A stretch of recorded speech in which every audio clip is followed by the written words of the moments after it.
Good morning, Tradeify Nation, and welcome to another edition of Tradeify TV. It is Thursday, January 8th, 2026. It is 60 minutes before the New York Open, which means it's time for me to help get you ready for your trading day.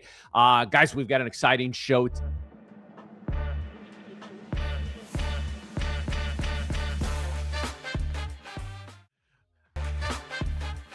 Video in the queue here.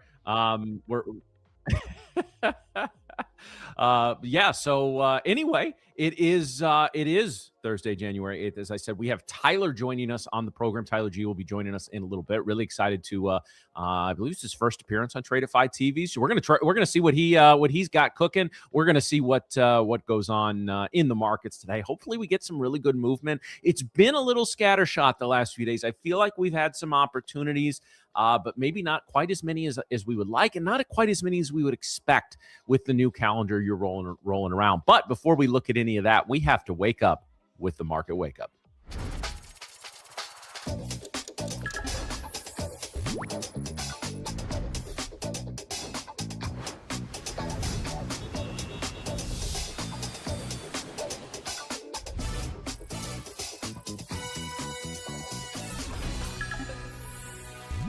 All right, guys. So I want to talk. Actually, we're gonna have a little bit of a learning / analysis segment here, and I told you we were gonna do some special things. As I was flying solo, and we've talked a little bit about that. We've done some things, but I really want to talk through one of my goals for calendar 2026. So I emphasize as we move through the end of 2025 how important it is for all traders to have some sort of goals. Okay.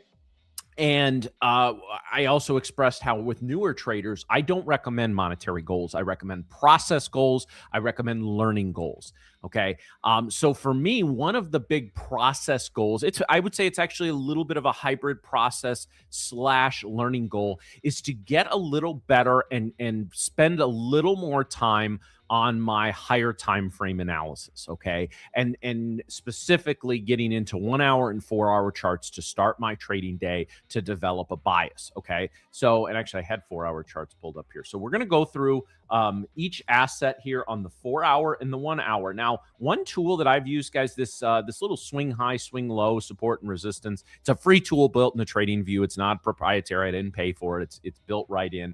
And it basically just labels the current swing high with a nice little solid red line, current swing low with a nice solid blue line, and then past swing highs and lows with the dotted red and blue lines. And that basically gives us an opportunity to see, A, where the current swing high and lows are, and also where the past ones were if they continue to act as either support or resistance. So the first thing we're going to look at on a 4 hour chart, guys, and I had taken you through some of my trader journey last year in that last summer, because of the way things were moving very hectic, and because of the way March and April as we moved into starting Tradeify TV stream, I was not getting as good a read on the 4 hour charts as I was used to, and I jumped down to a 1 hour chart.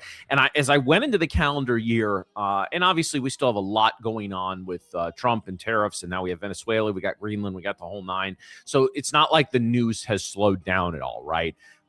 So for me, I was thinking, do I go back to a 4 hour analysis and in the words of that very famous commercial that has the hard and the soft tortillas, where the little girl says, "Por qué no las dos?" Why not both?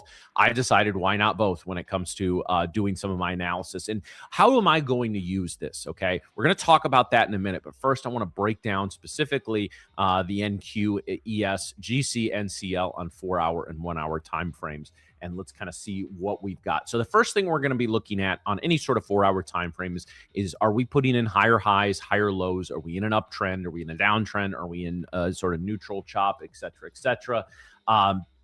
And so for me, we're definitely in a sort of intermediate to longer term uptrend on the 4 hour NQ, and sort of a shorter term, little more of a neutral trend.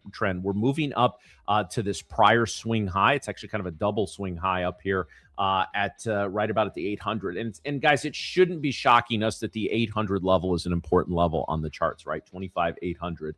And you can see it's acted a little bit of support and resistance, but if we put a line here, guys, it's acted a lot more as pinning action. Okay, so what is the difference? Well, support, obviously, buyers will come in and support price at that level resistance. Sellers step in and resist the price moving higher. When it comes to what we call pinning action on the chart, though, we're looking for areas that priced, it doesn't necessarily act as support or resistance, but we just kind of keep finding our way back to that level. And if we go all the way back to basically the end of December, almost the middle of December here, December 22nd, we seem to not go more than 10 to 12 4-hour candles without finding our way back to the 800 level. So for me, this again, 800 prior 800 level, multi swing high in the past. This is a key area to watch. So for me, this is sort of a little bit of the line in the sand, which means above this area, I'm short-term bullish. Below this area, I'm short-term bearish. So what does that mean when it comes to my trading? And this is something, again,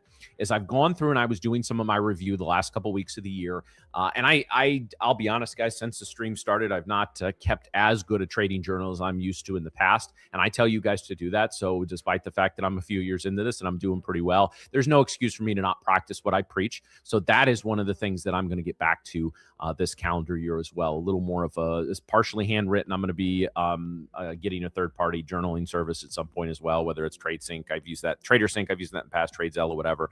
And get a little better about evaluating my trades because that's where I think I'm going to try to sharpen my edge and refine my edge a little bit in calendar 2026. And specifically, it's going to start with the higher time frame analysis. And does that mean if I go into today bullish on a 4-hour analysis? So let's say we push up and we're sitting at about 820 to 830 into the New York Open. So by the definition of what I just said, I would be bullish at least for that part of the morning session. Does that mean I'm not going to take any short trades or bearish trades? No, but what it does mean is I'm going to be putting a little more weight into trades that align with my higher time frame balance. Again, I don't think you can at any given time in the day eliminate a short or a long idea simply because of your higher time frame bias. But the more time frame bias that we get aligning with the direction of our trade, the more confident we should be. I'm just catching up on the chat, guys, and hello and good morning to everybody. Obviously, it's a little harder for me to engage with the chat when we're doing a little bit of some of these learning teaching segments when I'm on my own. But I do see everyone in there. I appreciate you guys as always tuning in. And yeah, we're looking forward to hopefully what's a great day in the markets today. So that's sort of my line in the sand, as it were, my bullish bias, bullish bearish bias. Say that 10 times fast. Bullish bearish bias, bullish bearish bias. Okay, I was already stepping over it at that point. But that is my line in the sand. So for at least the morning session, okay, I can reevaluate in the afternoon. In the morning session, I am in the NQ. I'm going to be bullish. If we were to move and lock above 800 and bearish below, I think we've got room to the downside or room to the upside. We basically have room up to almost the 26,000 level if we want to get there. Again, I'm not saying today. This is a 4-hour a 4-hour chart, but that is sort of where my bias would be if we begin to push up. So as far as the ES is concerned, similar price action here, guys. Let's get rid of these. Draw. There we go. So again, sort of short or a little more intermediate term bullish, but actually we're short term. We're a little more bearish here, and so this does have to, of course, then influence our bias on the NQ as well. I'm not opposed to having conflicting bias sentiments on the ES to the NQ, but obviously things go a lot smoother when those are lining up. So for me, we've got basically we're kind of in a little bit of no man's land. We have this prior swing low down here at about 69.40, a little below, and we're basically using this area as support. Okay, so even though we're a little more short-term bearish, my bias is probably going to look at this 35 to 36 level as, again, my line in the sand. As long as this holds as support and we continue to push up, I will keep a bullish, at least a neutral bias or a bullish bias. If we break below, we've got room all the way down here to the 860s, so that could influence that as well. Now, if we jump up a little bit on our time frame, let's go up to the 1 hour. I don't necessarily see much in the 1 hour that conflicts with what I just said, right? We've got some prior swing lows and actually some prior swing high and swing lows. This 69.40, guys, and again, this little zone here, again, very, very pinning type action. We keep finding our way back here. However, it's acted a little more, and actually it's a little closer to 35 than 40, but you get the idea, as support. And we pretty much put in a little bit of a double bottom here. So again, to me, as long as we hold above the 936 area, I will tend to favor bullish trades, or at least be more sized in the bullish trades. And below then, I'll be looking a little more bearish. If we move over to the GC, guys, let's take a look at the GC on the 4-hour chart.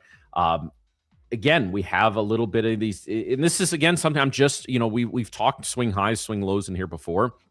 It's something I told you guys, I'm very slow to adopt new things into my trading.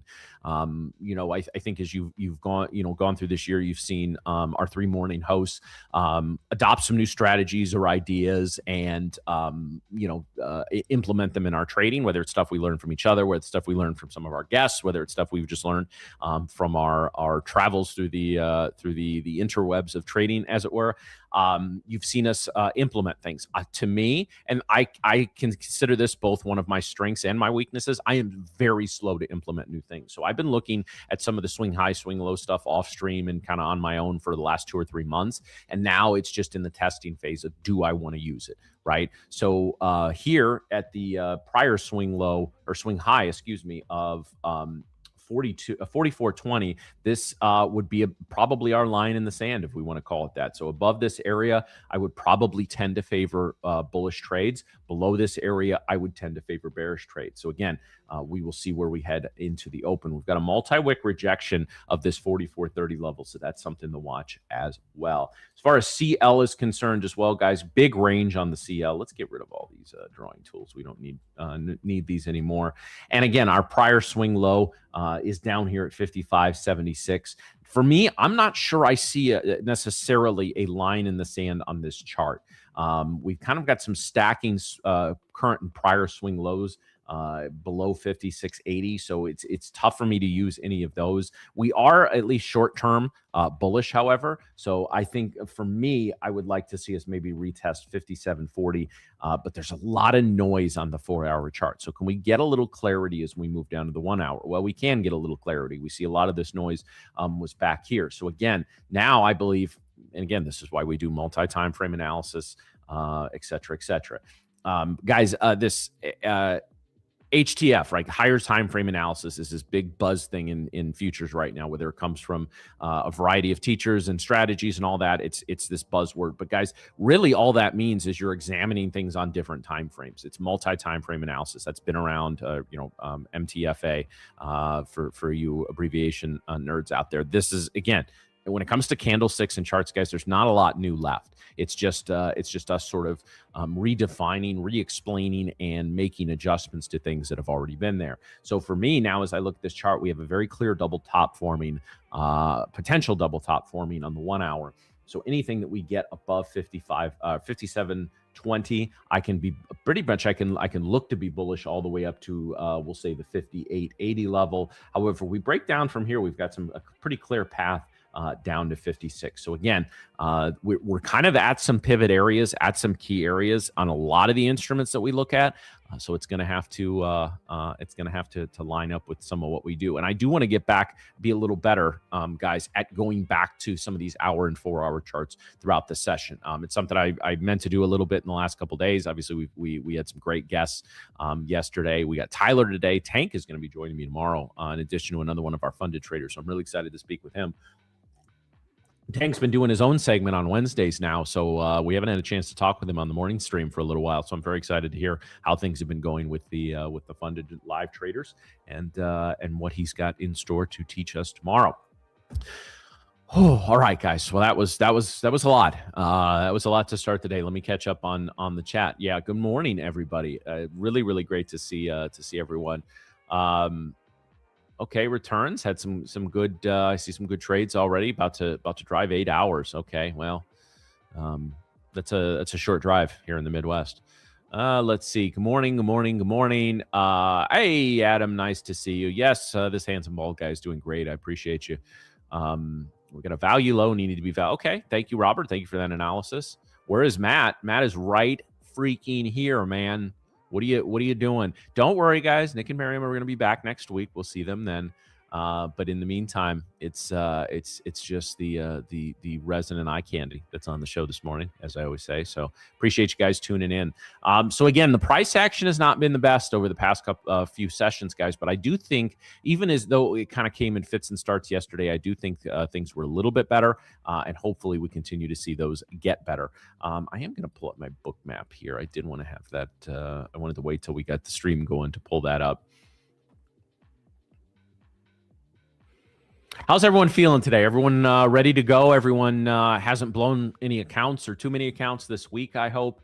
I do know just the way the price action has gone, and I don't have any inside information on this, but my guess is we've seen a pretty high level of accounts blown so far this week. So if you've done that, you're not alone. But as I always say, guys, if you blow your first few evals, welcome to trading, right? You're gonna usually need a few to kind of figure out how to go about doing what you do and passing your evals.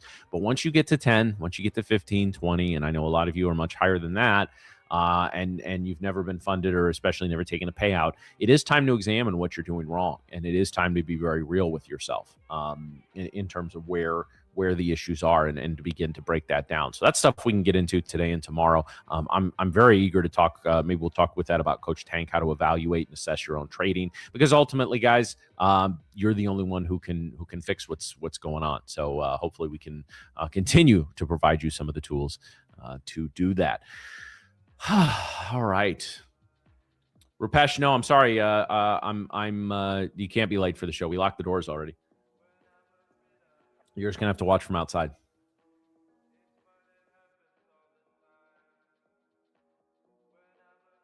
And I do ask for your patience a little bit today and tomorrow, guys. I was coming off of a little bit of a cold over the weekend, and then running five shows mostly on my own, and having to fill a lot of space with talking. My throat is starting to get a little raw. I will see. Tomorrow could be interesting. I'm pretty confident I'll make it through today, but tomorrow could be very, very interesting. So stay tuned to see if Matt can gravel his way through a show. But yeah, wait, who's Matt? Chris, the real question is, why is Matt? Or where? Or how? I blew a few funded now, almost 10 days, $600 from payout. Well, coffee, first of all, well done in getting to this point. Be careful on the last 600. Don't try to YOLO it on a bunch, max contracts or anything like that. Just do what you do. Okay, whatever got you there, keep doing it. Where's the rest of the crew? Have been answering this all week, Scott. They're on vacation. They are traipsing around the globe. Anyway, guys, if you see me just take 5-10 seconds and not talk, am I going to take my first ever trade on stream? It's the odds are good. If I have Magic 8 Ball.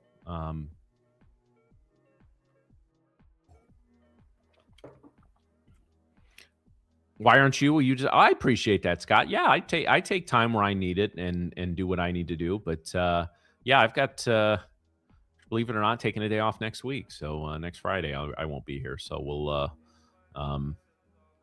just get a sail this ship for always. Hey, tag Brett on that, Strix. I appreciate that.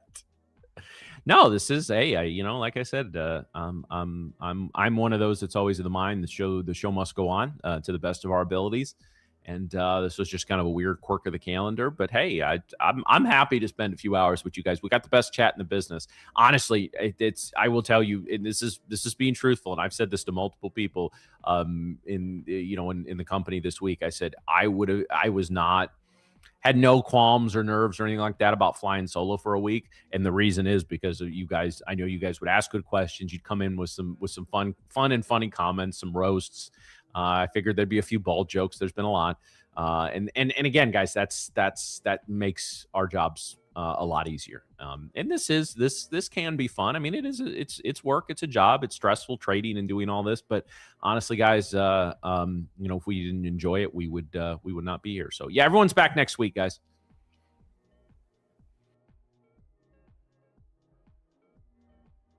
Yeah, and that's the thing, guys. I will say this, as we're kind of here. Let me pull up a 5 minute of the NQ so we can kind of watch that together. 5 minute ATR in the NQ is 10, guys. That shows me it's been a pretty. I know Nick's not on the London session this week. I don't know if Celine was able to find any trades, but it hasn't been the best overnight session. So he probably picked a good week. Yeah, I will say, guys, it is important, and different traders, different people, different like it all varies. I've said this many times before. You guys got to take your mental temperature. I don't know if I'm trying to think of the best way to break the whole thing down, and I honestly have not been as good about it recently. But prior to starting the stream, I would always take about 5 minutes. So I'm in Central Time, so the market's open at 8:30, the New York session. So usually about 8:15, I'm sitting at my desk. I will, obviously now at 8:15, we're deep into the stream here. But usually what I do is close my eyes, take about 5 or 6 deep breaths, and just kind of it's not really meditation or anything like that. It's more just thinking back the last 24, 48 hours. How's my trading been? What's going on, outside of trading? We got any trips coming up, or we got, something to do? Is there any extra stressors? We have a lot of pets. We get, pets that deal with illnesses and all of that. And, my dad has some, he's 70s, has some health issues. My wife's dad is in a assisted living facility. So there's all these other outside stressors. So I have to check in and say, okay, where am I at mentally? Am I really truly ready to trade today? And the vast majority of the days, the answer to that is yes. But there are some days, and I honestly, I haven't had many of them on this stream, but there have been days where it's like, okay, I need to be really slow to take something today because for whatever reason. And sometimes, guys, it's as simple as you didn't get a lot of sleep the night before. Maybe you were, like there's some nights we go to hockey games and you get home late, and by the time you feed and medicate the pets and you get in bed, it's late, and then maybe you don't get the best night's sleep. And but keeping track of that kind of stuff, when I first really got good at my trading, guys, I was really big on tracking just about everything, right? I tracked my caffeine intake, my alcohol intake, the types of foods that I was eating and all that. And just because I became obsessed with tracking everything and seeing how it helped my edge or didn't. I didn't notice a ton of difference in a lot of stuff. I did cut back my caffeine intake. I was pretty good for probably about 3 to 4 cups of coffee up until about 3 years ago. And now I'm down to 1, sometimes 2. We'll call it like 8 or 9 a week. But yeah, it's a lot. And so you've got to be able to kind of understand what's going. Nick says, become primary caregiver of my own. Well, first of all, man, good on you. That's not an easy thing to do. My father-in-law has a degenerative nerve disease in his legs, and he's been slowly declining for several years now. And so my wife is basically taking care of him for quite some time.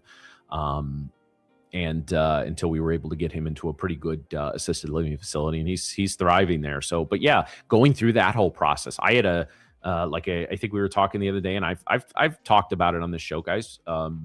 Like the last couple of years, her and I have been through a lot in terms of like we moved, we got engaged and married, and even positive stuff, guys. Like engagement and marriage is a hugely positive thing. We had a fantastic wedding; it was absolutely amazing. But that's still like stuff that's going on outside, right? It may be very good stuff. And I've told you guys, one of the things I've noticed in my career, and again, this is because I obsessively tracked this stuff for years. When like my outside trading life was going very well, it had a bigger effect on my trading than when things weren't going well. Like I was usually able to kind of shrug off, when maybe I'm not feeling the best, physically or emotionally, and still trade. I almost okay, this sucks, so let me bury myself in my trading.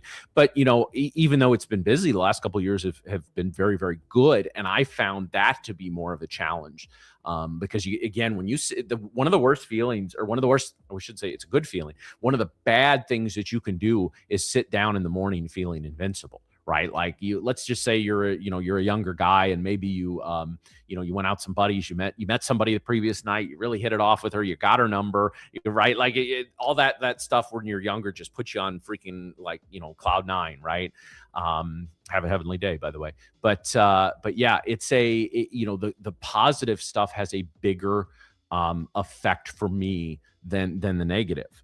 So again, that may be different for you. Your mileage may vary. The only way you're going to know that is if you start to keep track of this stuff. I read an interview with a trader many years ago. I think it was in one of the Market Wizards books, which I highly recommend. And it was a trader who had been through a real rough patch personally. He'd gotten divorced, gotten estranged from his kids, and then started trading horrible, right? And under what are considered good market conditions for a system. Now, I know it sounds very easy to us to put two and two together, but he didn't. And he said, I blamed myself for all of it. And subconsciously I punished myself by basically being a shitty trader for several months and losing a lot of money. And it wasn't until he really kind of agreed with that and accepted it and dealt with it that his trading got back to where it was. Yeah, guys. Honestly, for those of you that care for a loved one in the home, that's a full-time job. Let's not sugarcoat it at all. Is in most situations for somebody, especially with mobility challenges, memory challenges, stuff like that.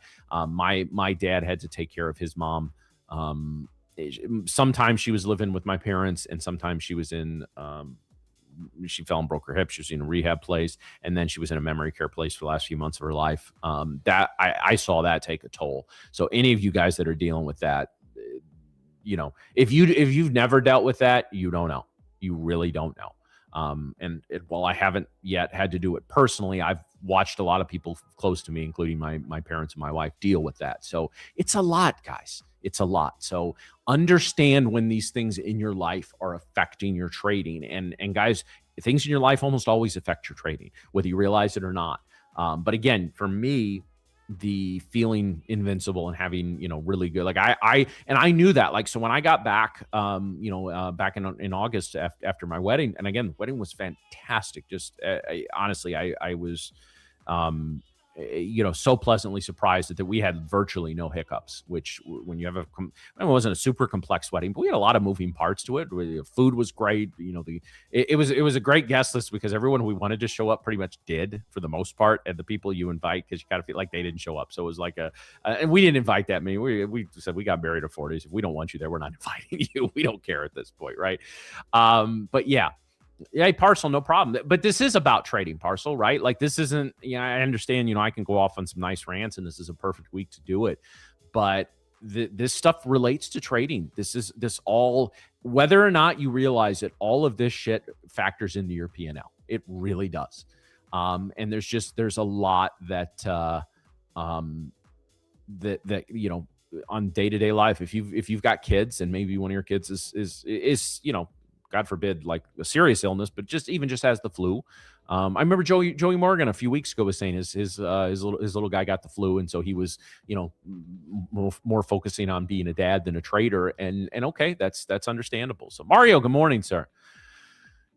Yeah, no, guys, this is a mental game. This absolutely is. I can't tell you guys. I know traders that trade nothing but engulfing candles successfully. I know traders that trade nothing but moving average crossovers successfully. And there's a lot of traders out there that just trade basic candlestick patterns successfully. What do they all have in common? They've got their shit together. Their mental game is right. It just is. And that takes time. It takes effort. It takes time. It takes being real with yourself, which is not always easy for us to do. That's a blind spot for all of us, guys. It's a blind spot for me, for you guys, for everybody, like us having to really kind of look ourselves in the mirror sometimes and say, all right, like this ain't working. All right, what's going on here? Because your first few months of trading, it's kind of fun to be a trader and tell people you're a trader. But at the end of the day, you got to look in the mirror and you're profitable or you're not. At some point, that's all that this is.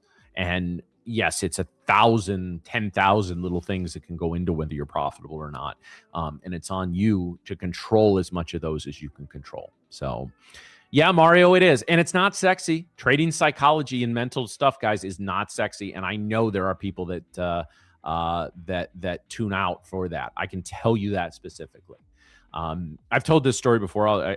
Right before the pandemic, this was about 2-3 weeks before the pandemic, I was in New York for the Traders Expo, and it was the company I was working with at the time was the small little education arm over at TradeStation. And so we go to the Traders Expo. We had a booth and we had a bunch of presentations. Well, COVID was just kind of getting going, right?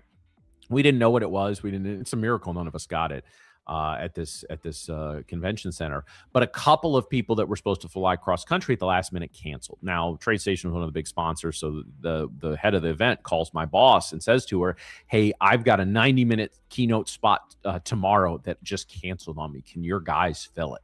And so she called me and one of the other coaches, and she said to us, like, what can you do? What can you, like, I mean, this was at 7:00 at night. The talk is at 9:00 the next morning, right? Like, what can you throw together? And so I called him. I said, man, get up here. And him and I sat in my room for like an hour and just put together some slides. And basically we both had kind of a greatest hits trading psychology, because that's the easiest thing to put together with that short of notice, right?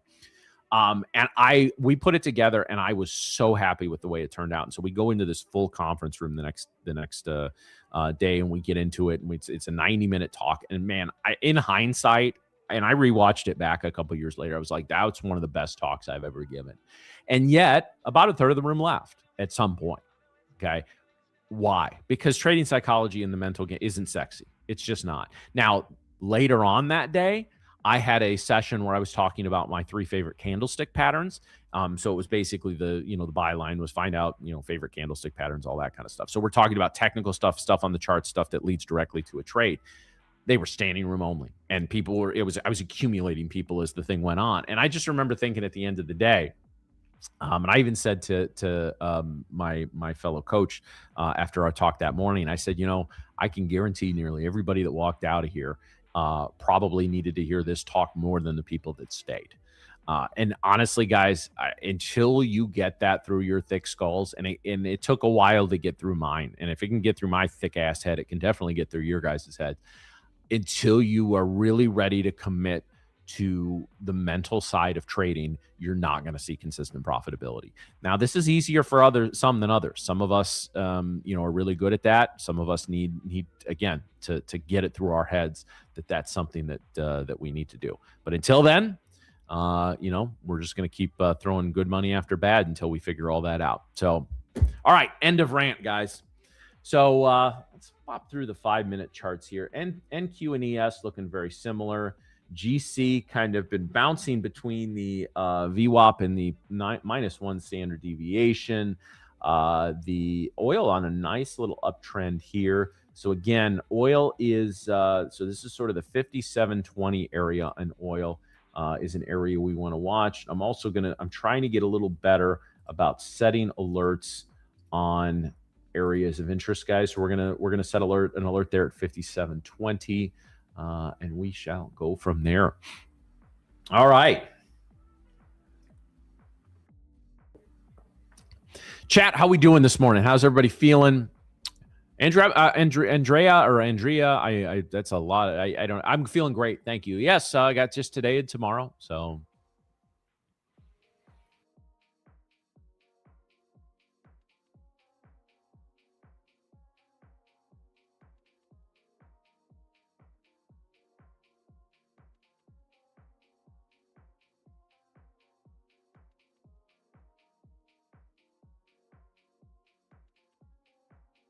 test IB ranges on CL on your off time. See if you see what I see. Well, I want to make sure, like, you tell me how you're testing those, Mario. What are you using the back test, or is this just kind of a visual back testing thing? But I'll take a look at that. Yeah, guys, get that like button going. We are going to do giveaways today. We're going to do a traditional giveaway, and we're going to do a movie quote giveaway again today too, because damn it, that's what I want to do.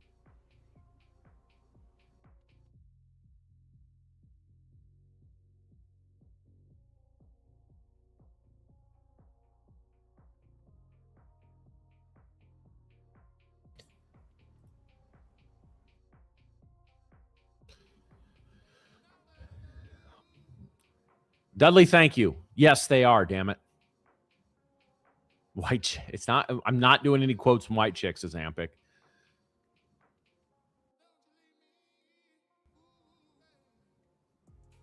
Yeah, so I got asked a question. I saw it in the chat a couple days ago, guys, and I actually wrote it down, and I forgot to come back to it. So let me. There's one question. It's just kind of what are some of the things that I should. I don't remember the exact phrasing of it, but like what are some of the, if you could pick out one or two things to tell a new trader, what would they be? And the first one is what I just went through the last 10 15 minutes or so, in getting your mental game right. The other thing is, guys, I would tell them pick one, maybe two strategies. Okay, like so a basic setup or something you learn from a course, from a YouTube video, whatever, and commit to those for at least 3 months. Right, like those are the two things that and again, if you choose something that maybe again it may not work for you, or it may not work, and you just have to accept that. That's why I would probably say take two, and then don't look at anything strategy wise on YouTube or social media, or that's the best way to avoid strategy hopping. And guys, I wasn't much of a strategy hopper when I first started, but I was very tempted. It is very tempted as a trader, especially when you're struggling, to think it's the strategy, when in reality, early in your career, it may be the strategy. It may also just be you're a shitty trader. We all are for our first few months or year plus, right? So so picking a couple of strategies and sticking with them and trading only those strategies for a couple of months and getting your mental game right are two things that I would whether it's read The Disciplined Trader or just keep a nice little trading journal. Again, one of the best hacks in trading, guys, is the notepad and the pen right next to your mouse at any given point. Now, I use it for show notes sometimes and all that, but I also will write down, hey, read especially sometimes when I'm like after the show, and I did this a couple of days ago after the show, I should get up and got to take care of the pets, but there was a particular candle I wanted to look at in terms of relative to where it was on the chart. So I actually wrote it down, NQ 955 candle or something like that. And that reminds me to go back and look at that. I know we're in the digital note taking age, and I understand that, like, I use it too. It's very convenient, but honestly, and I know, I'm not saying you got to do a full legal pad and all that, but this is just a small little spiral notebook and pen, and I don't even keep, I'll rip pages out and throw them away. This is just like for in the moment. So nice little trader hack, guys. Somebody told me that early in my career. I don't even remember where I heard it. One of the best pieces of advice I've ever gotten, because my brain is all over the place. I was diagnosed ADD as a kid, so probably could get diagnosed as an adult to get some medication, but I just don't want to do that. And I think for as much as I can be a little absent-minded and scatterbrained from time to time, at least when it comes to my trading and stuff, everything is overall going very well for the last last several years. But with the last year, other than March and April, things went well. So I don't see a reason to change too much of that. Maybe at some point in the future, but this really helps keep me, if I think, okay, let me write this down, let me go check that, and then I'll remember to do that. Because journaling by hand, journaling by hand is a little different, and I do recommend that as well. I was very, very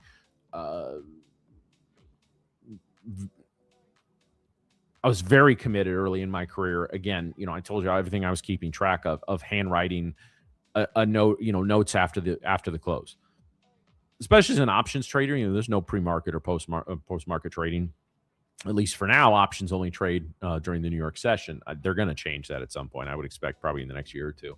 They already want to go to 24-hour stock trading, so I can only imagine what the options market, or at least the zero DTEs, will join with that as well. But yeah, it is very important to keep track of stuff like that.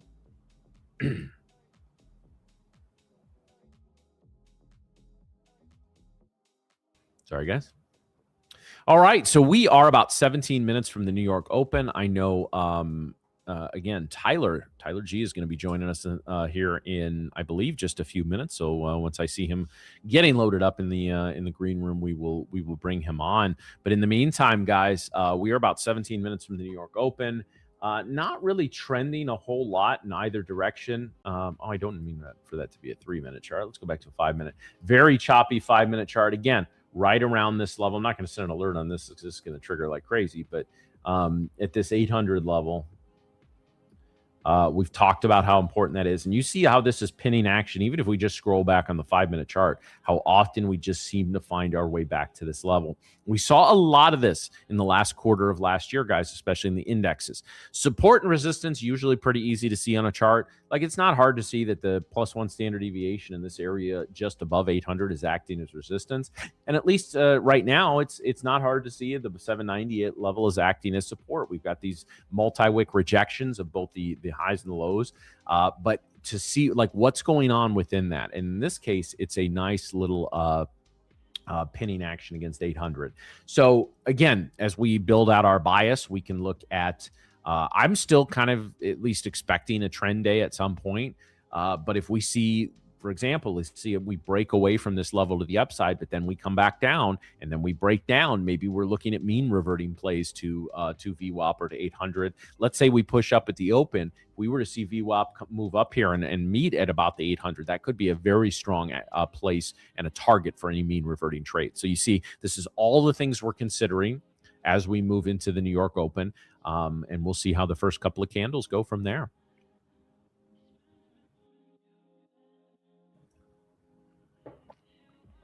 As far as news today, guys, we don't have a whole lot. In fact, next to no red folder news. And this, again, guys, does not bode well for us today in that the market's very well may be waiting for tomorrow. We got building permits. We've got housing starts. We've got non-farm payrolls, unemployment rate, and the dessert, the cherry on top, Michigan consumer sentiment. We've got all this coming out tomorrow, guys. So be very, very careful because we could see just unfortunately another day of chop, which would suck, but it is what it is.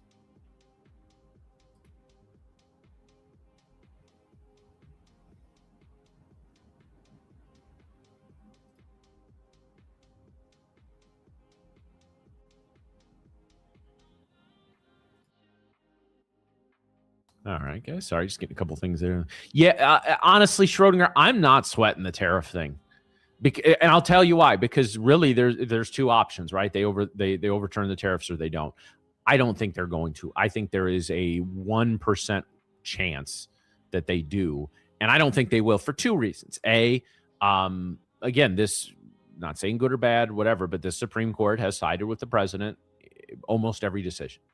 And secondly, it would be absolute chaos if they overturned these and tried to make that retroactive. You've got billions upon billions, maybe even trillions of dollars of money that needs to be sent back to companies, consumers, countries, wherever, whoever paid those tariffs.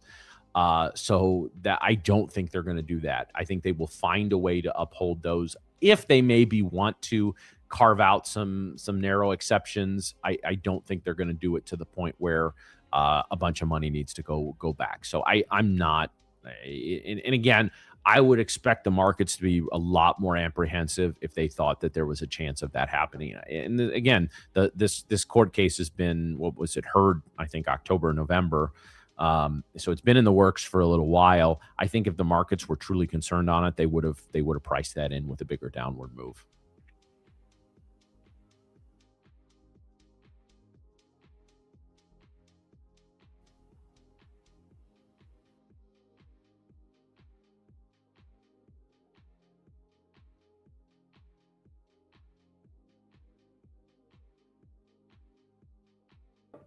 Yeah, and listen, sure. I'm again, one of the most dangerous things in trading is when you don't, you're not willing to admit you were wrong, whether you're in a trade or in your bias or whatever. No, it's just a Supreme Court decision on the tariffs, Andrea. So I don't think it's, I don't see a scenario where they overturn the tariffs. Really like now trading gold on Asia session. Okay, all right, Mahaz. Well, that's cool. I know Rebecca does that as well.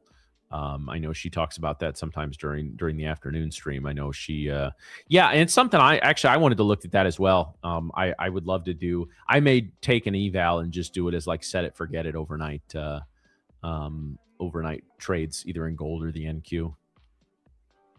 They wanted to introduce that, would introduce chaos. That definitely would. 70% chance they over. I'm not buying that, Dave. I'm just not. Listen, guys, I could be wrong. I'll be the first to admit that. I think if they overturn it, they're going to carve it out the decision out in a way where the money that's already been collected doesn't need to go back. Right? Maybe they'll say, it's just from here on out and not make it retroactive. Remember, the Supreme Court has bent over backwards in prior years to kind of make their ruling a certain way to affect certain things and not others. So, and keep in mind, guys, with the tariffs, there's already so many carve outs with a lot of that as well. That I'm not. I'm not. I really think unless he comes out with new tariffs, which maybe if the Supreme Court upholds things, he might. But I just think, again, I read a great article from, I don't remember if it's the Financial Times or some, talking about all the exceptions to the tariffs and how, these things are not having the, as big an impact as a lot of people think they are. Not that they're not impactful, especially for smaller businesses. But yeah, we'll see what happens. And again, by the nature of the way the tariffs were introduced and talked about, they've been made inherently political, which is just, one more thing to add on to the pile.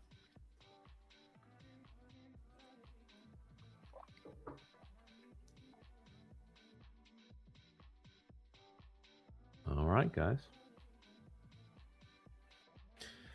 Well, Friday's going to be, I think it's going to be pretty crazy. I think it is going to be pretty crazy, Schrodinger. Now, I don't know what that means in terms of do we go up? Do we go down? Do we go 200 points up, 400 points down, and then go right back in the middle?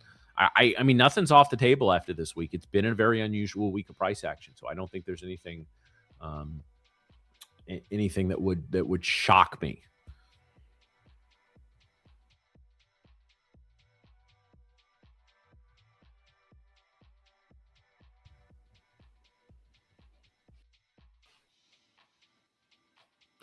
Yeah, I honestly, Nathan, I think they're just going to uphold them. I think that's the easiest thing for them to do. Or like I said, they'll craft a ruling that keeps the current tariffs in place but doesn't allow new ones. I don't know. I really don't know. But I tend to think they're not going to choose chaos in this. Yeah, Mahaz. In theory, you're right. Right, we should make money regardless. But we want volatility. We want movement. I am not a big fan of the absolute craziness, right? But we like range. I'm good, Lay. I appreciate it. I appreciate the check-in. Yeah, like I said, I'm very I'm nervous about my voice tomorrow. I know it's going to hold up today. I'm worried about it tomorrow. But we'll see how everything goes. No, Amos is on his usual segment today, Ahmed. So Amos will be coming up at noon Eastern. I had fun with Amos yesterday. It was a good session. My little trading nephew, but yeah, he's having a great year so far in the last year plus. I mean, he's blown up in a lot of different ways, all positive. So yeah. Definitely I gotta work with him a little more in the future. I think he's sharp as shit. Makes me feel stupid, which is good. Guys, I said, I consider myself a smart guy, but I try, I'm not usually the smartest dude in any room that I walk into. And I always, somebody said early, I remember early on in my life, you're the smartest person in every room you walk into. Find some different rooms, right? But yeah, no, he's smart as shit, man. So.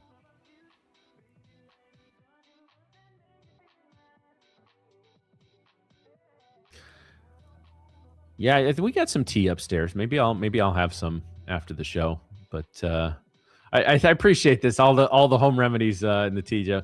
So actually, like I said, my wife had the flu for a little while and is kind of like fighting her way out of it. And then I don't get sick very often. I've been very fortunate that but like I had a bit of a cold, just a little sneezing, coughing over the weekend. Rest of the crew on vacation. Now, I fired them, Dylan. I was just tired of dealing with them. So, no, I'm kidding. Of course, they'll be back next week.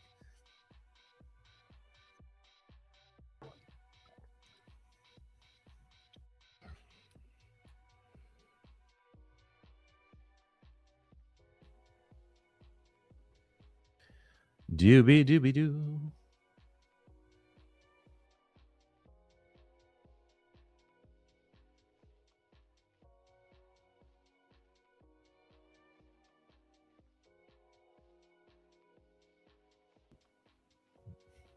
Oh, okay, babe. I appreciate that. Starbucks medicine ball tea.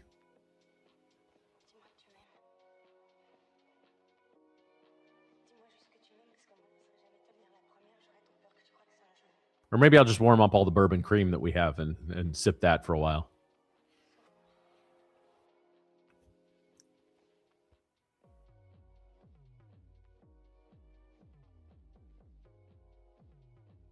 One more trading day for your first fat payout with Tradeify. Well, Hanky, congratulations. Are you Mr. Hanky?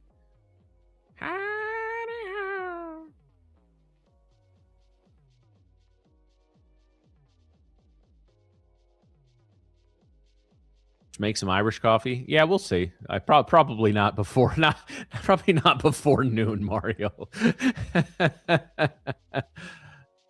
Okay, hey, this is part of the job, man. Listen, I did my own thing for a very long time, guys. I used to stream 4 hours a day by myself, 2 hours in the morning, 2 hours in the afternoon of option stuff. And you think a slow day in the futures market is shitty to stream? Try doing a range day in yeah. I mean, gosh, I'm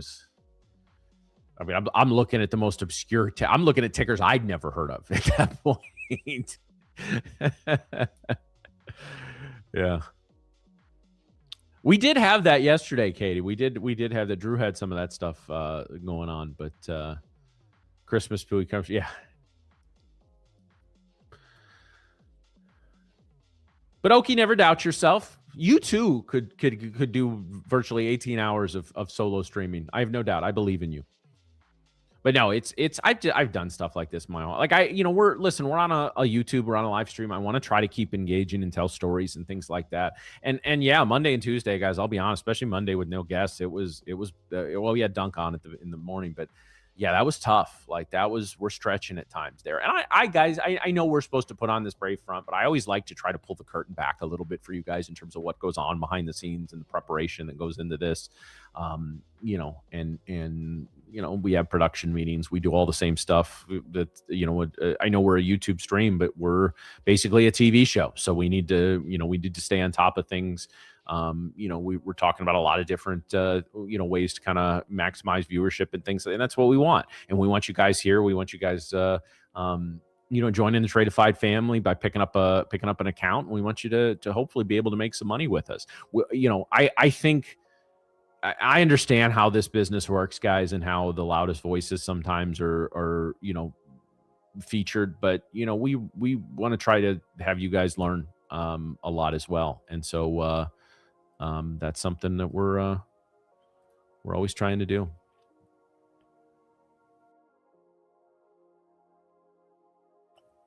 Two to 3 hours of live training with live chat weekly. Yeah, it is a lot. And again, honestly, the type of people, I'll just be 100% honest with you guys, the number of people that can trade effectively. I'm not going to say, my trading on stream is not nearly as good as it is off stream because I've got 10 other things that I'm looking at a given time, but able to do this and, engage with you guys. And most importantly, not like, don't get me wrong. You guys have seen if somebody's in here on some straight bullshit, I got no problem giving them a timeout or booting them. But, also, people come in and take swipes and comments. And, even when you guys are doing good nature stuff, you'd be surprised how many people just can't handle that. Right. Like there's people that would blow up at the ball jokes that have come in here. I think it's funny. I'll go back and forth with just about anybody. You guys know that. You got to keep it light. This is a serious, hard business, guys. Anytime we can have a little fun and have a little wreck and just bring the temperature down a little bit, we need to do that. So.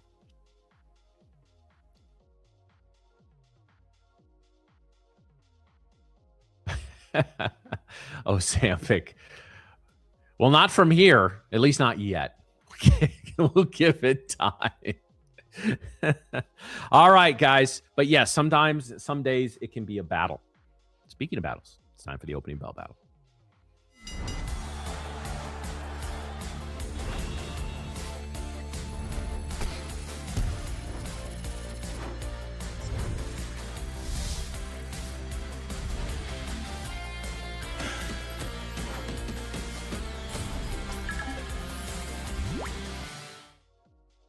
All right, guys. So we are locked in and ready to go. Scott says I could never. My sailor mouth would get me in too much trouble. Yeah, you can't fucking swear on stream sometimes. It's a lot. But I'm kidding, of course.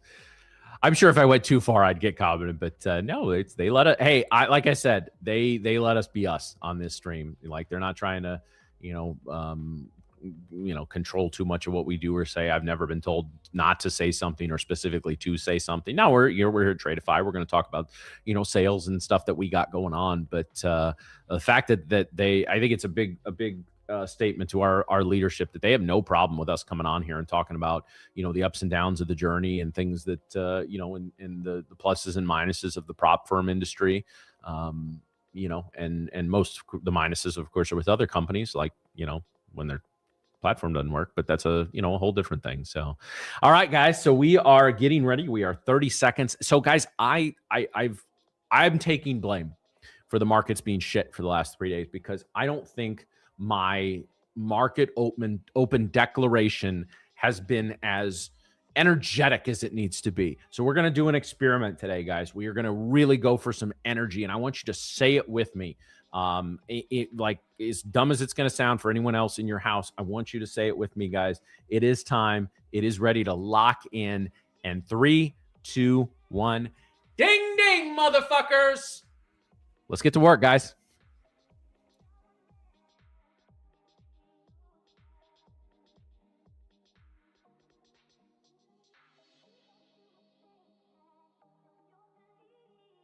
So yeah, no, I mean it is yeah. I mean, Robert, you're right, and I've said, I will say again, it's a credit to the management here. Like again, we're at Tradeify. I'm here because I believe in the company and not denying payouts and not fucking around with people's money when they make listen to the rules and follow the rules. I think that's a big thing, and you'd think that'd be a standard thing in this industry. It's really not. But I know for a fact there are people at nice little candle.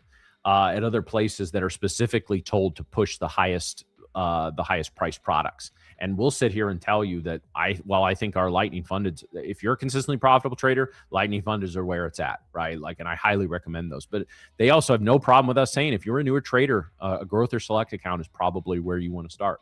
So again, that's a credit to them letting us say that.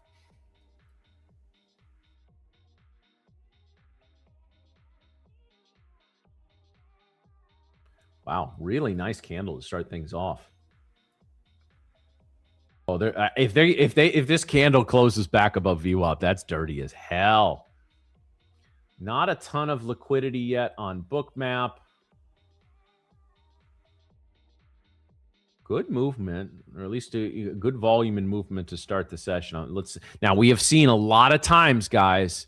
We've seen a lot of times this first candle reverse, even intra candle, or the second candle negating it. So I'm okay just kind of letting this play out and seeing where we go.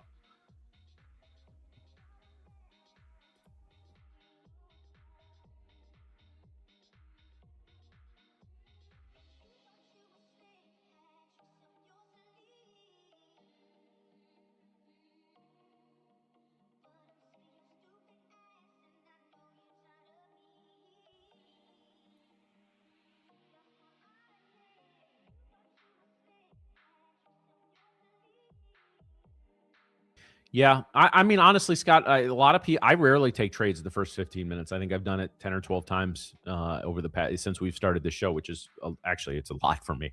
But traditionally, I always let the first 5 to 10, 15 just play out. I will say orbs and IBs are something I want to get a little more into as well in this calendar year, because I will share one of my goals. Again, one of my process-based goals is to be a little more diligent in my 4-hour and 1-hour bias and analysis. One of the other ones, guys, is to add another strategy to my playbook.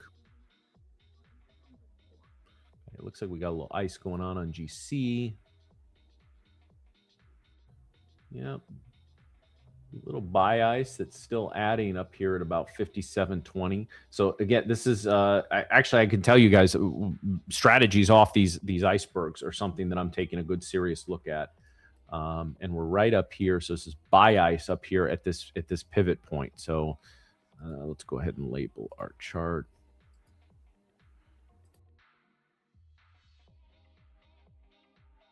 All right. A little buy ice up here. Also, guys, I want to put together kind of a little pre-market cheat sheet in the next few weeks, and when I do that, I'll be happy to share it with you guys. Just a kind of a little bit of a hey, the open, or going into the open, what's my bias for the NQ on the 1 hour, the 4 hour? What's a key point? Point as I say, kind of line in the sand. So I've been that was actually suggested to me by somebody a couple of months ago to put together something like that. So that's one of my education-based goals, is to put that together in Q1, but hopefully in the next couple of weeks. So if and when I do that, I will share it with you. So, all right, your 50K select account hit the profit goal. Well done, Glenn.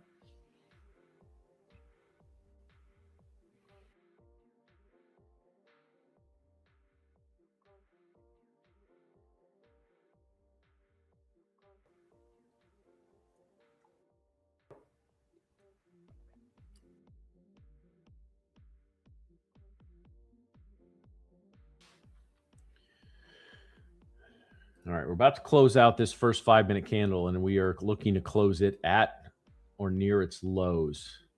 So that's pretty bearish to start off, guys. So let's see if this second candle confirms that. All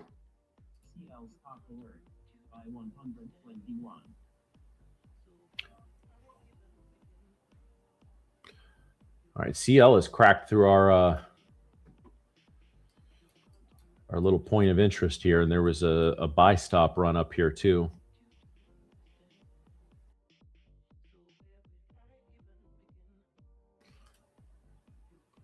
Yeah, CL's got some room to run. Now, I do want to be careful, because we've had 1, 2, 3, 4, 5, 6 straight green candles. So we want to be careful. That doesn't, again, preclude us from pushing up, but if we're going to pull back a little bit, and again, this is the 1 hour, but I might like to see us pull back here and then go. Or if it wants a break retest and go, that would be all right as well.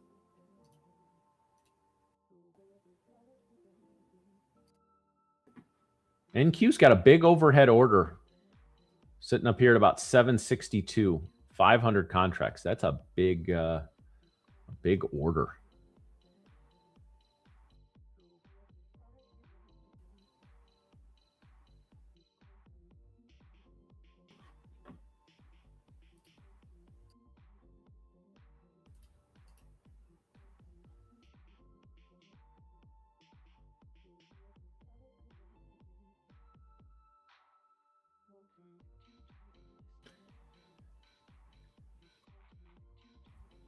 Picking with the chickens? Yeah.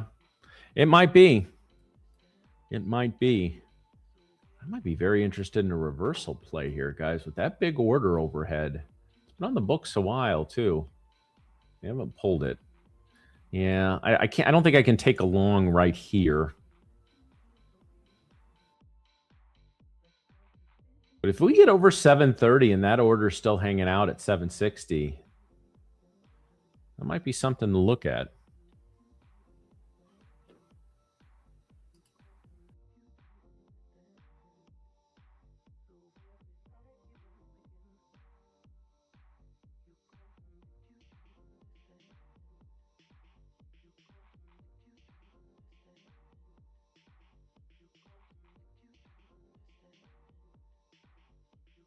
We're going to reject the -1 standard dev here, or are we going to pop up? Are we running to liquidity or away from liquidity?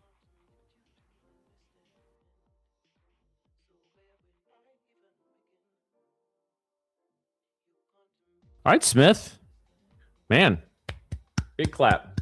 Sorry, I got a pen in my hand, but that's a big clap. Congratulations on that success, man.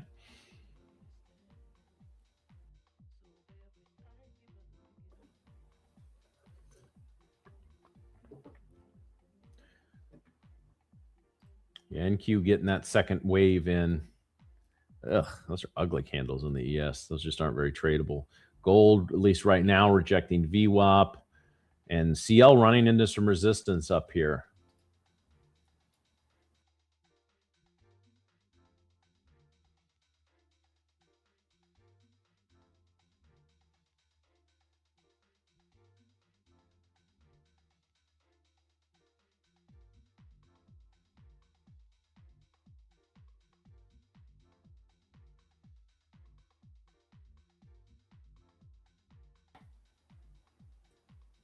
700 is a big line in the sand here, guys, for a lot of reasons that we already talked about. The NQ's got to reclaim that if it's going to head up.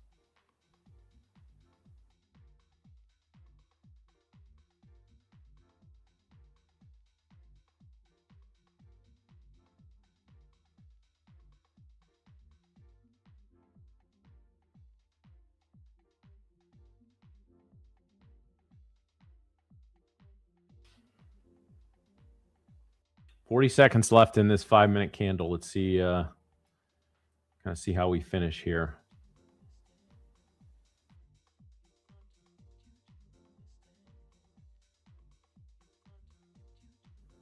We finished that last 5-minute candle looked like it was going to rebound, and if it went pretty bearish. No,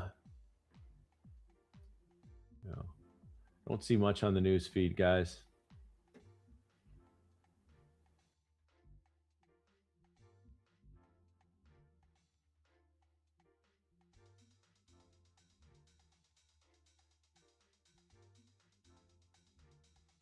All right, so this candle finished pretty bearish as well. Not as much. Do I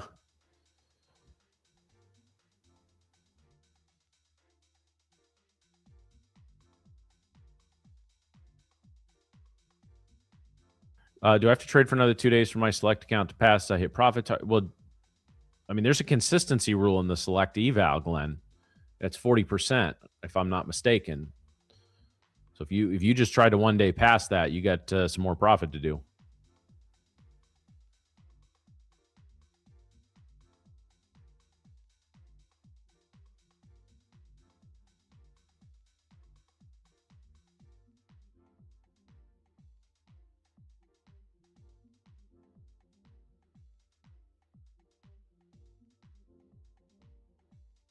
All right, so we're gonna. Looks like we're gonna go test 700. If we punch through,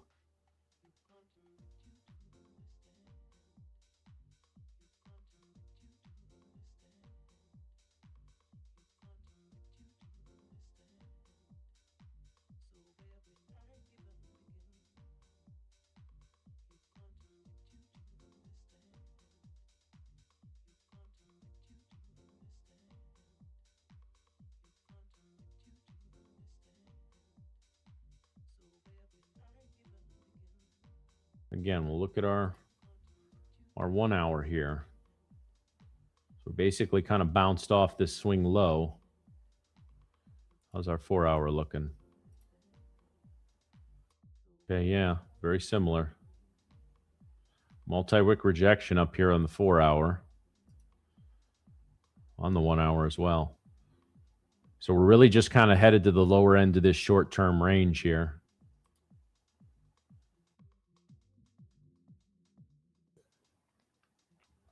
Be careful chasing down here, guys.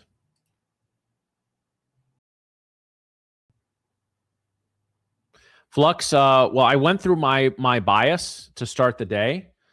We kind of looked at some 4 hour and some 1 hour stuff. That's going to be something we do every morning going forward. And yeah, usually, yes, I'm looking for entries in the 5 minute. So again, so for me, guys, it's chasing a short if we're shorting down here, and there's sure as shit nothing here to make me want to go long. I do think there's possible. Again, we've got all this data coming tomorrow, which means I would potentially be looking for mean reversion, right? So for moves back up to VWAP. So the bigger this move is down, the more potential room we'll have there. And we're in kind of a key area of support, right? Like, let's see where this candle moves. Is this candle, if this 1 hour candle ends up closing back above 670, I would consider that a pretty bullish sign. I'm not saying that means we're going to 26K today, but I would expect us maybe to test the upper end of this range and maybe go make another run at 800. But right now, and ain't doing it.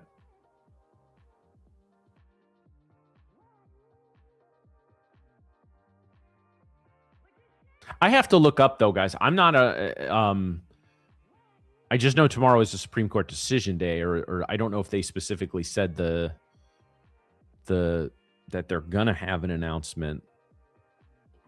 Let me Google that really quick.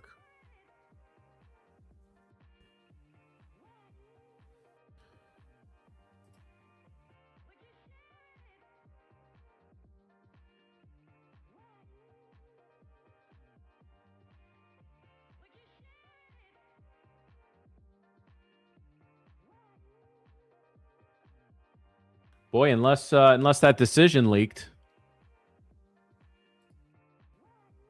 that's certainly possible. Yeah, so it could rule as soon as Friday.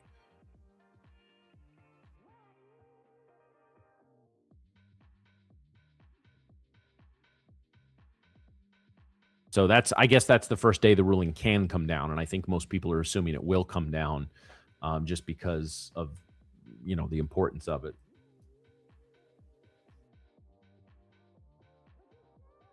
Apple lows, Nvidia lows, Meta lows. We're just about we get the time we get all these bearish headlines. They've got some layered up liquidity underneath now, 615 and 575.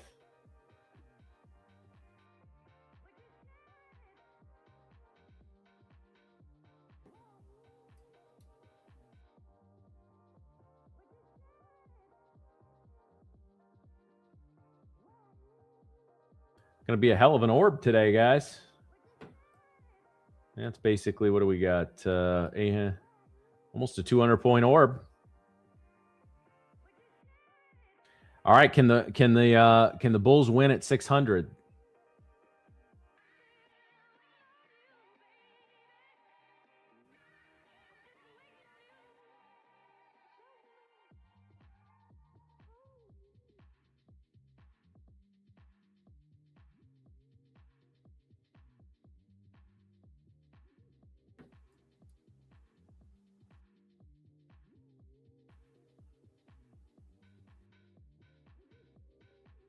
Well, yeah, no, you don't catch knives this morning. There's no sense in. I mean, if you want to try to catch a mean reversion move, which I might at some point, I got to see at least a green candle first on the 5-minute. But again, this is one of those situations where it's almost like the trade itself is almost a contradiction, right? Because the value right now is there's no value to the short side after coming down a couple hundred points. That doesn't mean we don't go down another 200. Right? All the value right now is to the long side. Doesn't mean we're going long, doesn't mean we're headed back anywhere. But again, if we're looking at value, if we're looking at where are the highest or shouldn't say the highest probability for a winning trade, but the highest probability for a nice winning trade, it's going to be to the long side. But then does this do, guys, the number of times over the years that I've seen, and I've made a lot of money on patterns like what you're seeing right here. And let's say this candle's got 3 minutes left. Let's see this candle closes right here. And then we start to push above this candle and form a nice little 3-candle V pattern. I've made a lot of money on that pattern over the years. The problem in 2025 we ran into, and we'll watch, if this candle runs up 100 points, now we've taken away a lot of the value to the long side, right?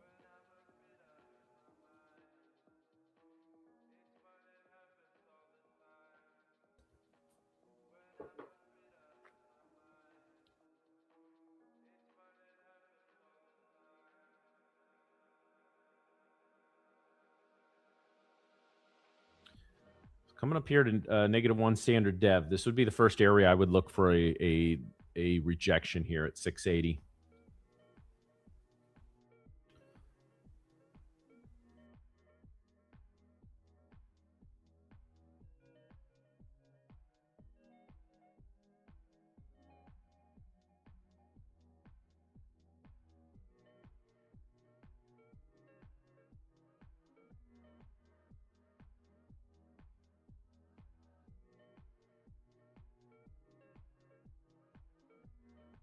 So not actually a whole lot has changed, guys. I've said the 700 is sort of 800 is sort of our big multiple hour, 1 hour, 4 hour line in the sand. But 700 could be an area that if the buyers can get it back up there, maybe the bulls are able to take control.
I haven't seen any Trump comments, Glenn. At least, I mean, I don't pay attention to like Twitter or Truth or whatever. Um I just have the news feed. If he tweets or anything, they put it on there very very quickly, probably quicker than I'd see it.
You know, guys, one of the things also next week, I'll be very curious because we talked about end of the year stuff, and you know, I had a couple of times I was able to get away from my screens for a few days. But I know my morning fellow hosts Nick and Miriam will be coming back after some extended breaks. I'll really be curious to talk to them about how do they get back into that flow. We know they will, right? You know, I've taken it, not since we started here, but I've taken a couple weeks off before, and I know it takes a day or two to kind of get back into the market. So that is something I'm looking forward to discussing with them next week. Uh, as we, you know, kind of talk about, okay, you've taken an extended break, you come back, you rest, you relax, you're ready to go. What do you, is it just business as usual? Is it, you know, and I think that's a strength, guys, that you get from, you know, over the last few months when the, you know, the three of us have different trading styles, different personality types, different backgrounds, and yet, you know, we've all gotten to this point where we're very successful traders. So that's why I said there's not one path to this, guys. I know the destination we're all trying to get to is the same, and forget numbers for a second, but we're looking for financial flexibility and financial freedom, right? Um, so but we all have different ways of coming to that. If I take more than a few days off, guys, I always need about a day of either no or light trading, to just kind of get back into seeing the candles. I'm you know, again, with the stuff I've struggled with over the years, like attention span and ADD, like routine is important to me. And I had this virtually the same pre-market routine and first couple hour routine for almost 5 years, give or take a little bit here or there, and location and all of that, up until the last week of May of last year when we started this stream. And it's been a big adjustment. I really just feel like I've been getting more comfortable with it in like the last month or so. So it's, you know, any little changes to routine and things like that, they usually take some time to adjust.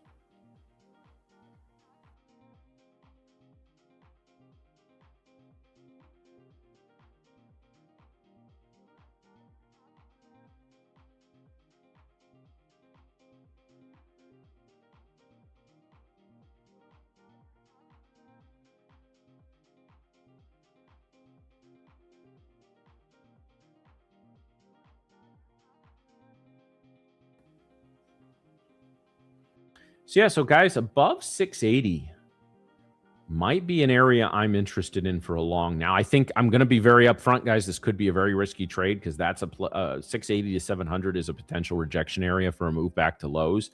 But again, I just don't know how much sell side liquidity and value is left with big news tomorrow. And I don't know. I don't think we're getting the highs. I would tend to think we don't test 800 at least this morning session. But yeah, that's.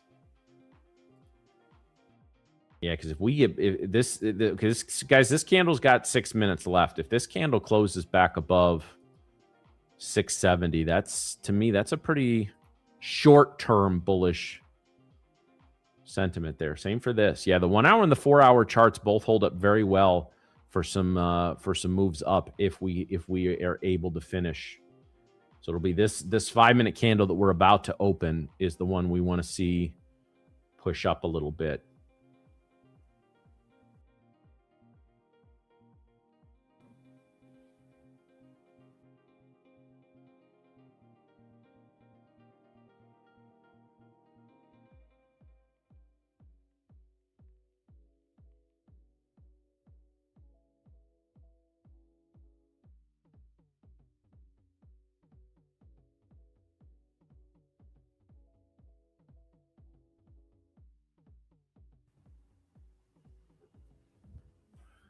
All right. So again, let's take a look at the 5 minutes. Strong downward candle, strong downward candle, strong downward candle. A little bit of a bullish / rest candle, another rest kind of doji candle. So I swear to God, if we just chop here, I'm probably gonna lose my mind. If this is just another one move at the open and then just dick around for the next couple hours, I'm gonna scream. I'll mute before I do that, so you don't have to turn your speakers down.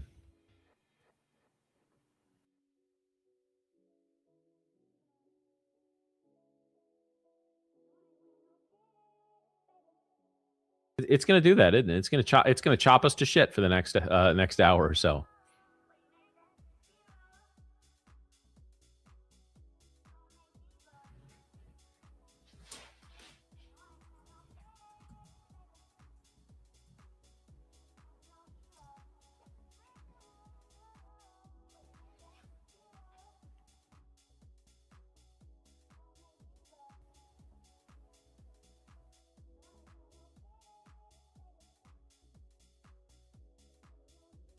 Six, seven. Schrodinger, knock that shit off, man. You must have kids that run around doing that dumb shit all the time. I told you it was really funny. It was, oh God, this was I think before Christmas, and wife and I went to one of the hockey games, and they showed a couple of kids. They were probably like 8 or 9 years old on the jumbotron, and they did the stupid like hand thing, and you could hear every parent in the whole arena just groan, just like, oh my God, this again. I keep saying it, guys. Do it right back to them. Make it uncool.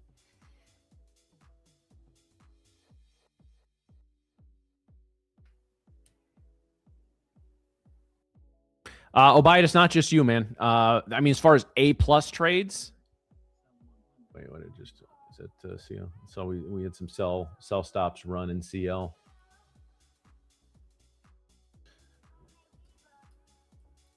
All right, so basically, guys, here I'm going to get rid of the.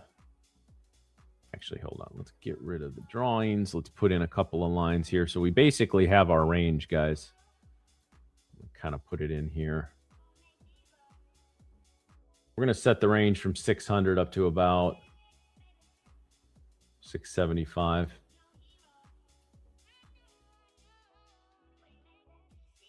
Love that this lower band has been used as pretty strong resistance. That means if we make another run up and if we break it, we've got a pretty good opportunity. Again, I'm looking long here, not here, but if we can push up out of this zone, I would feel pretty good about that. Again, maybe not the best trade in terms of probability of it being a winning trade, but if it's a winning trade, I think it'll be a really good winning trade.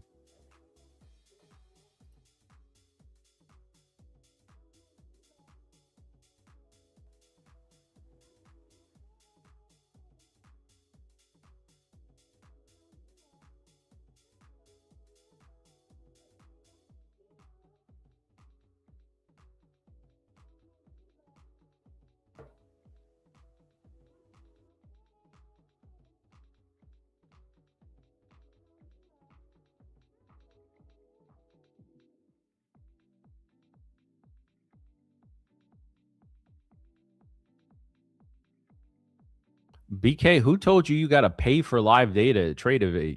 You do not. At least not to my knowledge. I have Tradeify accounts through them, and I have not paid for live data. I mean, I understand if you're misinterpreting, and that can be frustrating, but that's I would look a little more into that to be sure. If you could elaborate a little bit, I can try to ask a question there, but you don't have to pay for live data. So BK, I was a Tradeify customer before I worked here, and I bought an account and I was trading in Tradeify like 5 minutes later. So I don't know what you're referring to, and I didn't pay anything else.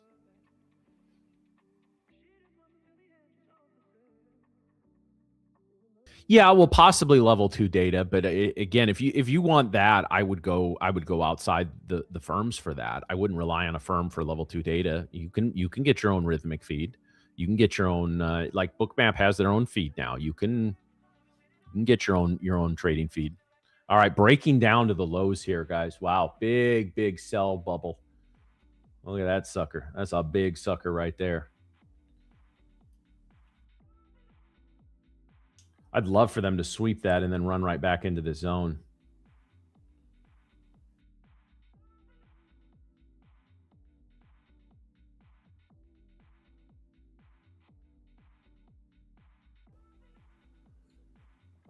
I cannot speak for 100% fact, guys, so I don't want you to like take this as gospel, but I don't recall a firm giving you level 2 data for free. At least of the ones that we've all heard of, I don't believe there's any. Okay, you need to reach out to support then, BK, because I don't know what you're seeing and specifically what, but you do not have to pay for live data. You absolutely do not. Level 2, yes. I think, but top of book should be right there for you.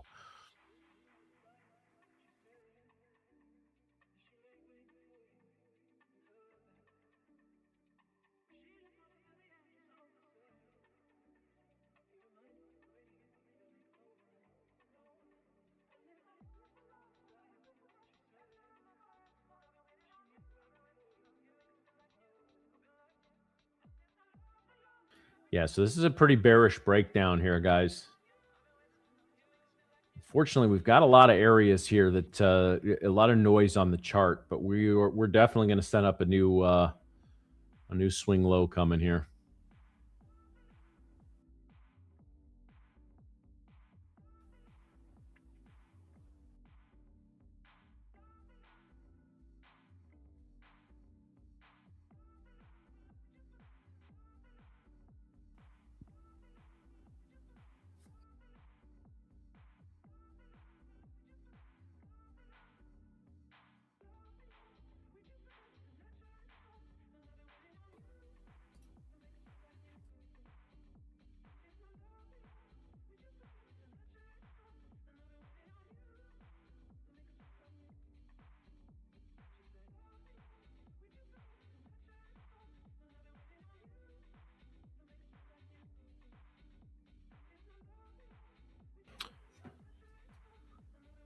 Well, I would like this. If we sweep these lows and then push back up above 600.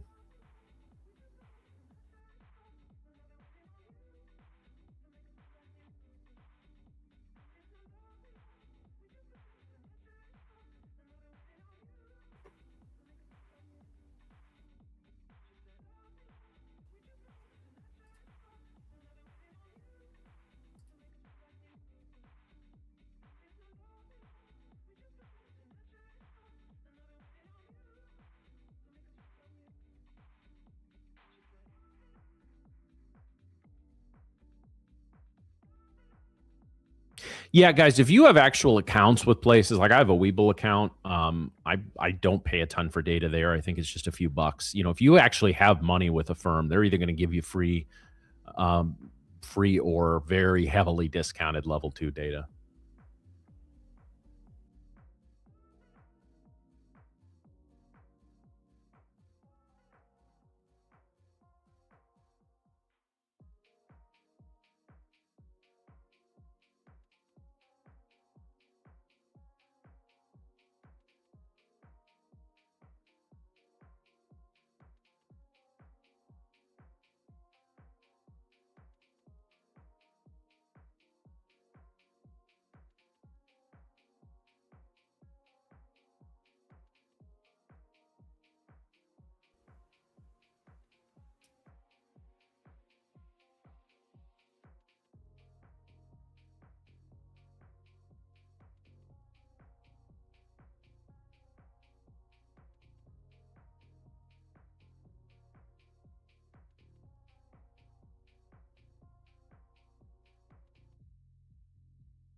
How we doing in the chat, guys? How's everybody doing? We green, we red.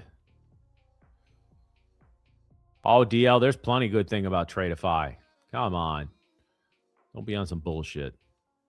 Organize an adult 6-7 screaming event at Chuck E. Cheese in front of all the kids.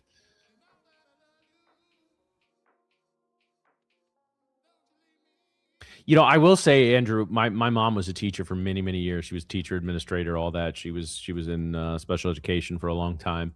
And all I know is like when a bunch of teachers, like maybe there's a slang or something like the 6-7 that annoys the crap out of them. I mean, if it's something vulgar or something, you got to shut it down. But if it's something like that, like I said, they would all just start doing it. Like if there was some particular slang or something that was stupid, they would all use it in like schools would team up to, like, teachers would talk and they would all use it. And sure enough, after a few weeks of that, it just wasn't cool anymore.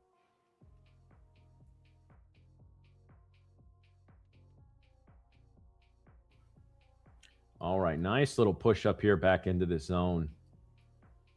So we failed to break the low. Look at that. That's pretty right there. So this has got me kind of on the hunt for a potential. Again, I don't want to trade in here because again, with this zone, guys, we don't necessarily have a clean top to bottom moves on these zones. There's too much going on intra candle here.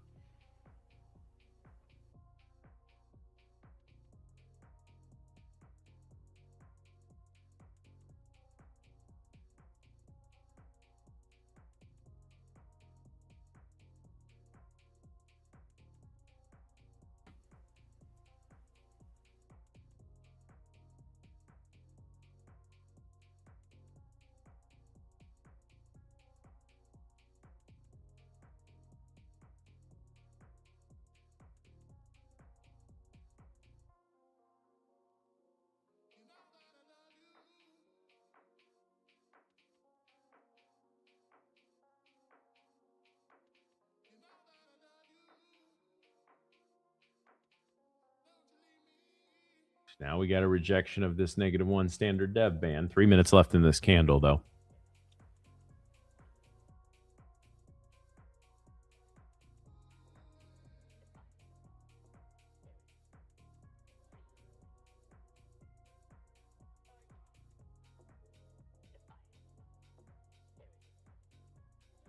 Yeah, when it comes to hidden costs and and activation fees and all that in certain places, guys, like I don't get me wrong. This is, I mean, we're making money. This is the very definition of capitalism. You guys speak with your wallets and what you choose to purchase.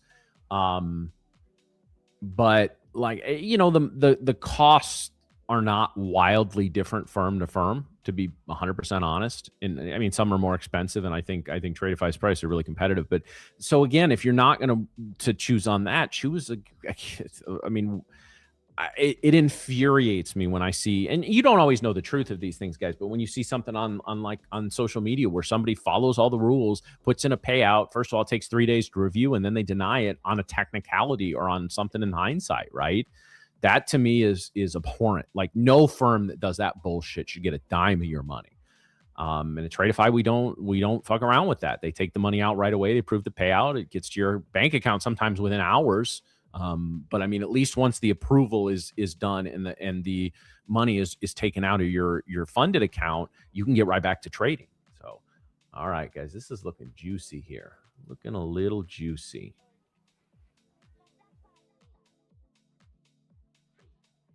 Want to be careful. We've rejected this area a couple of times.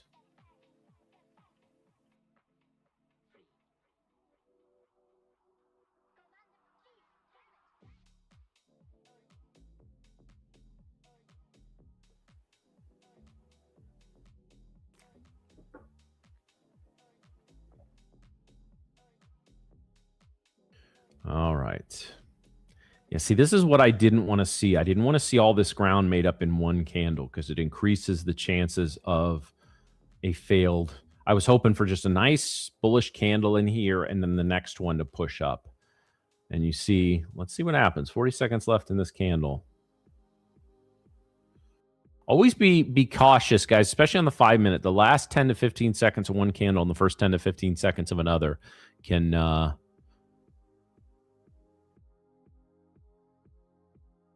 show some outsized volume and outsized movement. So just be careful. 20 seconds left in this candle, guys.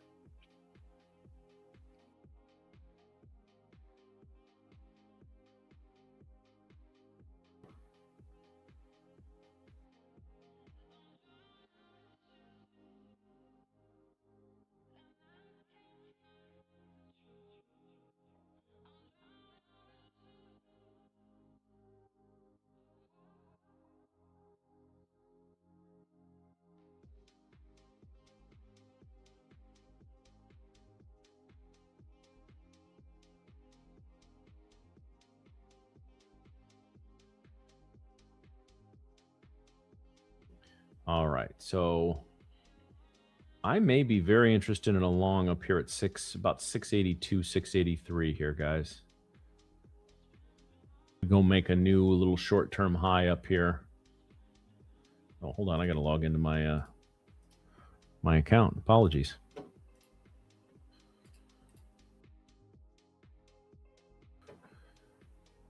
So I'm trying to get a payout in this select funded account. I just started trading it. I'm down about 600 on it overall. So let's see if we can't get us back above break even on that account.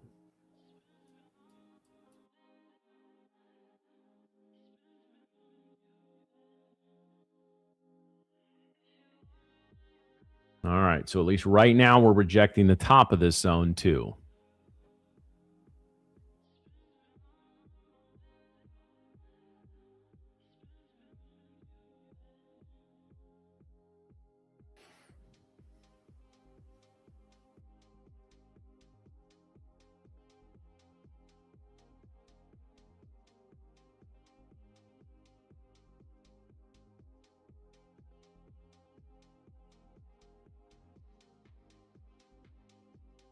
All right, some selling pressure, selling volume coming in here.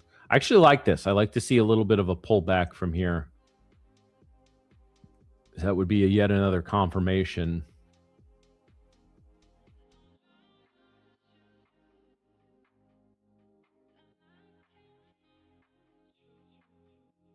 All right, guys, I'm going to put in a sell order or a buy order up here. I'm going to put a buy stop. It's up there at 84.25.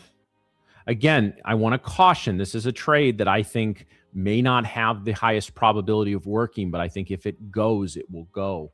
I think we could see a 70 to 80 point move off of that. I'm not necessarily too worried about VWAP here. If we get through, if I get filled and we punch up to 700,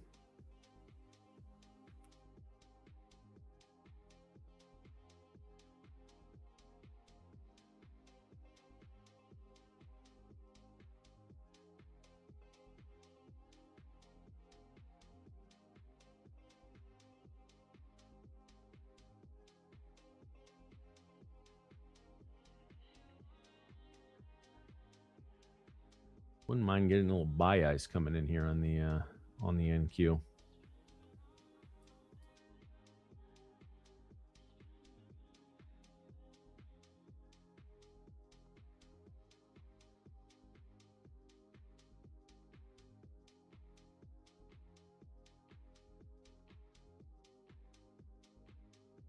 We break back below 660, I'll pull the order.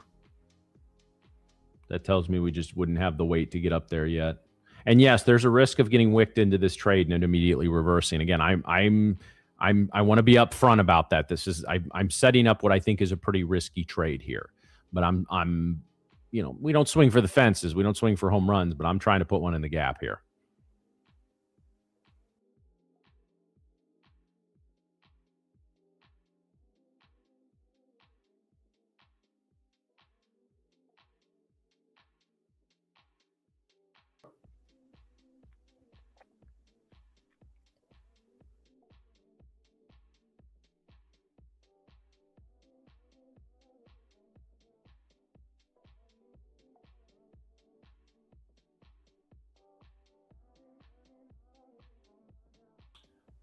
There's still a big order up here.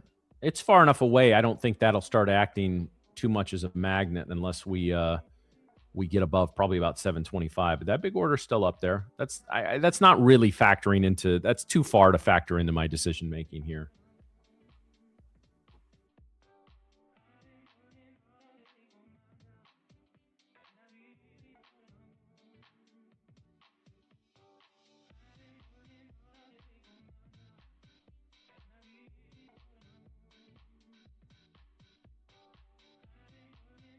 All right, a pretty decent close to that last candle. Let's see how this candle opens.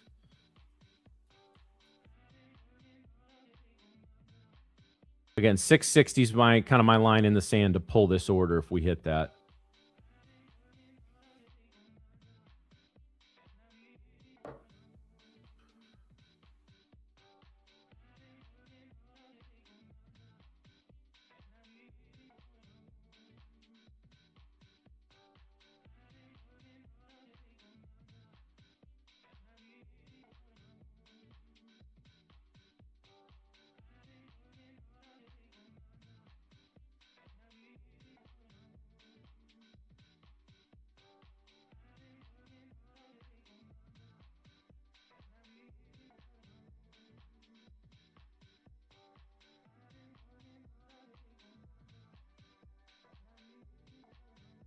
Okay, there we go. I am in. Holy crap. Okay. Oh, man, I got a horrible fill on. No, no, no, not horrible.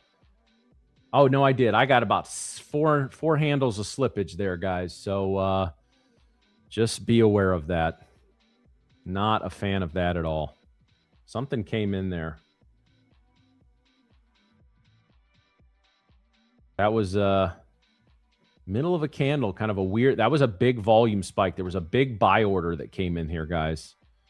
So I got slipped a little on that. That's all right. I'm giving this a little room.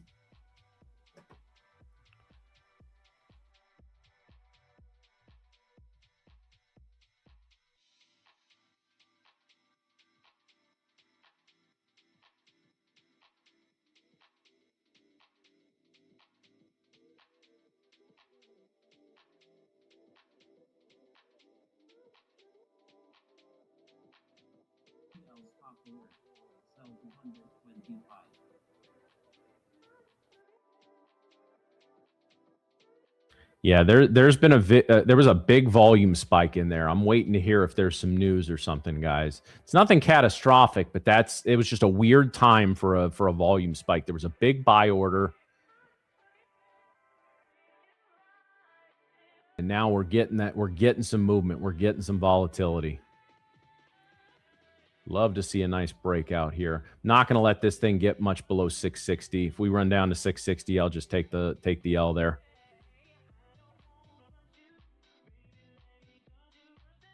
That big buy order triggered a lot of algos.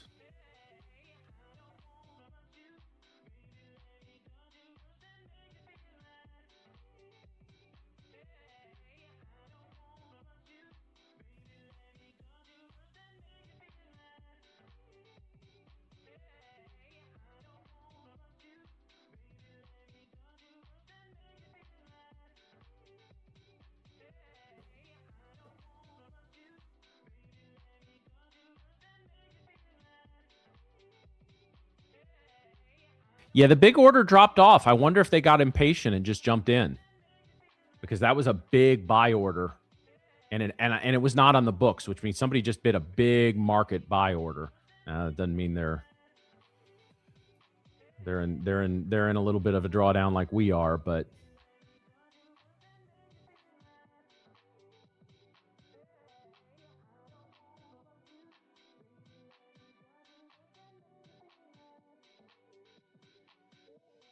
all right. Let's get that buying pressure. Here we go, guys. So I'll tell you what my target is when I see how we react to VWAP. If we bounce off VWAP, I might take a break-even trade or small loss. I'm not going to immediately, but if we punch through VWAP, again, we got to get through 700. We got to get through VWAP. That's not going to be easy. But if we clear those, I think we've got 50, 60 more handles overhead.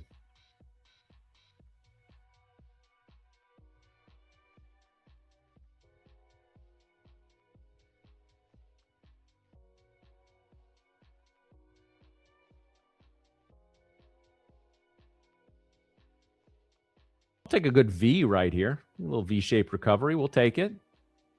I don't know if that's going to happen. That may be wishful thinking, but need another surge up here, guys. Let's get another big buyer coming in. We got another big buyer.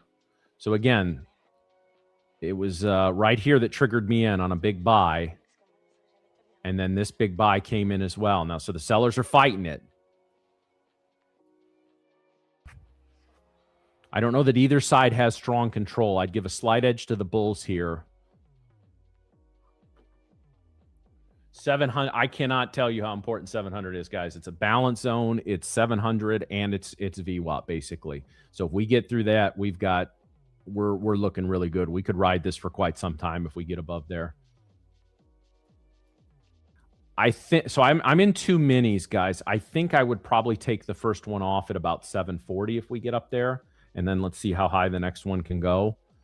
But if we don't punch back up through 700, probably on this candle, it may be a moot point.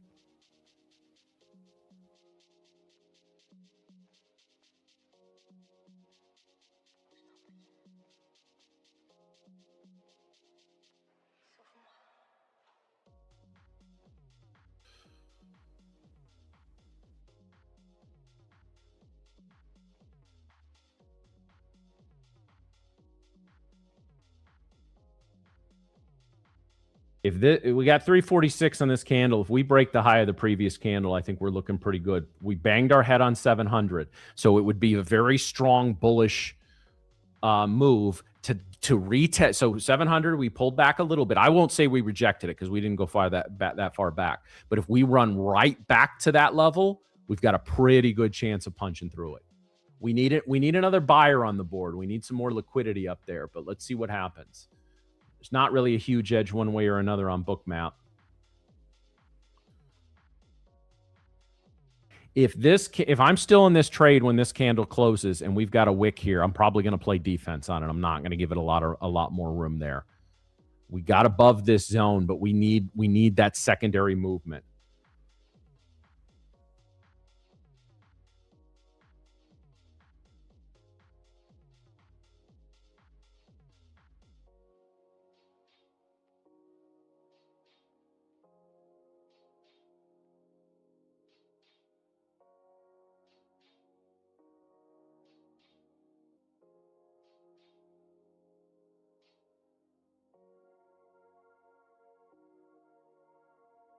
All right. See, this is what we don't want to see. We don't want to see this multi-wick rejection of the area of our entry and a move back into the prior zone of consolidation.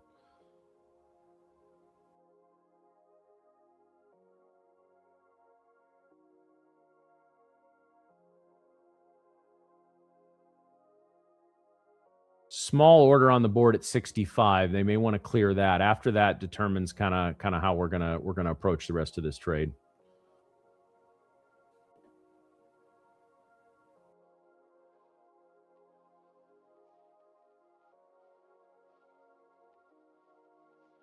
If this candle in the last 150 breaks above 700, I'm going to feel really, really good about this trade. I think we've got a big fish on the hook at that point. I don't even fish.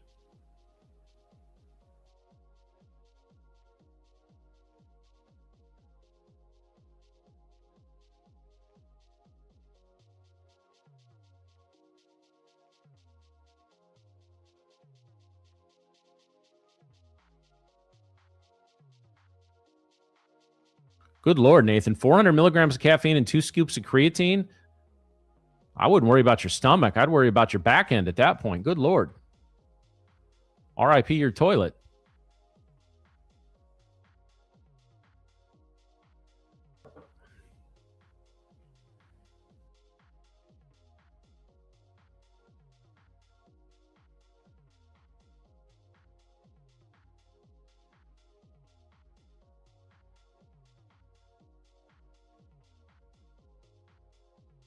There we go. Let's go.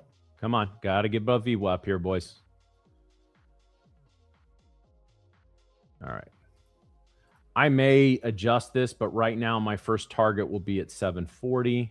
Not sliding my stop to break even yet. My stop will probably be about 665. In fact, I'm going to go ahead and put that in.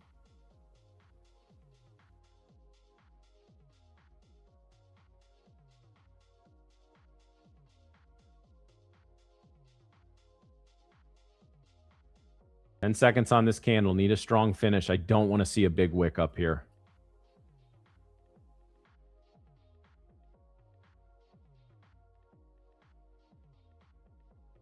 Yeah, they couldn't hold it. Come on, let's get it up there. If any of you guys could throw like a 10,000 contract order on the offer, I'd appreciate that. Thanks, Sean. Appreciate you, man. Thanks for being here.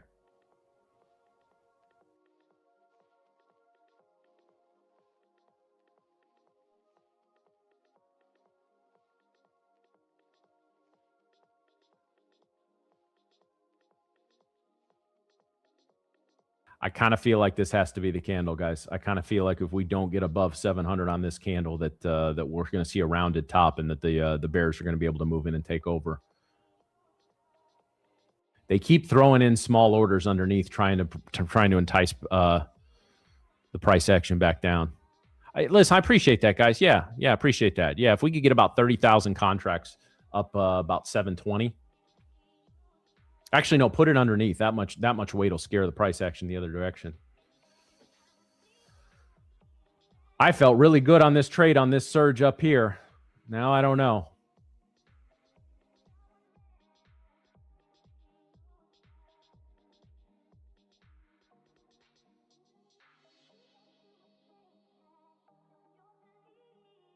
If they get it back down to 665, the Bulls have lost at least temporarily. But a lot of time in this candle. This candle can still be the one that cracks us up. If we get above, and we need a little more room. If we get above 710, I think we're looking pretty good. That surge of buying here was nice. If we could, again, that's the third bubble that we've seen. Nice buy-in bubble. They haven't been able to get full control yet.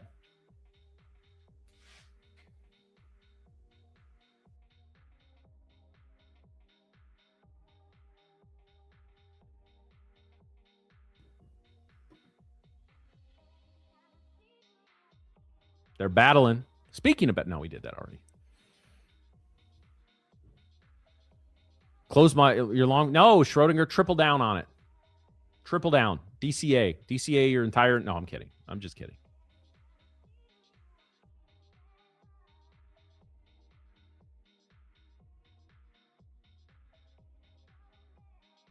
We're seeing more and more liquidity hit the books here, guys. They're seriously, they're fighting hard right here. Both sides, they understand the importance of this level. The algos, the big boy, they understand the importance of this 700 level. If it falls again, the Bulls could get control for the rest of the day at that point. I'm not saying that's what's going to happen. I'm just saying that's a possibility. If the Bulls cannot take 700 here, they probably won't have control for at least the rest of the morning session.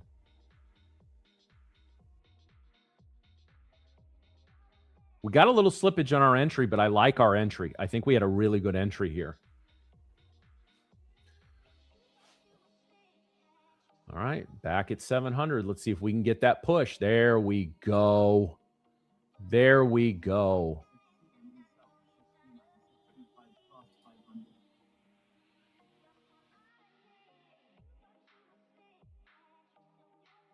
Let's head that up there, guys. I'm not moving my stop to break even, but I am going to slide it up to the top of this zone at about 675. It's at 676. We want a strong candle here. I don't want a wiki candle. I want this thing to finish strong. The last minute, I want us over 720.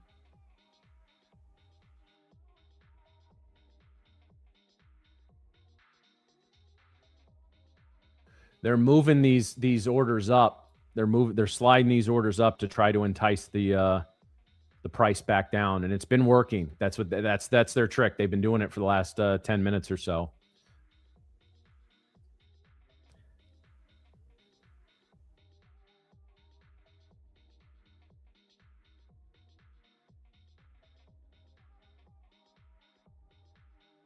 Yeah, guys, this is not looking good.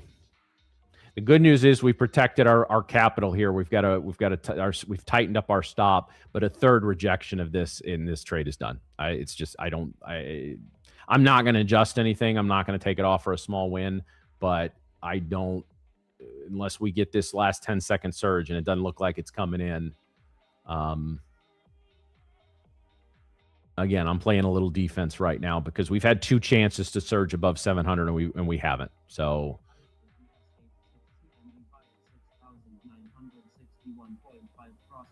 little buy ice in the ES, that could help, although we had some sell ice a few minutes ago. Yeah, guys, I'm playing defense on this trade. I'm not taking it off. I'm keeping my stop where it is, but I think we're going to get taken out on this candle here. Seen this happen 1,000 times. If the buyers could have held it here, ooh, it was going hard, but nope. I think we're going to take a loss on this one, guys, and that's all right. And if it bounces here and wants to run, that's fine. I can't sit here and take a 30 handle loss after being in profit this much. So we will take the small L unless it wants to. No, it's gonna come down here and stop us. Yep, the Bulls couldn't do it, guys. That actually sets up well for a potential short. Maybe we'll. I'm not going to just reverse position. I know some traders can do that. I can't.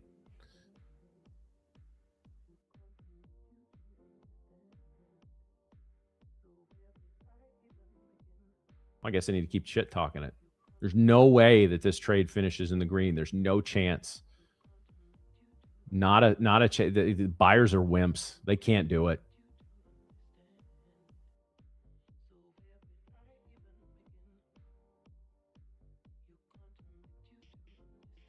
It's worth a try, I guess.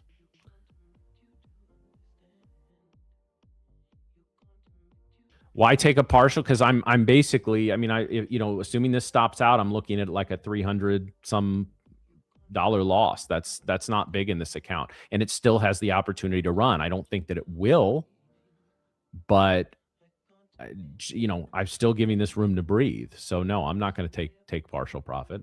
I've got a place. Well, I had a place where I'm setting my profit target, but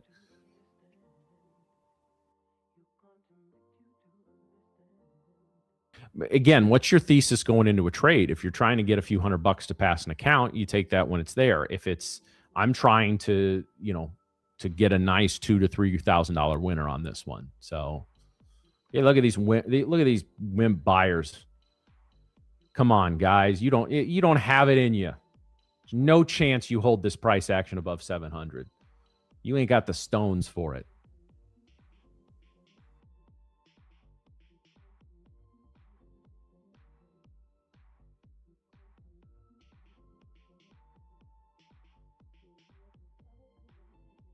Yeah, they can't hold 700. As much as I'm having fun shit talking them, they don't have the weight. And I thought we were looking good here because we got a surge. We got a surge of buying. They were running orders, and then they just lost it.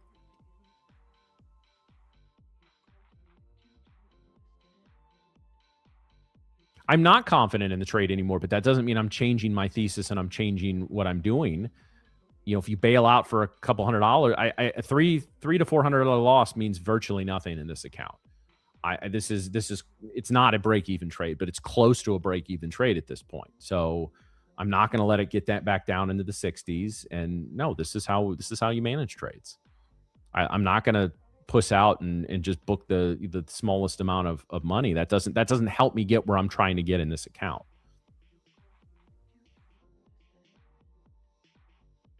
Yep, here we go. They're taking it out right now. Well, guys, it was a valiant effort, and there we're out. So what did we end up taking in this? Yeah, $481 loss, guys. It is what it is.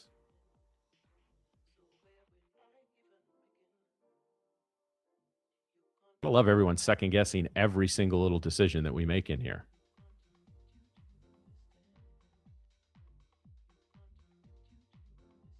I mean, Sway, you did that to Amos yesterday. Now, granted, it turned out a lot better for him than it just did for me. But like, this is what we do, guys. We manage our trades. Sellers have control now. I'm not shorting up here, guys.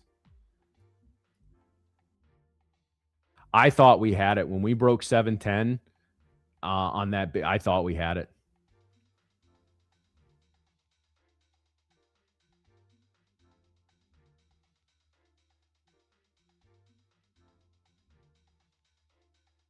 Yeah, first trade ever on stream, exactly.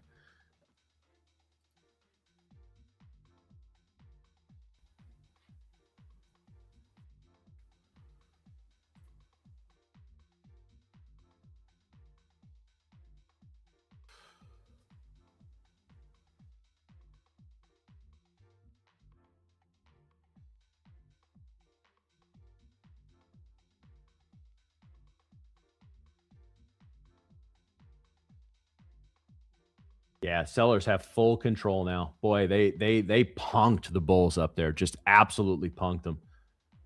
Well,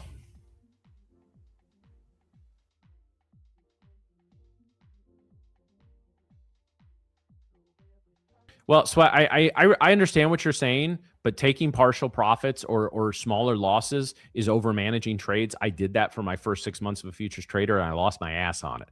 So it wasn't until I just started letting ideas play out for the better, for the worse, that I was able to become consistently profitable. So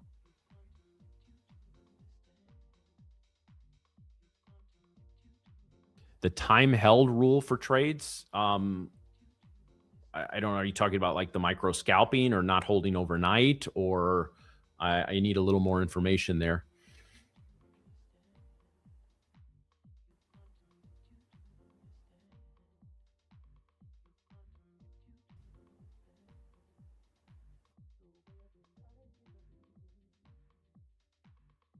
Oh, you can look it up. There's a 10-second micro scalping rule. It doesn't, I think what 50% or a certain amount of your percentage of your profits can't be micro scalped or a certain amount of trades. I don't remember. It's in the dashboard.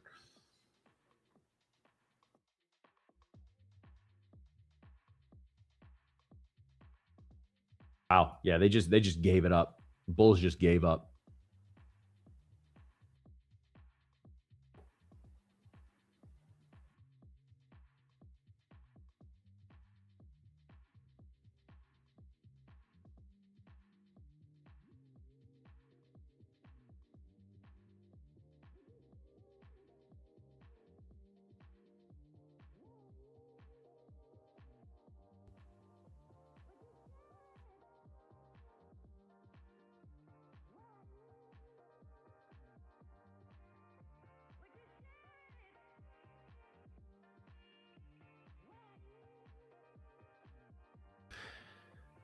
Yeah, so I use a variety of concepts. I use VWAP based trading and zone based trading and a whole lot. I mean it would take a lot to go through all of it, but just keep honestly just keep showing up and you'll see how we do. So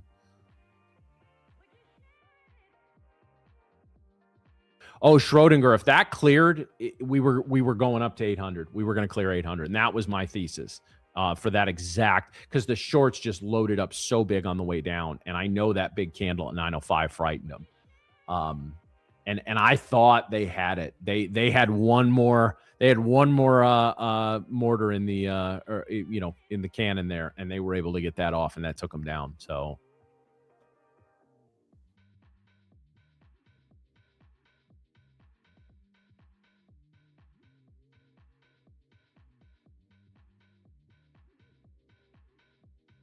I was trying to catch a $3,000 or $4,000 win and take that select to a payout today. So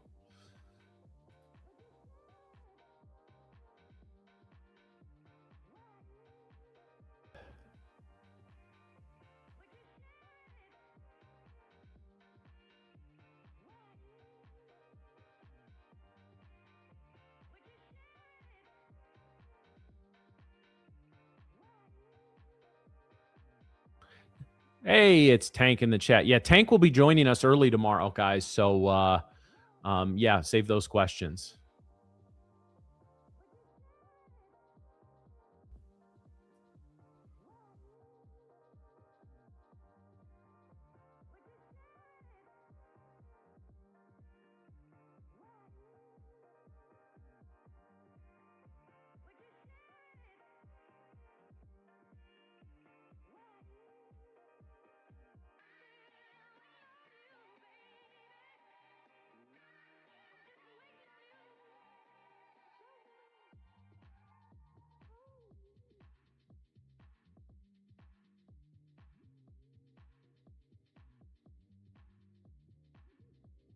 Yeah, appreciate you, Tank. Tank, I'm looking forward to talking with you, man. I know, like we gave you your own segment with Ryan, and I know that's been going great. I've been hearing great feedback on that, but miss having you on in the morning. So I'm really looking forward to chatting with you tomorrow. We've been getting into doing some deep dives on stuff this week, so I'm excited. I'm definitely excited. So I'm gonna wear a button down shirt and I'm gonna unbutton it like 4 or 5 just for you.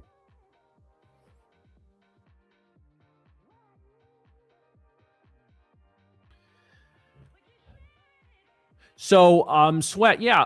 Nick does some ICT based concepts. Amos does a lot of ICT based concepts. He always comes on. He's on Monday, Tuesday, Thursdays, and Fridays right after the morning section here. So yeah.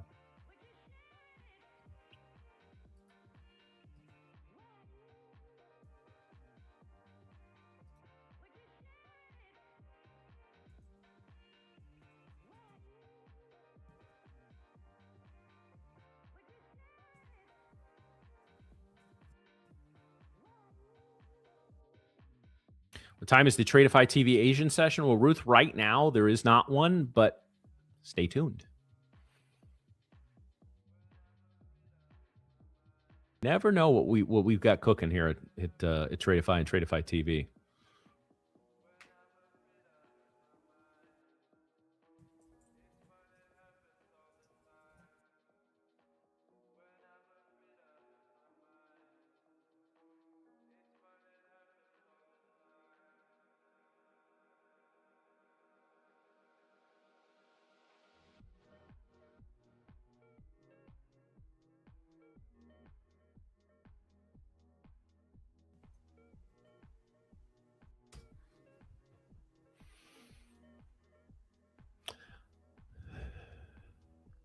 Yeah, they're doing everybody dirty right now. They're doing everybody dirty. So that just tells me I'll take a small loss and just I'm gonna let I will probably I think there's going to be another opportunity for a good trade, but I'm not sure it's going to come for the next 20 minutes or so.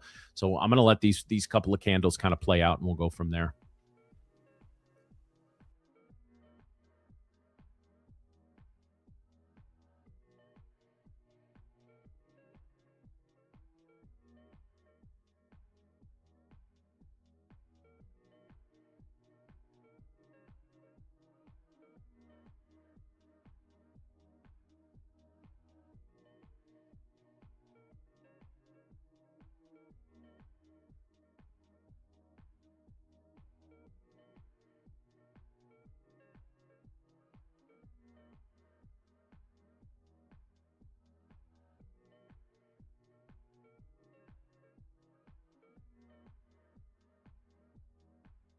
Yeah, right now they've basically they've head faked the Bears and the Bulls. Although that was a good move down. The Bears definitely had control there for a little while, but yeah, nothing like running it back 80 points and then taking another stab at 700.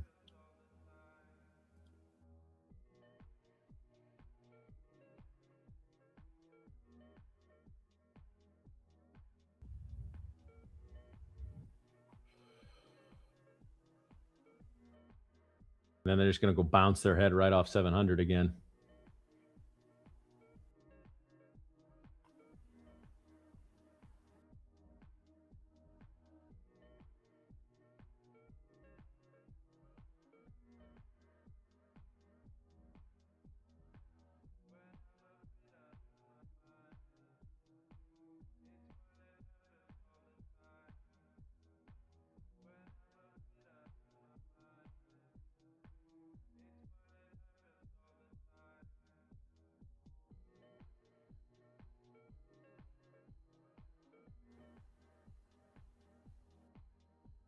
We'll see what happens. It's hey, the market nerd in me still loves watching all this stuff, guys. The way we approach these levels. And they got a little out of me. They're getting a lot out of a lot of other people. So volume really picking up too. Boy, they know how important this 700 level is, guys. Both sides know.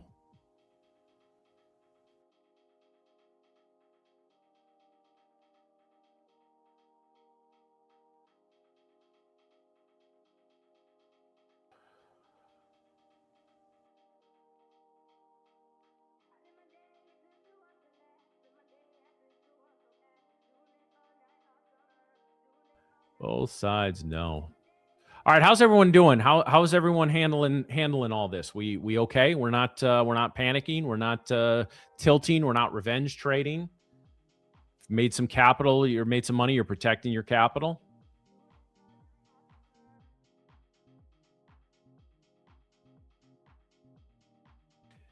I will say this: the Bears are playing smart today. They know the areas where they need to throw their weight around. They know this 700 level and this VWAP cannot fall. If it falls, they're in trouble.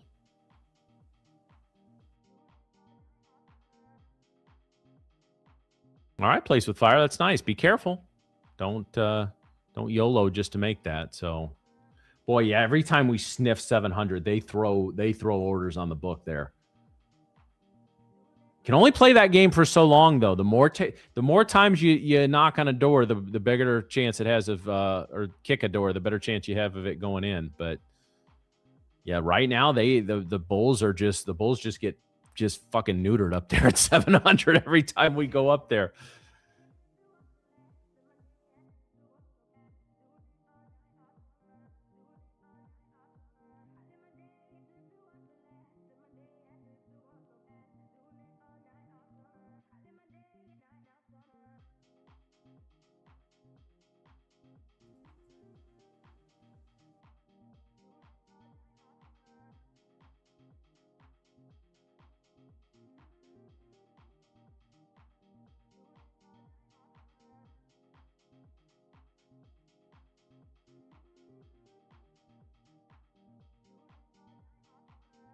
Yeah, I'll tell you guys. Every time we get up to 700, they're serving up some Rocky Mountain oysters.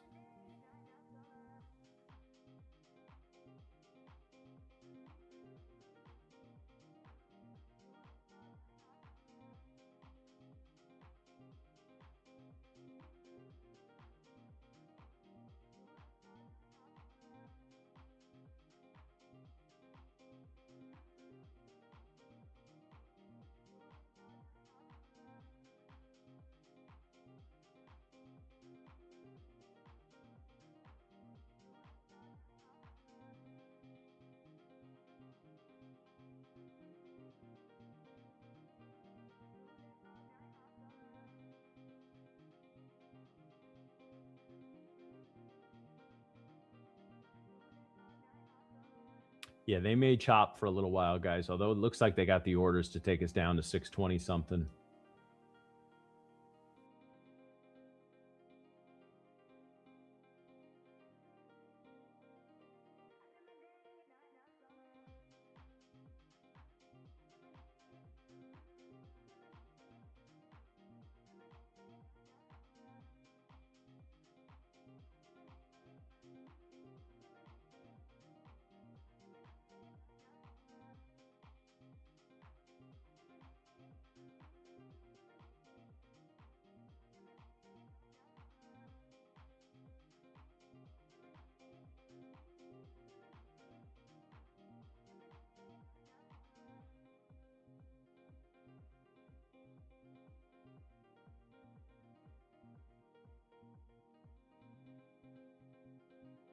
Well, and what's devious is both on this candle and this 935, like they felt like they've wanted to flush to lows, right?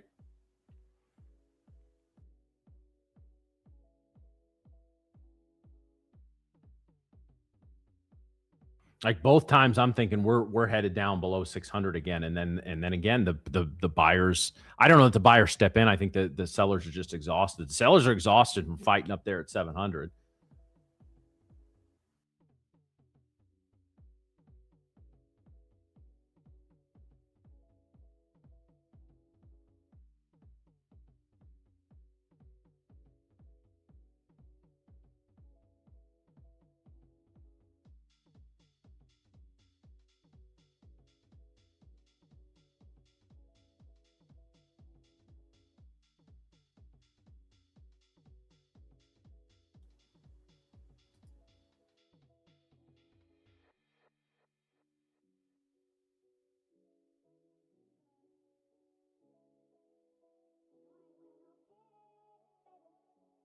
Borrow DGen Nick Solo. Yeah, I got to set one of those up.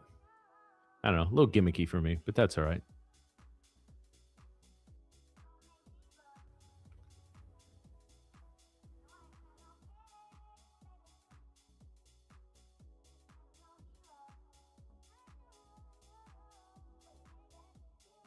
At this point, we're really just alternating who's in control, aren't we?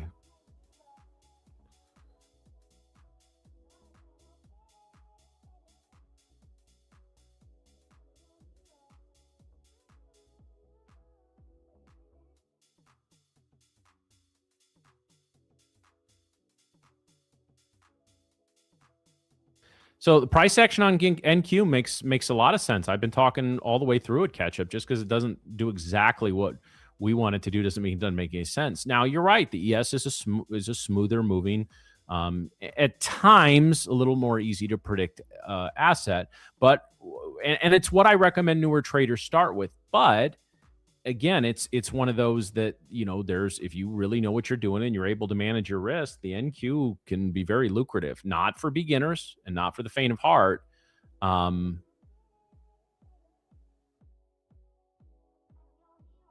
are a lot of very experienced and very good traders in this business that make a good living trading just the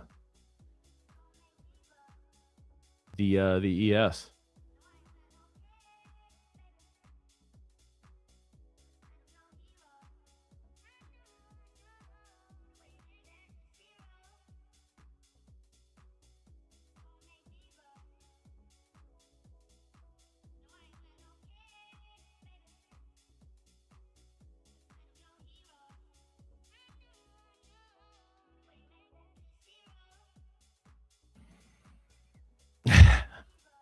Mario, I'm happy to hear that. That's good. I'm happy for you there.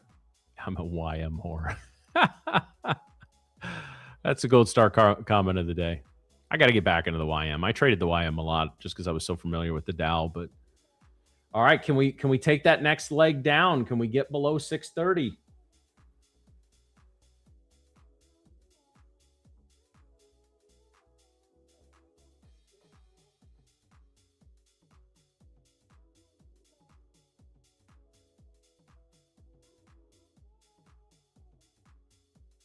This is where the Bears or the Bulls are going to have to fight if they don't want to go low a day. Right about at that 635 level is the -1 standard deviation off beat bop there.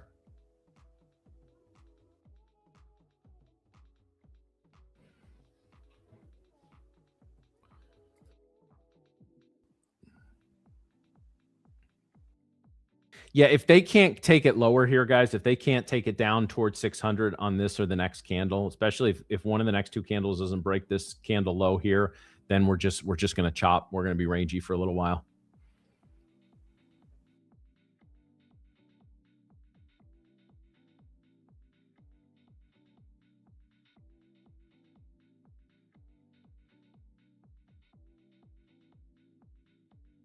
All right. Can we get through? Is 600 on deck now?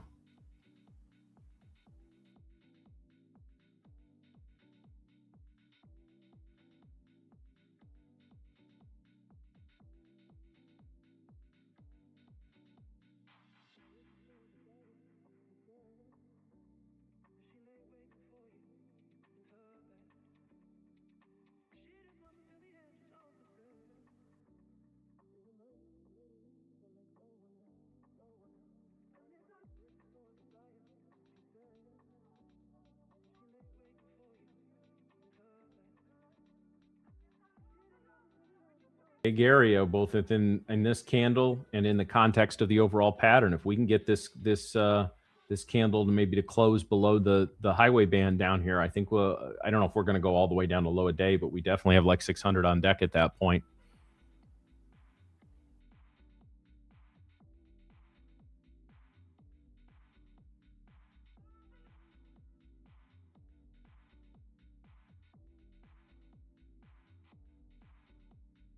Let us see what happens here.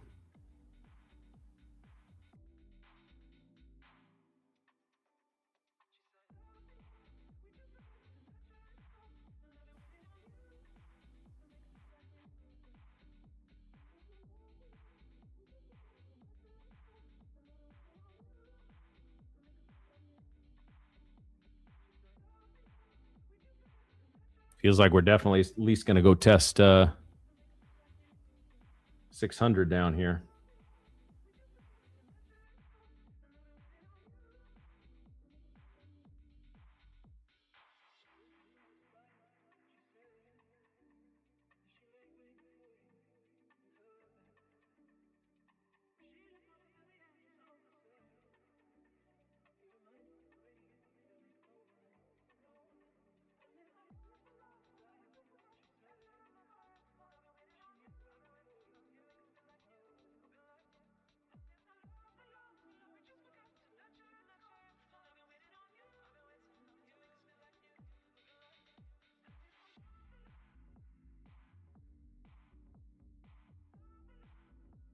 Yeah, they're definitely fighting here, guys. Got some liquidity layered in underneath all the way down to 600. So we could, if we head back down there, we could really accelerate.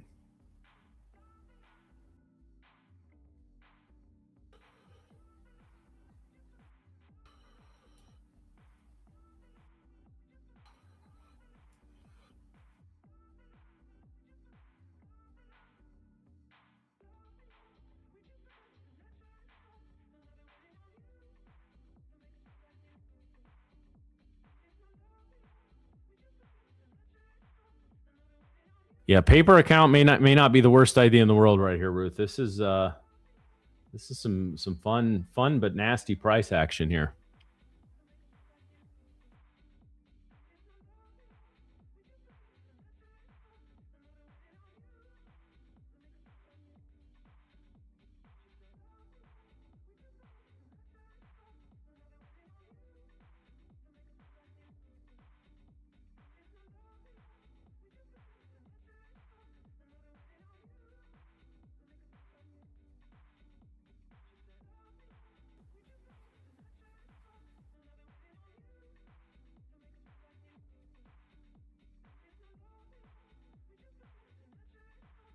Can they get us down to 600, guys?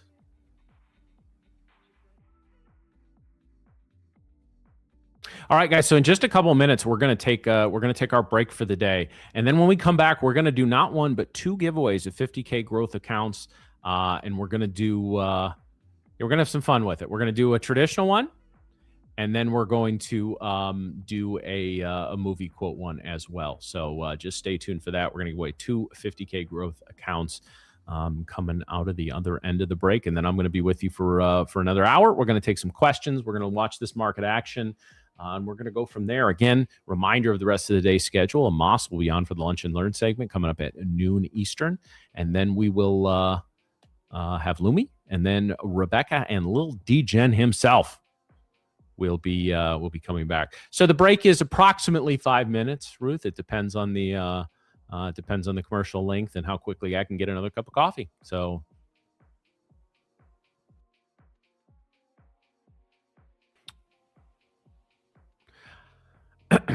all right, guys. So it's a little early, but if Colin's ready, Colin, we can go ahead and go to break, guys. So in about approximately 5-6 minutes or so, I will be back for the Market Pulse segment. So I will see you guys then.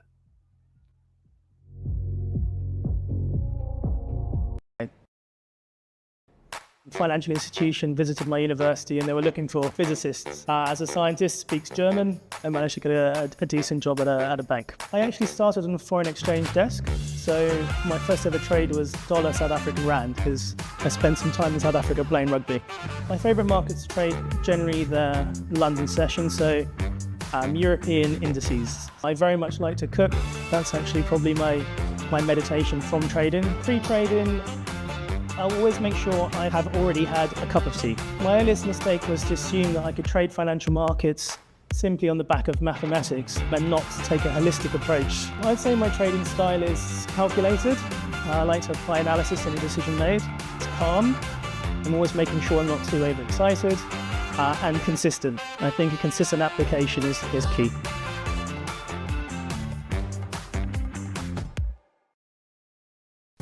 Welcome to Tradeify. First of all, going long. You think prices will go up, so you buy first and sell later. The mistake people make is picking what sounds impressive instead of what actually fits their trading style.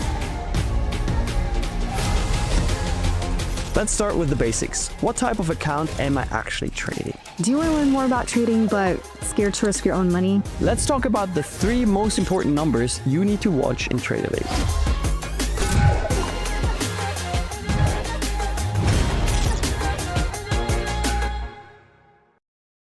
My name is Matt Hensley. Miriam Rushdie. My name is Nick. I am from St. Louis. From Orange County, California. And I'm from Switzerland. I'm a Midwestern homeowner, which means I spend at least 7 hours a day in my yard. I like to explore new foods, different cultures. I do a lot of sports. I go to the gym a lot. I play paddle tennis. My first ever trade was actually Peloton.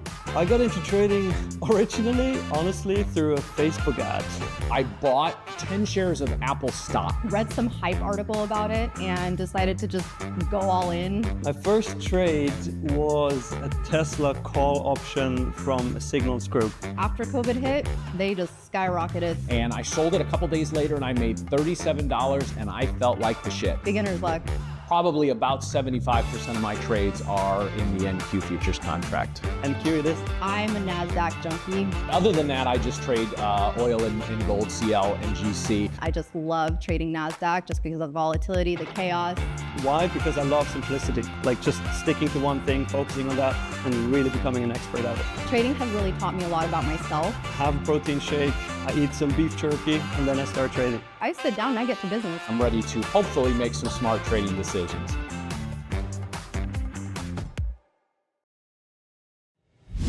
At Tradeify, we believe traders deserve a better way to trade. No endless evaluations, no unnecessary barriers, just a direct path to capital. Built for real traders who want to focus on what matters most, the next trade. With instant funding, you're not waiting weeks to prove yourself. You're working to get payouts from day one. It doesn't matter who you are or where you're from. If you can trade, you deserve real opportunity. We built Tradeify to give traders funded capital without the delays, complications, or fine print. Our advanced trading journal tracks every detail of your performance, giving you the insights you need to consistently improve. When you trade with us, you control your profits. We take on the risk that holds most traders back, because that's how funded trading should work. Trading is hard enough. You need a partner who provides the structure, the speed, and the support so you can stay focused on execution. Confidence comes from knowing you have capital behind you and a firm that moves as fast as you do. This is Tradeify, funded trading built for real traders. Do you want to learn more about trading but scared to risk your own money? What if I told you there was a way to trade with someone else's capital while you learn? Welcome to Tradeify. This series explains everything about the funded trading world. The reality is, gambling is random. Professional trading is calculated risk management. We're pulling back the curtain so you can make an informed decision about whether this path is right for you. The reality is, you don't need to know everything. The traditional barriers don't apply here. Without the proper education or support, this is going to happen.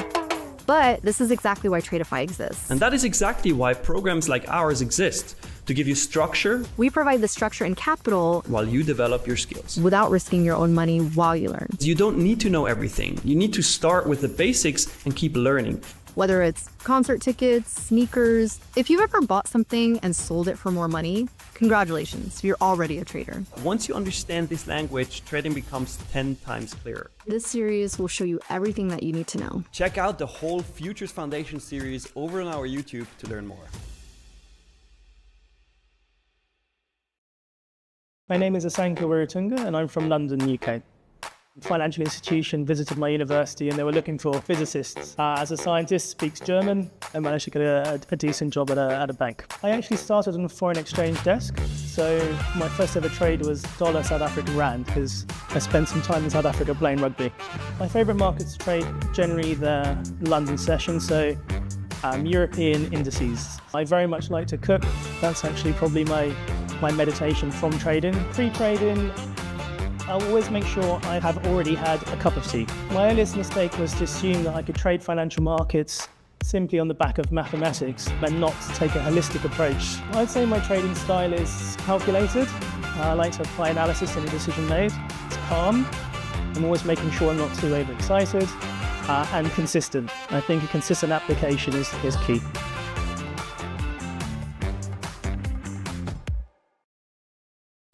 Welcome to Tradeify.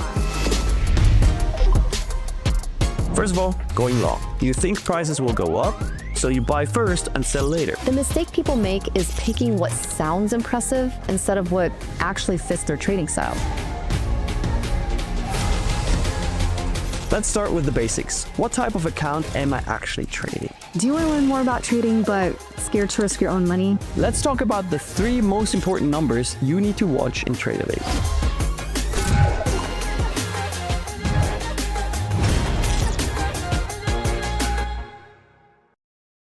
My name is Matt Hensley. Miriam Rushdie My name is Nick, I am from St. Louis. from Orange County, California. and I'm from Switzerland. I'm a Midwestern homeowner, which means I spend at least 7 hours a day in my yard. I like to explore new foods, different cultures. I do a lot of sports. I go to the gym a lot. I play paddle tennis. My first ever trade was actually Peloton. I got into trading originally, honestly, through a Facebook ad. I bought 10 shares of Apple stock. Read some hype article about it and decided to just go all in. My first trade was a Tesla call option from a Signals Group. After COVID hit, they just skyrocketed. And I sold it a couple days later and I made $37 and I felt like the shit. Beginner's luck. Probably about 75% of my trades are in the NQ futures contract. And curious, I'm a NASDAQ junkie. Other than that, I just trade oil and gold, CL and GC. I just love trading NASDAQ just because of the volatility, the chaos. why? Because I love simplicity. Like just sticking to one thing, focusing on that, and really becoming an expert at it. Trading has really taught me a lot about myself. Have a protein shake, I eat some beef jerky, and then I start trading. I sit down and I get to business. I'm ready to hopefully make some smart trading decisions.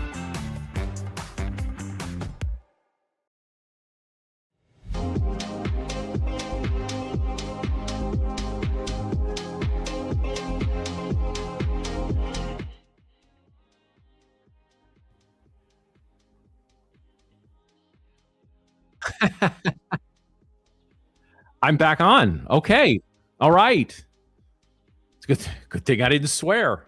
I mean, good Lord. I mean, sometimes you got to watch your fucking mouth around here, No, anyway, guys, so we are back. I've got a cup of coffee. I see the markets have done another head fake while I was gone, which is nice. So guys, I've got about 45 minutes or so with you. So we're gonna watch here. We're gonna tune in to the price action, and I'm gonna take your questions, guys, because I know Tank's gonna be joining me tomorrow. We got one of our funded traders on tomorrow. Hopefully they show. But regardless, we're gonna have some fun. I appreciate you guys so much this week. You guys have been sticking with me, and you know this is a lot for one person, but. I'm up to the challenge, and I hope the market action has just not been great this week, and this was kind of my nightmare.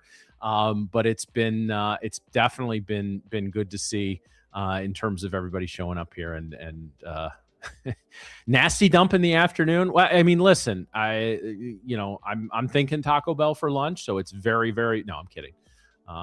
I feel like I don't know. I feel like I've earned some sort of fattening lunch after the last few days, though. I don't know. We'll see. We'll see how the market's actually been trading okay in the afternoons. I've caught a couple of trades here or there, but it's just, I guess, guys. Now we do have non-farm and stuff tomorrow. I smell good. Yeah, thank you, baby. I appreciate that. But yeah, it's. Let's breathe together for a second, Tradeify Nation. Let's just take a. Ooh, serenity now, right?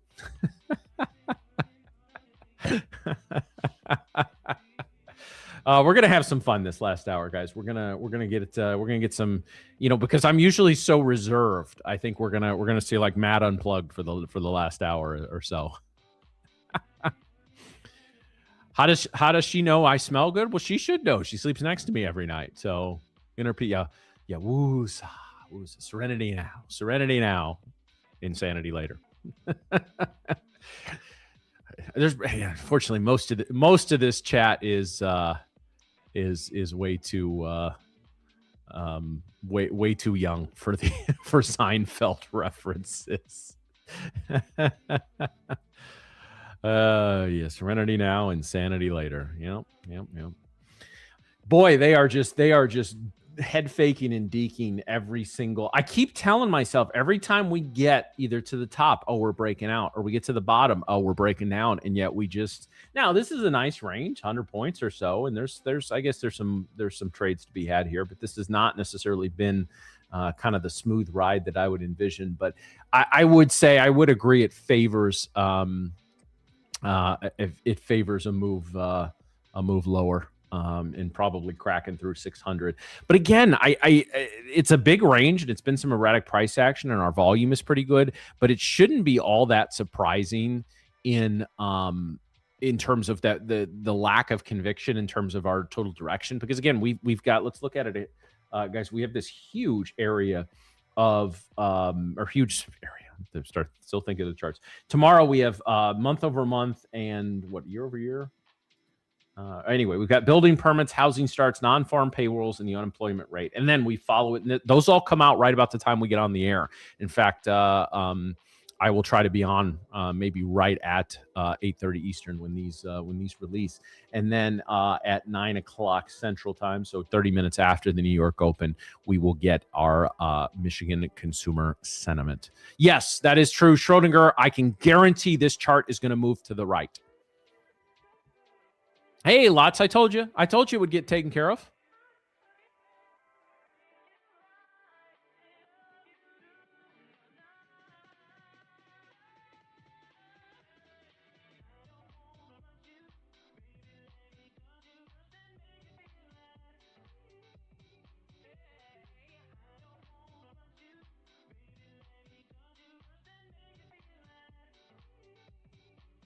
But yes, I'm pretty sure we will move to the right.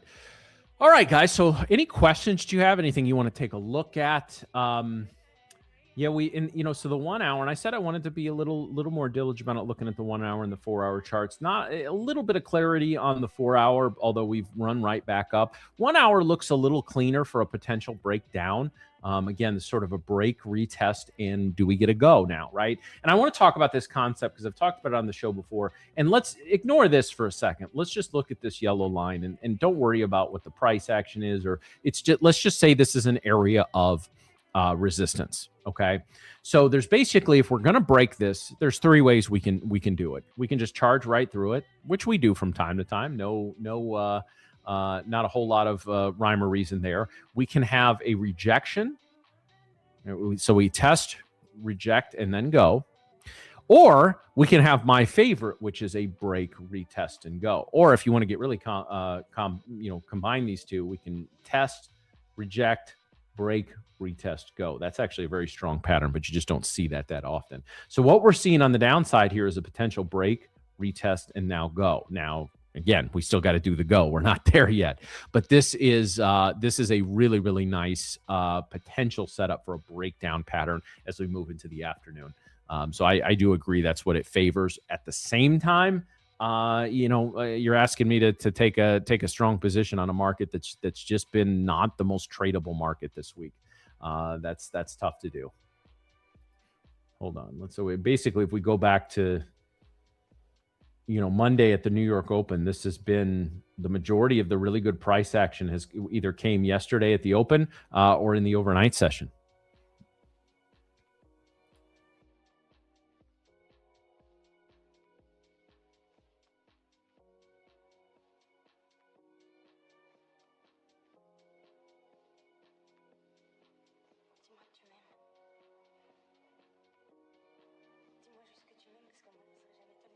All right, so we do have a couple of giveaways to do, guys. So I'm you guys have stuck with me this long. I'm not going to worry too much about a light goal. So Colin, I'm going to put the keyword in the background, and we are going to, let's see, what would it be? All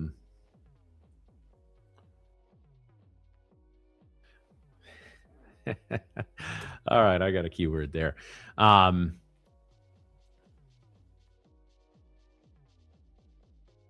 So as soon as I know he's got that keyed up, I will give you the keyword, and we will be giving away a 50K growth account. And we're going to do another one in about 20 minutes or so, and it's going to be a movie quote. You guys were there were some people who were pretty pissy the way I did that last time, but you know what? I'm running things today. I mean, Colin is in the background, but at least on camera. So I want to do another movie one. We're going to do another movie one. So.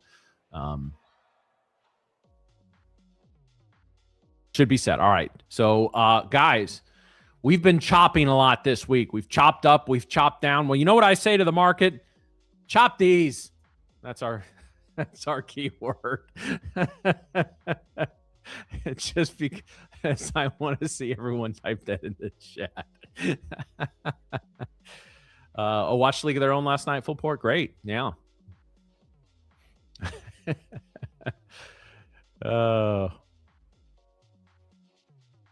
All right, guys, so we're going to give you a couple minutes to put that in, then we're going to do a giveaway, and then we're going to do another movie quote giveaway. In fact, I already know what movie it's going to be. I got to see what would be a good quote. One of my all-time favorite movies.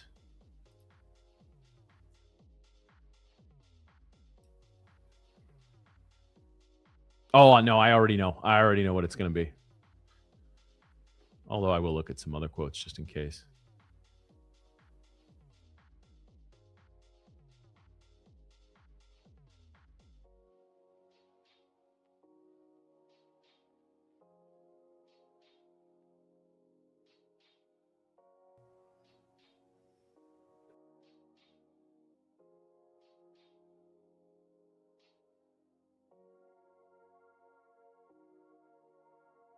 All right.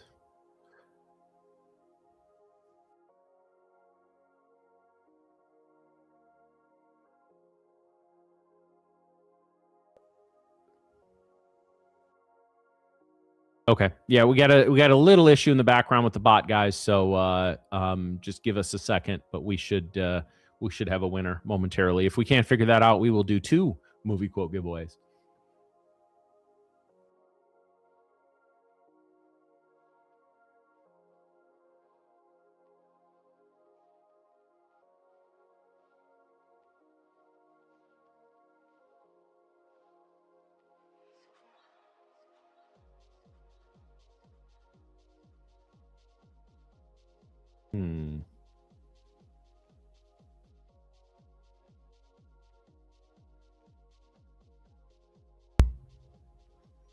All right, guys. So hold off on the chop D's for a minute, guys. We've got a little bot issue in the background. So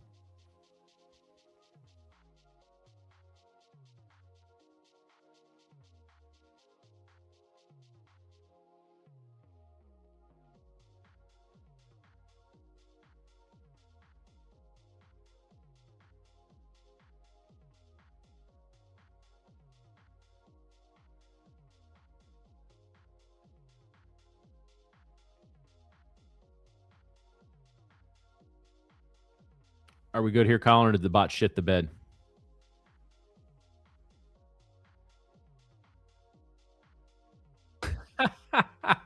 Yeah, the bot said, chop this, motherfucker. All right, guys. So the bot is broken. We've killed the bot. We've chopped D's bot into, yeah. No, anyway. All right, guys. So we are going to do 2 movie quote giveaways then, since the bot is broken. Bot is broken. We're still going to do the giveaways. So anybody that complains about how we do this, we can't do it in any other way right now. So I'm going to blame Drew since Drew's not here today. Drew broke the bot. Damn it, Drew. The keyword is damage. No, I'm kidding. Just so we are still going to do the giveaway. So I've got the first one here. So again, I want to be very clear what the rules are here. And if you're seeing this after the winner was given, make sure you're live, guys. Make sure you're live. The first person to type the name of the movie, you've got to have the name of the movie. I'm not worried about punctuation and capitalization, but you need the name of the movie and it needs to be spelled correctly. Okay, so the first one to do that with no abbreviations, wins. And I will. So again, we will be doing this twice over the course of the next few minutes, and the first person to type will win. And yes, there's a little inherent. I just want to say, because it's not fair. It says yes, if you know the movie without Googling it, you will have an advantage. If you're closer to where we're broadcasting as opposed to the other side of the world, you're going to have a little bit of an advantage. I'm sorry, that's just the way it is. We do most of the giveaways as fair as we can. I was going to do at least one with the bot, but the bot is busted. So, all right, guys. So here is the first movie quote. First one to type it. As a duly designated representative of the city, county, and state of New York, I order you to cease any and all supernatural activity and return forthwith to your place of origin or to the nearest convenient parallel dimension. People just guessing now. All right, so that was the quote. There it is. Real Chris got it. All right. So Real Chris, you were the first one. That is the original 1984 Ghostbusters. One of my all-time favorite movies. So let me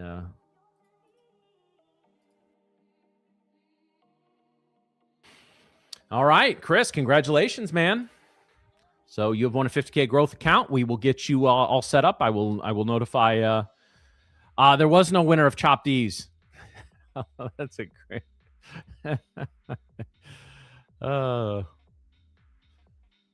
Yep, that is Ghostbusters. Everyone can feel free to type it in. I love that movie. It's a classic movie. And actually, I don't hate the new ones, guys. I really don't. I like what was it? Frozen Empire was the latest one, but the one before that was pretty good. I mean, they weren't as good as the originals, but the dry humor is good. Yeah, it's what can I say? I'm a sucker for Paul Rudd. Motherfucker doesn't age.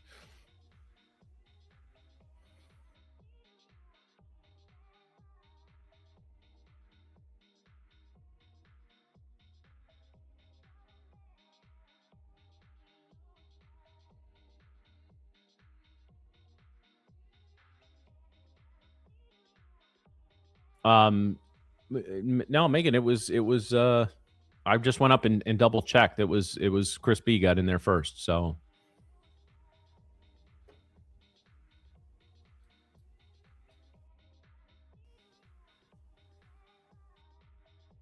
all right, so we'll do one more in about 10 minutes, guys. Do another movie quote.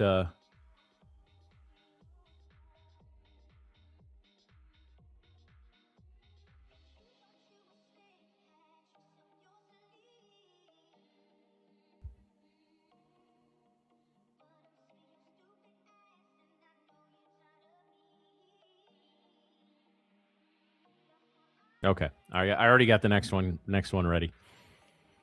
Star Wars. No, sorry, it wasn't Star Wars. Star Wars is too easy. Like, if you're my age, or actually if you're like mid-30s or older, just about any quote from the original Star Wars movie will you know. No, it wasn't Pulp. It's not going to be Pulp Fiction. Sam, that's great, man. That's what I like to do. That's what I like to be influencing. Chris, I'm going to tell you to stay out of this next one, if that's all right, man. Just because this one isn't. This is a little more skill based. I'll have you. Sorry, Chris, you're an OG, but you just won. I'm going to preemptively disqualify you from the next giveaway. So, but when we go back to just the bot ones, you're more than welcome to jump in. Yeah. No. Okay. Yeah. No. I appreciate it. I mean, I appreciate you taking it well. Blazing Saddles. There's a lot of quotes in there we can't do. I do think the they couldn't make this movie today thing is overblown, because there's a lot of edgy humor that's out there today. But I don't know. Blazing Saddles they may not be able to make. That's a classic one. Classic Mel Brooks. I'm ready for Spaceballs too. Oh, I didn't even think that Spaceballs could have been the It's not going to be now. So. That's the combination I have on my luggage. Yeah, full port. That would be the quote that I would choose, and I would get in trouble for that one. So I'm not going to do it. So yeah, the original History of the World. Oh, a bullshit artist. Did you bullshit today? Or did you try to bullshit last week? Yeah, I love that. The History of the World is great. I tried getting into part 2 that they just put out last year. I watched a couple. It's all right, but the first one is just so classic. I bring you these 10 commandments. It was better when Mel Brooks was young and he could act in those things. Although I'm sure he pops up in Spaceballs too. But yeah. Risky business. No, yeah, no Dirty Dancing. That's too. Well, I'm not going to be able to read them in Hungarian, Wilkie. So.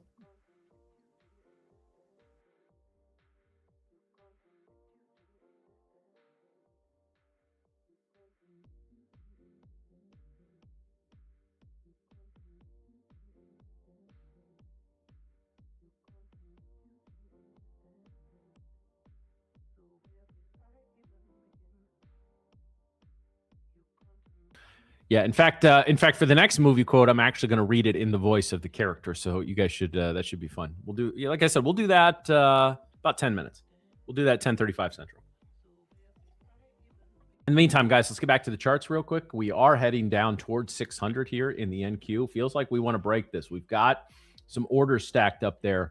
So actually, let's watch this on Bookmap together. Let's watch as this moves down, see if it takes out that order at 600. Jay and Silent Bob Strike Back. Yeah. You know what? I don't think a lot of people would. I'm trying to pick fairly mainstream movies, Bear Raider. I feel like it's only a certain segment of truly twisted individuals that know the View Askew movies. I was pleasantly surprised with the Jay and Silent Bob reboot. I thought I was a little iffy on that. And don't even get started on Clerks 3. That was a sad ending. What about Bob? An all-time Bill Murray classic.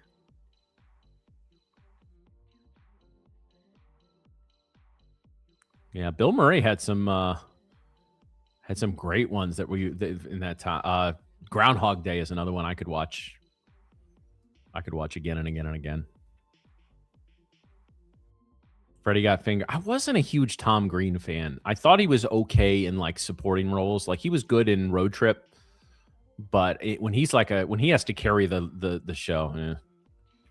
Grew up in New Jersey when the original Clerks came out. I bet that hit hard. I don't know the area very well, but I went to college with a couple of people from New Jersey that said, yeah, same thing. That it just that's just truly written by somebody who grew up in New Jersey.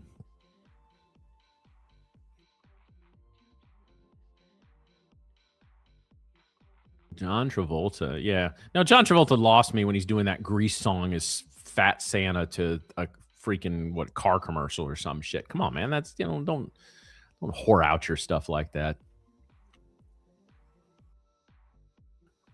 ES testing New York mid. Yeah, 30. Yeah, exactly. That's it. That's it. This is just straight dookie ass price action.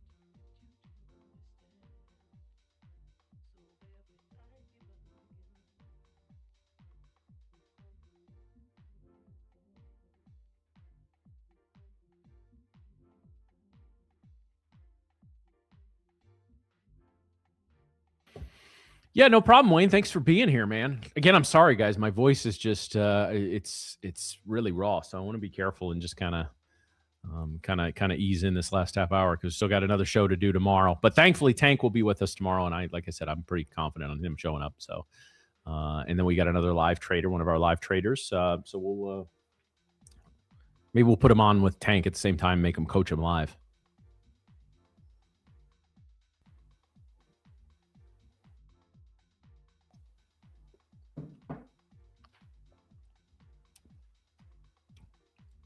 All right, Mario, take it easy, man.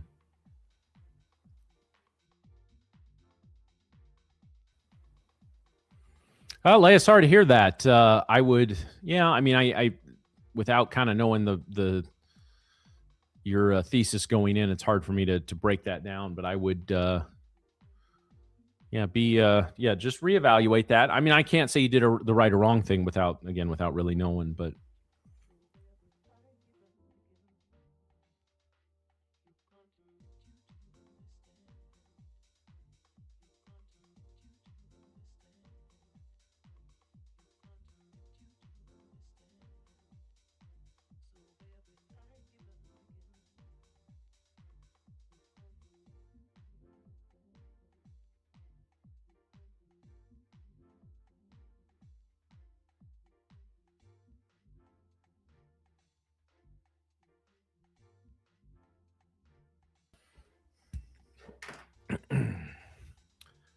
Followed your system, but the market stopped. Well, I mean, that's gonna, yeah. I mean, that's gonna happen, Leia. I mean, if you followed your system, you have trust in your system, you've done the work to put in your system.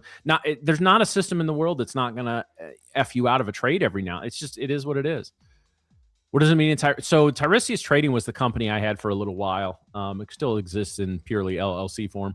But that's when I was doing my own education stuff, and Tiresias was a Greek oracle. And so I kind of like mythology, and I really like alliteration. So I was really looking for another T word. So,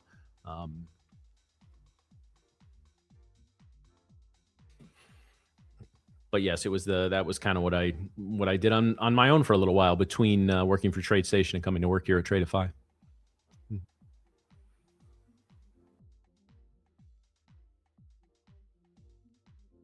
Yeah, it's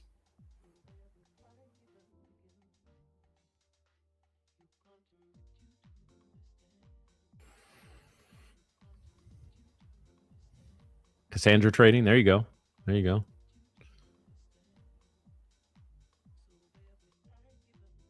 If you have trouble entering trades, like you freeze, you can be like it'd be Medusa Trading, like you're just. Big Daddy did have some great one-liners. I haven't seen the new Happy Gilmore yet. I can't remember reminding to watch that before I canceled our Netflix subscription because that shit is expensive. I grew up with some of the Sandler movies. Not all of them have aged well. Higher is a trading.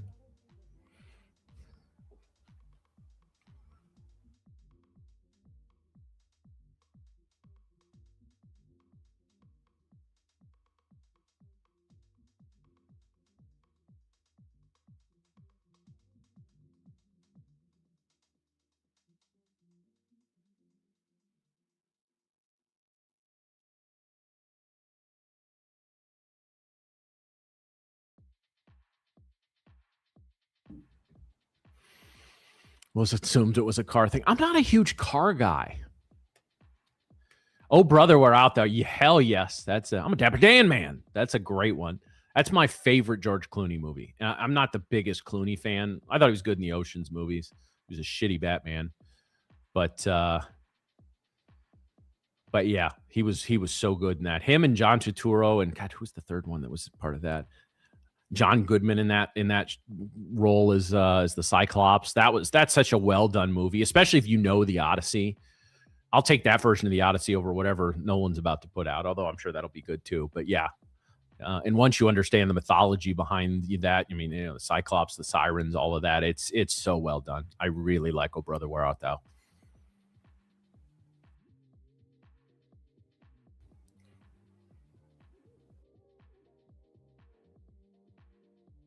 Yeah, Uncle Buck as well. Yeah.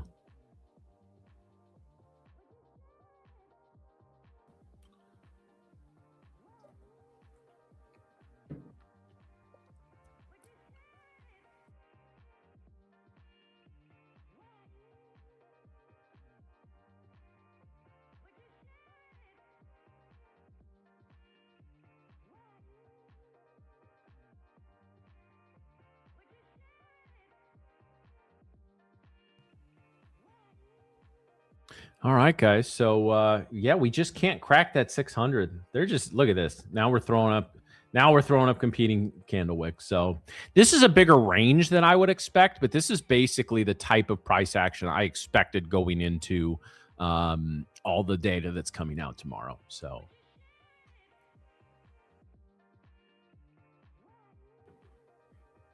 yeah, Morgan. I mean, that's one of the reasons, isn't it? Yeah, that's one of the reasons the Shawshank is so good, is because you get him as the narrator. That is probably my favorite movie. I would say Hoosiers and Shawshank Redemption are probably my two favorite movies. Ghostbusters is up there, definitely.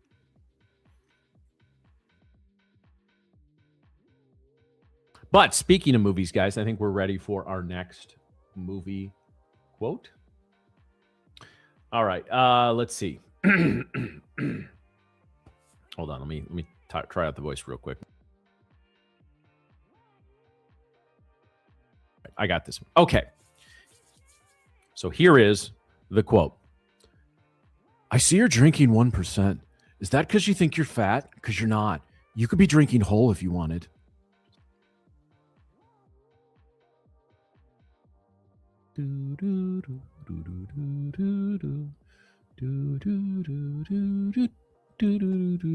There it is. Full port short. Got it. Full port short. Congrats, man. Pull you up. Get your channel in the background. Make sure your email address is in your YouTube description.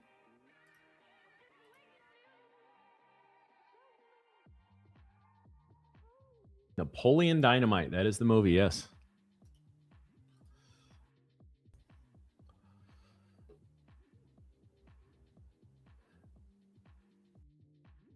Really, Andy? Really? Come on, man. I explained the bot is broken. I was going to do a bot trade, but yeah, well.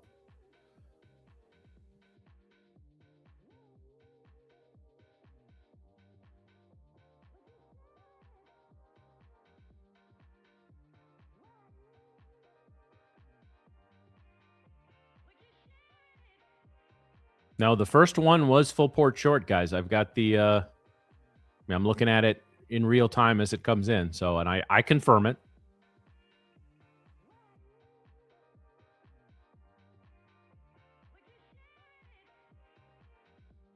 That's not a Ferris Bueller's Day Off. I don't know. Hey, ChatGPT is great, guys. I use it for a lot, but it's not like the be all end all. It can help. It's not a good morning, Lumi. Nice to see if ES breaks 10 a.m. open, we should get short. Okay. 10 a.m. I'm assuming so 9. So yeah, I would probably agree with that. That'd bring us right up to about here. Guys, again, so Amos will be doing the Lunch and Learn segment in a little bit. Then we will follow up with Lumi, and then it will be Rebecca and DGen into the close. So 69.48 is what you're looking at. Okay.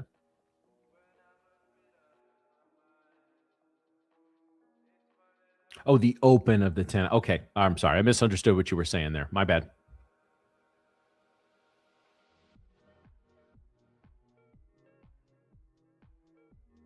I get it, Sola, but man, like the bot's broken. So we can either I'm just next time the bot's broken, I'm just not going to do giveaways because everyone bitches about this. So like it was trying to have a little fun, switch it up, and then the bot broke. So we were going to do that. So all right, fine.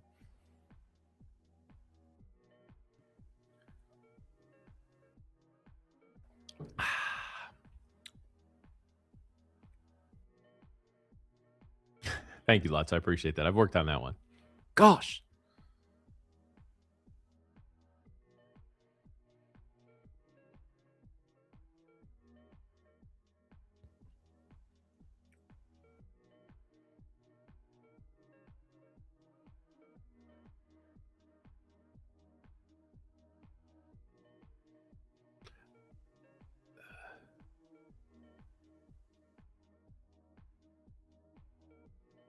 Okay, well, no, the Bully and Dynamite full port short spelled it right. Nick actually got the T and the I switched up. So no, I think we're good. I think we're good.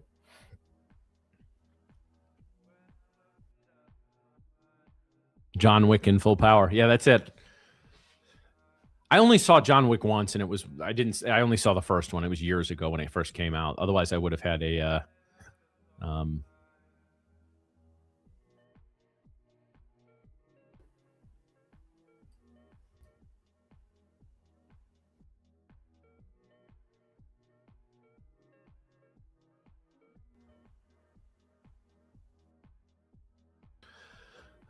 I don't know, Relo. It was. I think I think it was I think it was spelled right. I mean, it's a different spelling. I mean, if we really want to spend time breaking this down, but I'm pretty sure you got that right.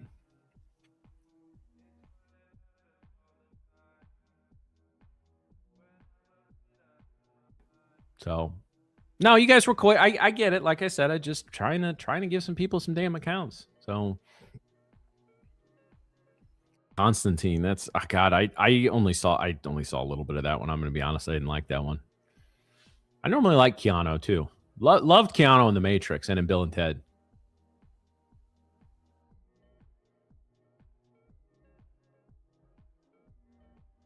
I should have done that one.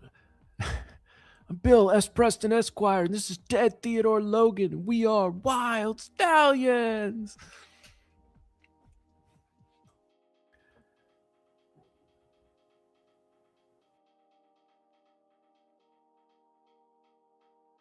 Oh yeah, no, Lumi. Chris is just hassling the markets. He's not hassling you.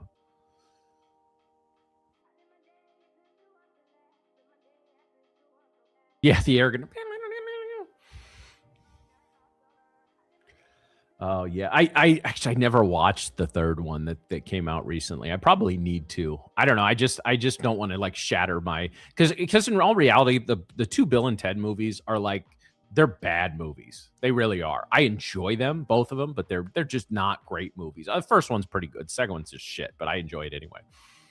So I don't know. I didn't want to ruin too much of my childhood by watching the third one, especially without George Carlin. Man, George Carlin really kind of made that first one. So just have movie chat for a little while since the markets. Look at the wicks on the ES. The ES can just straight up go fuck itself.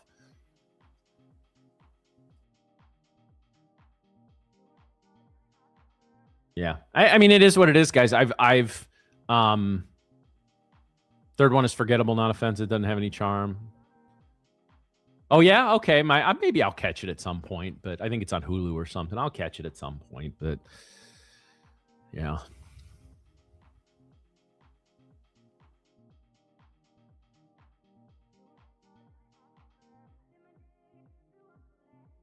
So I'm going through. Actually, the wife and I are rewatching Shrinking. I don't know if you've ever seen that. It's on Apple TV.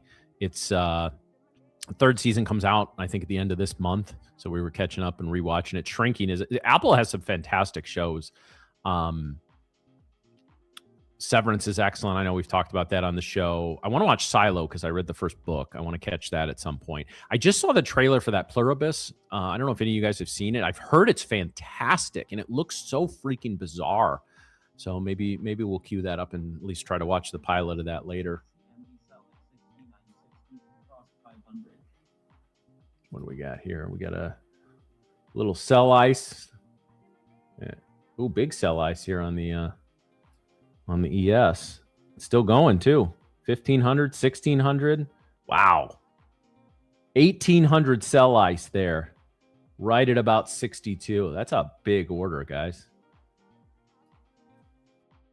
So let's go put that on our ES chart.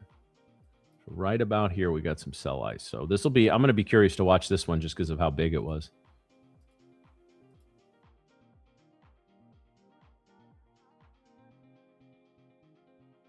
So right in there at the +1 standard deviation. So we'll see if that if anything comes of that.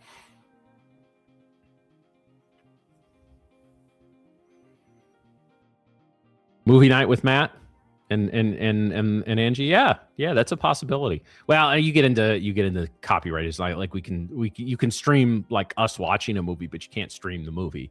But yeah.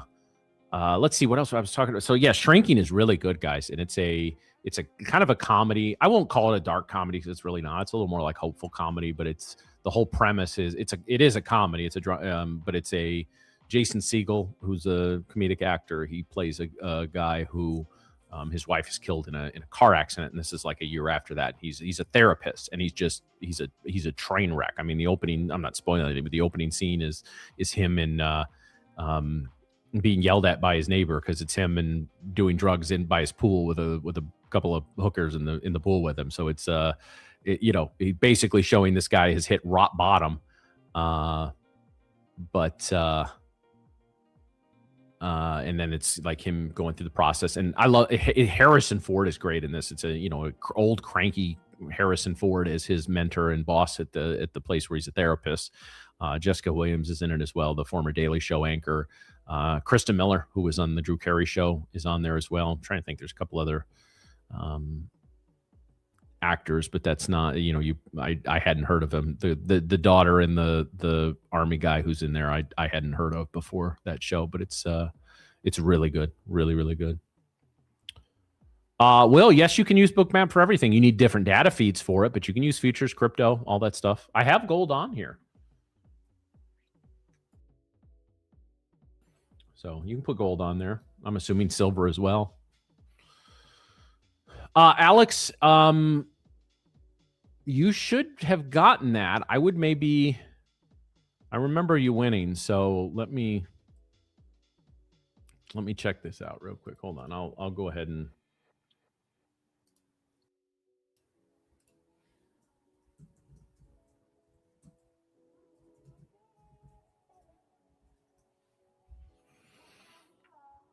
All right, I sent a message out, Alex. I hope that that gets. But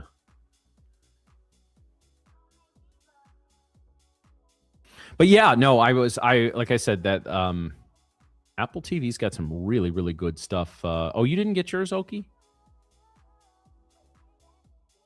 Okay, yeah, I know we recorded all of it, so. I mean, like recorded it like in a spreadsheet, so it should be taken care of. Give it some time. I know he's working through it. Nick was off for a couple of weeks, and he works hard, so we'll give him a chance to catch up this week. So I know a lot of people have gotten them in the last couple of days. So, and I know we're working on an automated system to take care of those as well. So just bear with us, guys. Again, I say this, and I'm not kidding. Like we. At Tradeify TV, we're almost like kind of a victim of our own success in some ways, because we really expected to, like where we are now, we're about 7 months in. Where we are now, we basically expected to be a year. Like, we were initially talking about doing a full 8-hour New York stream, like mid 2027 or 2026, excuse me, like this summer. And instead, we ended up doing it 3 to 4 months in because you guys were responding so well to what we were putting out there. So look at the wick on Yeah, that's nasty. That's nasty stuff right there. It's Miss Nasdaq if you're nasty. But yeah, it's so a lot of the little things that we've wanted to do along the way have kind of gotten sidelined because we were doing the big things. So now we're finally able to step back. I can tell you we're looking at a lot of different improvements, both small and large. Things are going real well here, but I've always found that's the time to press and to you don't wait for things to go poorly to make changes and adjustments. You want to what we got is working, but there's always room for tweaks. There's room for new combinations and new things coming up, new hosts or same hosts, new places. It's a lot of stuff. An Asian stream, I cannot tell you specifically like what or where or when. I know that's something that's being looked at. So just, keep it in mind, guys, and tell us what you like, tell us what you don't like. But again, a lot of it is the numbers, and we take a look at the numbers, but you guys have, we've added some new members to the Tradeify TV team in the last few weeks.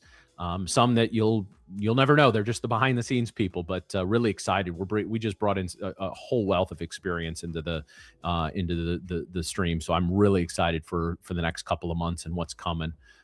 Yeah.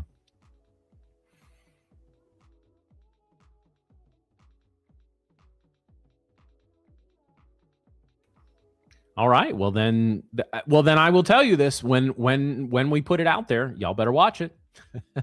No, I know you will. Yeah. I mean, guys, this is, I'm not, listen, I know this is biased as shit to say, and that's fine. I think we have one of the best streams in the space.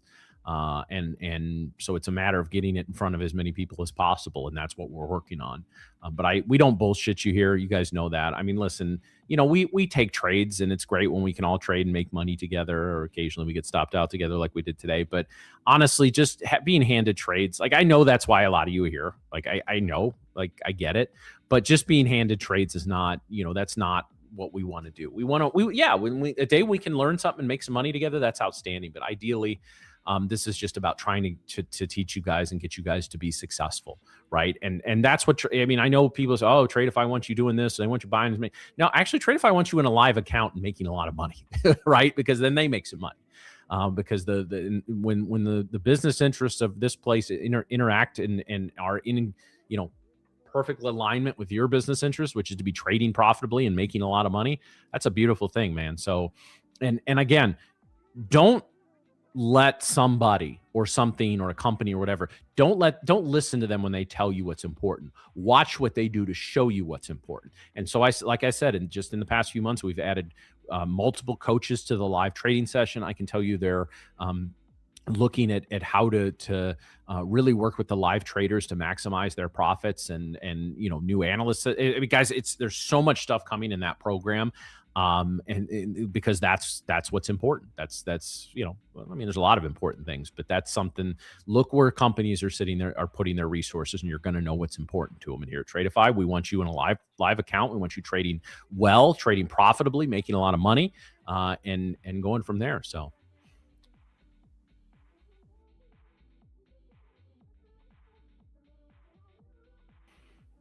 Oh yeah, Chris, I would imagine it would be like an evening, like American evening stream on Asian. There's yeah, you're right. There's some dead time. And I don't know that there's anybody out there that does like 23 hours a day. That's a lot. I mean, you guys see what's here, and like, I think we put on a really nice product, to face you guys, but like the stuff that goes on behind the scenes, like they brought us on the original three hosts, myself, Nick, and Miriam were basically hired in April. And, we didn't even start till the last week of May. And most of the behind the scenes team, like Drew and DGen and all, had been here for weeks or even months beforehand, getting everything ready. So for every stream that you see, there was, plenty of hours of meetings behind the scenes. And yeah, I mean, some of this runs a little on autopilot now, but we, without Drew or Colin pulling the strings in the back, this thing would fall apart very, very quickly. So, we've got just a hell of a behind the scenes team. We've got a hell of a team in front of the cameras as well. And you guys keep showing up, and that gives us, all you guys that have hung with me this week, You know what I'm about. You know how I trade. You know that you're going to get a heavy dose of the trading psych talk and all that. For those of you that have hung, I cannot appreciate you anymore, and it's awesome to see you guys sticking around and doing all that. So yeah. But anyway, guys, it is getting time for me to wind down the morning stream. So again, I always like to review. So let's review again.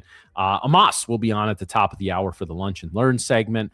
Following that will be Lumi. Following that for the last couple hours, Rebecca and Lil Degen will take you all the way to the New York close and sometimes a little beyond as well.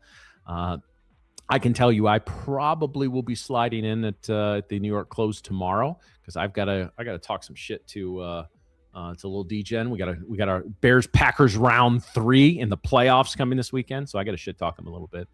But yeah, guys, it's I appreciate everyone. And in fact, you guys, we've had a couple of guests no show us this week, which is pretty frustrating. But at the end of the day, the show must go on. And you guys have I knew coming into this week I could count on the chat to have my back and to pick me up a little bit. And you guys have done that, and I appreciate it with the comments, the funny comments, the questions, the roast when appropriate. I can't thank you guys enough for that. So I appreciate that.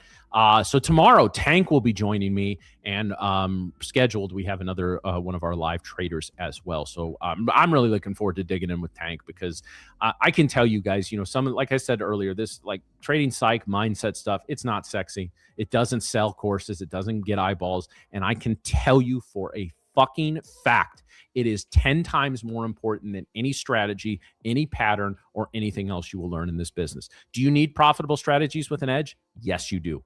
You cannot make money without them, but you won't make money with the best strategy in the world if your head is a mess. And so depending on where you are in your career, that's probably needs to be where your priority was. And I say this and I preach this so hard, guys, because I didn't believe it. When I first started, I thought all this mindset stuff was bullshit. I really did. I told you, I read The Disciplined Trader. I laughed at it. I was like, what stupid idiot makes these mistakes? And then I made every one of them, every single one of them. Right.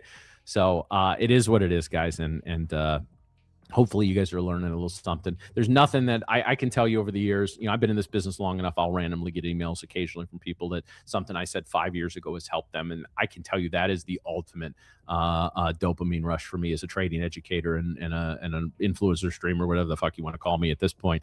A little bit of everything in my 12 years or 10-year career in this business and 12 to 13 years trading overall. But I can't appreciate you guys anymore. You guys are absolutely amazing. And you can show your gratitude by sticking around for Amas's segment. So have a great rest of your day, everybody. Thank you so much. And I'll be back with Coach Tank tomorrow morning. Good night. Deserve a better way to trade. No endless evaluations, no unnecessary barriers, just a direct path to capital. Built for real traders who want to focus on what matters most, the next trade.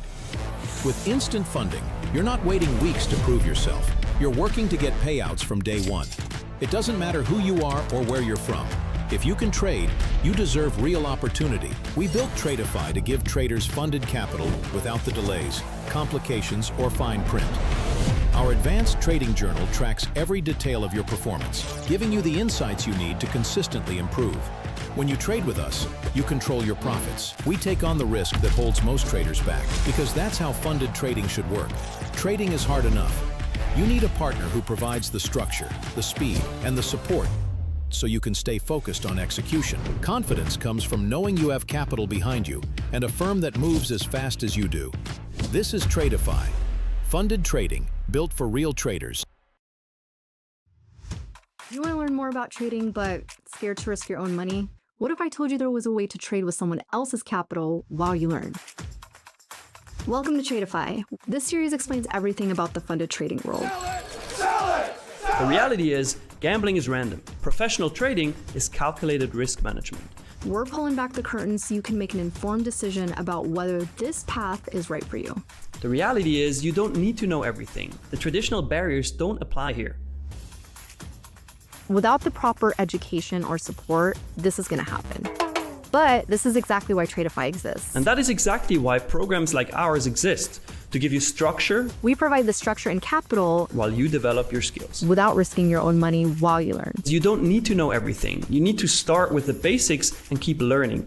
Whether it's concert tickets, sneakers, if you've ever bought something and sold it for more money, congratulations, you're already a trader. Once you understand this language, trading becomes 10 times clearer. This series will show you everything that you need to know. Check out the whole Futures Foundation series over on our YouTube to learn more. My name is Asanka Wiratunga and I'm from London, UK. A financial institution visited my university and they were looking for physicists. As a scientist, speaks German and managed to get a decent job at a bank. I actually started on a foreign exchange desk, so my first ever trade was dollar South African rand because I spent some time in South Africa playing rugby. My favourite markets to trade generally the London session, so European indices. I very much like to cook. That's actually probably my meditation from trading. Pre-trading, I'll always make sure I have already had a cup of tea. My earliest mistake was to assume that I could trade financial markets simply on the back of mathematics and not take a holistic approach. I'd say my trading style is calculated. I like to apply analysis in a decision made. It's calm. I'm always making sure I'm not too overexcited and consistent. I think a consistent application is key.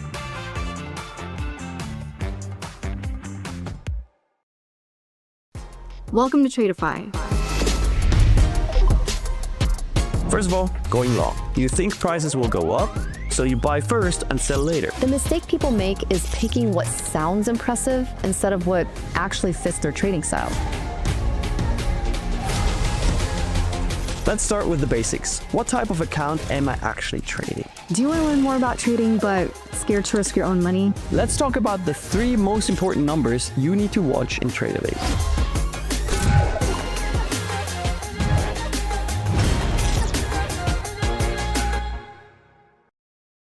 My name is Matt Hensley. Miriam Rushdie My name is Nick, I am from St. Louis. from Orange County, California. and I'm from Switzerland. I'm a Midwestern homeowner, which means I spend at least 7 hours a day in my yard. I like to explore new foods, different cultures. I do a lot of sports. I go to the gym a lot. I play paddle tennis. My first ever trade was actually Peloton. I got into trading originally, honestly, through a Facebook ad. I bought 10 shares of Apple stock. Read some hype article about it and decided to just go all in. My first trade was a Tesla call option from a Signals Group. After COVID hit, they just skyrocketed. And I sold it a couple days later and I made $37 and I felt like the shit. Beginner's luck. Probably about 75% of my trades are in the NQ futures contract. And curious, I'm a NASDAQ junkie. Other than that, I just trade oil and gold, CL and GC. I just love trading NASDAQ just because of the volatility, the chaos. why? Because I love simplicity. Like just sticking to one thing, focusing on that, and really becoming an expert at it. Trading has really taught me a lot about myself. Have a protein shake, I eat some beef jerky, and then I start trading. I sit down and I get to business. I'm ready to hopefully make some smart trading decisions.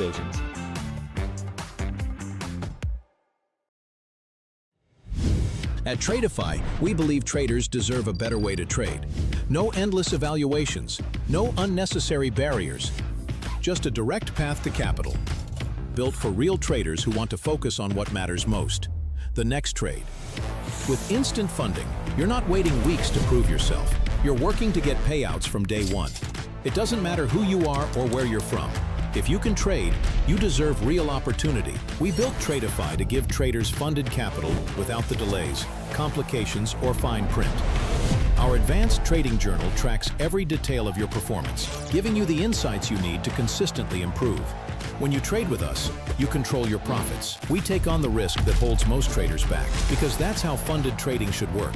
Trading is hard enough. You need a partner who provides the structure, the speed, and the support so you can stay focused on execution. Confidence comes from knowing you have capital behind you and a firm that moves as fast as you do.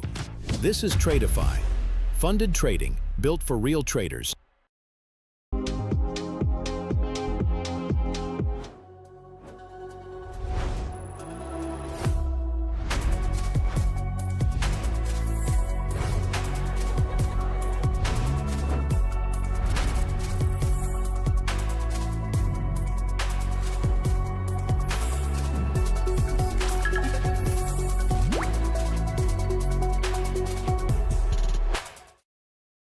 What's up, guys? Welcome back to the Lunch and Learn segment with Amos. Hopefully you guys are doing great.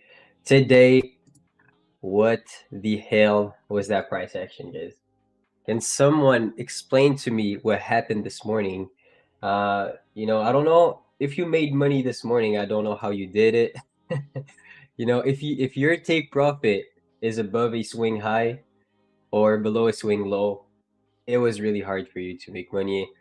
So for me, I'm going to show you exactly where I entered, and I took a loss on my 5 Lightning accounts. It was a perfect entry for me, but unfortunately, it was a loss. So right here, I was looking at ES, and look at the structure. Okay, the first hourly candle did close bearish. Okay, so from 9 to 10.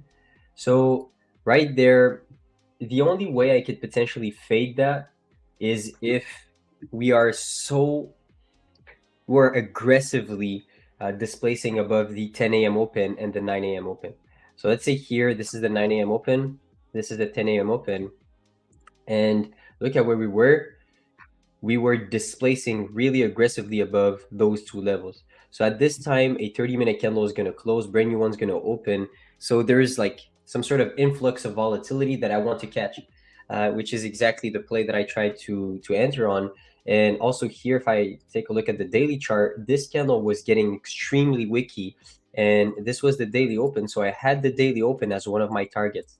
Okay, I want to see if we can revisit this daily open as soon as possible once we have an influx of volatility. So then right here, I entered exactly right there, okay, on 960.50, okay, right there. This was my take profit was right here. My stop loss was right there. And let me show you how I managed that trade. So I got picked up. This candle was not, when it was going down, I was not too stressed about it. To be honest, I know, the stop loss is there for a reason, even if it digs really deep. My entries are a little bit sloppier, I would say, because I trust my framework way more than my entry model, because I know entries just fade over time. And, I trust the framework. I trust the probabilities of us not creating a reversal at this exact time. So then I was still in that trade, pushed up. And at that point, when we created that internal low, I dragged my stop loss back to the upside right here. And my take profit became just few handles above this internal high. This is how I like to do it. And then, unfortunately, look at what happened. We went for a resweep. Okay, so like we were really close to the profit target, so 1 point, and then reswept, and price just goes nowhere for an hour. Resweeps again, and then hits the target. So this is, this is unfortunate, but this is why you need to trust your model, to have faith in your model, because even if, let's say, I lost today, I also lost on Monday. I won yesterday, but I lost on Monday. 2 back-to-back full-size losses.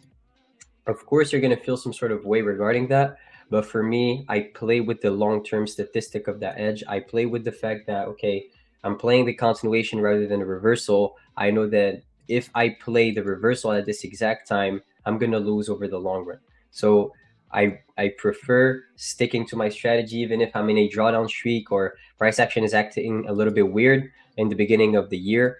It's okay for me. I'm going to get my money back. Trust me. It's just a question of time. So right now, smaller drawdown on my side, I would say, not trying to survive rather than make money at this current point on my Lightning accounts.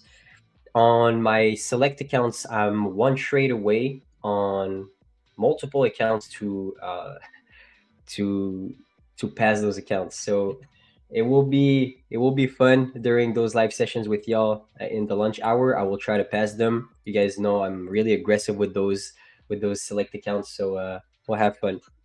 What about you guys? It's definitely part of the game. It's definitely something that, it sucks, but I've seen that happening over and over again. I've been through 4 or 5 trade losing streaks. This is basically the game, so I'm not too stressed about it. I'm gonna make my money back. It's just a question of time.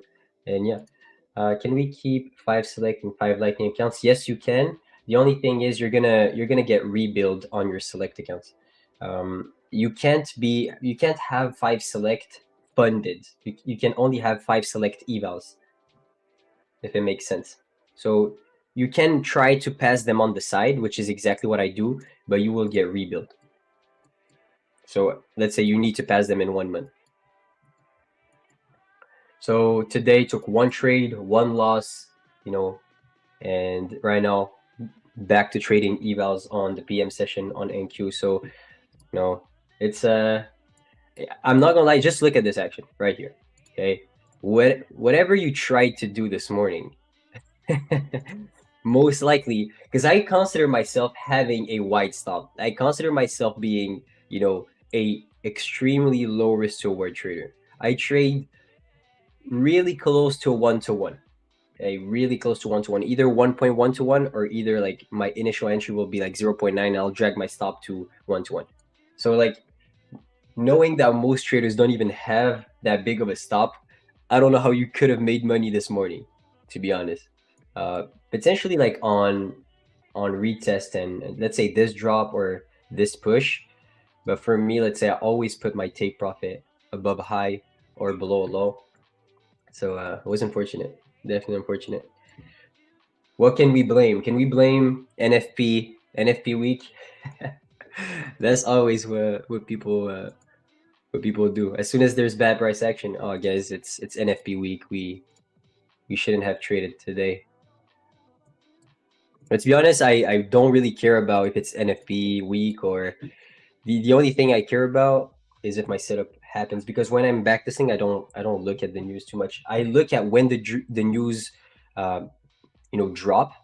Okay, so I'm never going to trade either like a CPI or DPI or a, you know, a red folder news, but I will still trade the day before news. I will still trade the morning before FOMC. You know, I'm not too picky with that.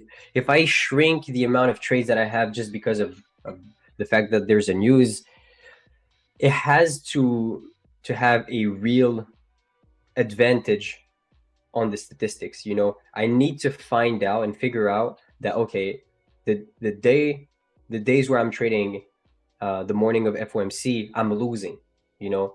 So like I didn't find that, so this is why I'm still trading them. What's up, Lumi? How are you doing?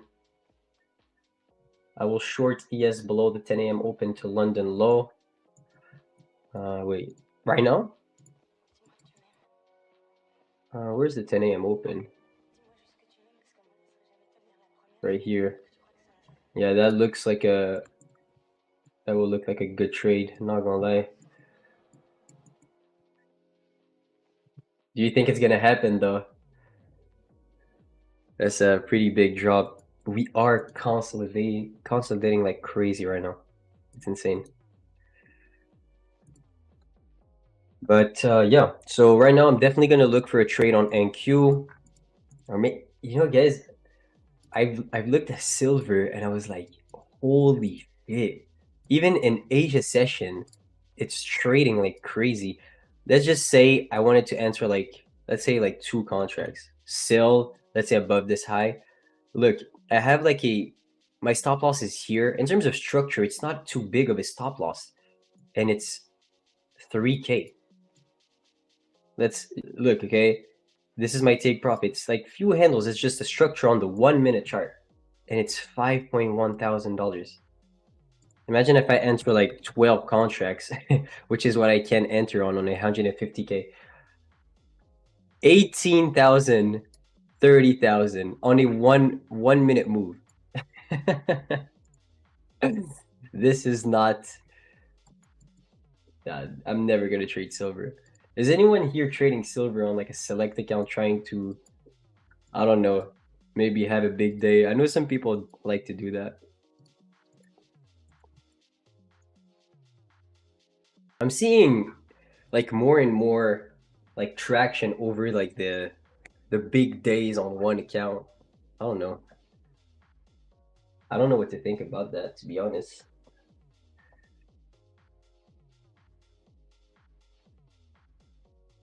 Moss not yet. You are above the 10 a.m. Yeah, I see. but when we're gonna get below it, so like 10 a.m. open would be here. So wait, that's a big, yeah, that's the 10 a.m. open. So like you're waiting for us to drop below it on ES or on NQ. I think it's, I know you trade ES a lot.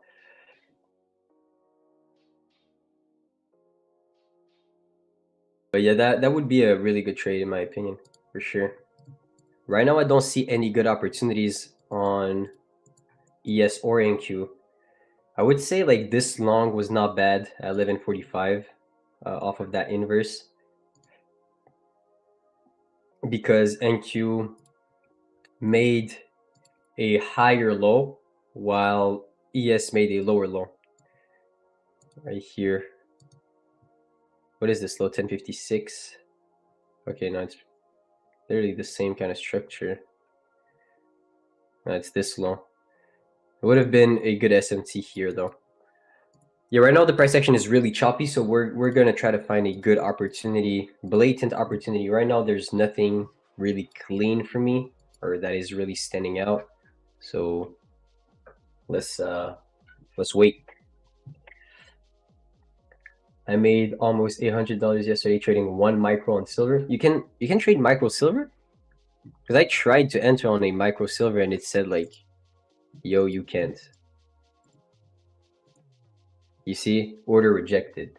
I don't know why. I don't know if I have the right contract, or if it was like on your live account, maybe. I don't know, but like I can't enter on a micro silver for some reason. I can only enter like a. Everything's possible. Silver will take all your money minutes. Yeah, I swear I'm like, I tried to make like a winning day on an eval on silver, and that shit will give you a heart attack. It's not even funny.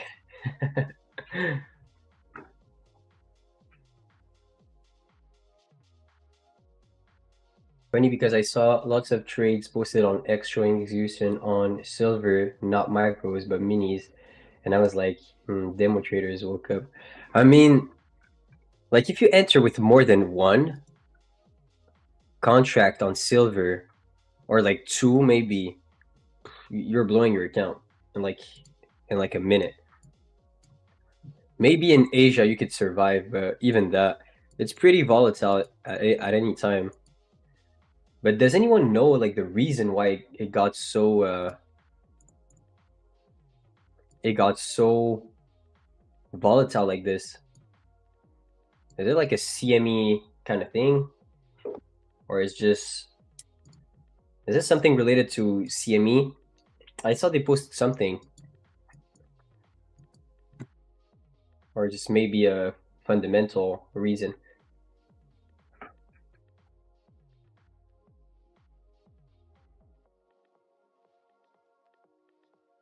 This is exactly what I traded, SIH6. So China.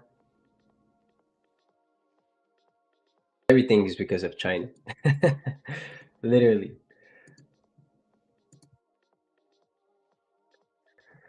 So right now with this range, really hard to predict where price is going to go. Best thing I could see is a rally either back to that internal high or towards that internal low to, you know, just reset price action in a sense, go grab some orders and tell us, okay, are we going to accept above 715 here and find a continuation, or are we going to sweep the high, close back inside the range, potentially look for open high flip and re-short back down towards the most recent low? Same thing here and for the breakout also. So it's hard to trade inside this range. I would need a 15-minute confirmation. I would need something that tells me, okay, the next candle is going to close in that way. And right now, pretty choppy price action, I will say. But what happened on ES this morning is out of this world. To be honest, seeing a 15-minute candle, you know, like this in the morning, entering that fair value gap, entering this breaker, opening lower, creating the downwick of a 15-minute candle, flipping back above its opening price, closing bullish like this, and not taking out this high is fucking insane. Like I've never seen that. Like it's really really insane to me. And that was kind of the same play I took yesterday, by the way. I took a trade with Matt in the live, and I took it on NQ basically. I took a long opportunity right here, which was exactly the same thing. You see here, look at what happened. The same thing. That 15-minute candle flipped back, entered the gap, closed back above its opening price, so showed us that we were respecting this bullish for value gap, and we had a lot of chances of seeing that internal high. So I positioned myself inside this range with a wider stop. So I was still in this trade, but my stop was like here, and my limit was above. So I was like this, something like this, and it went back down, but ended up hitting my take profit, because look, the next 15 printed just wick filled and then pushed up, you know, which is exactly what I was considering on ES. But damn, god damn. Of course, when I buy instant accounts, this shit happens. I swear to God. I swear. Every time you're like, you know, I don't know if it happens to you, but you're like, you're going to bed, you know, you're thinking about your goals, you're thinking about, you know, the next few decisions you're gonna make in the next few weeks, and you're like, you know what, right now it's the time. You know, I backtested a lot, journal a lot. I'm in a pretty good win streak right now. I have the feel for the market.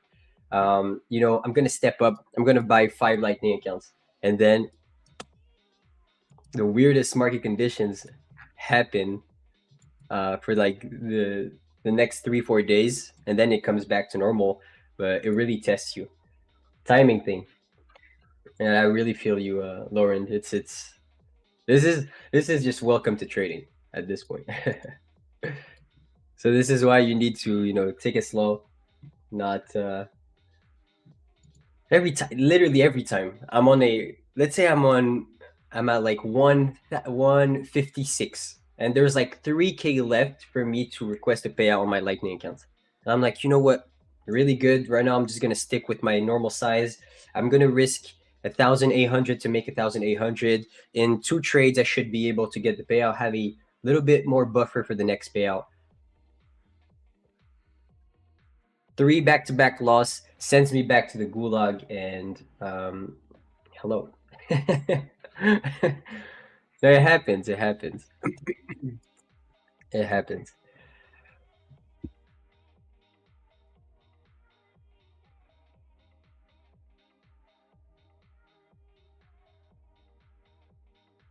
$30-minute candle flipped back. Not too bad. I would say that the price action is really choppy. I wouldn't really trust anything inside this range. Yeah.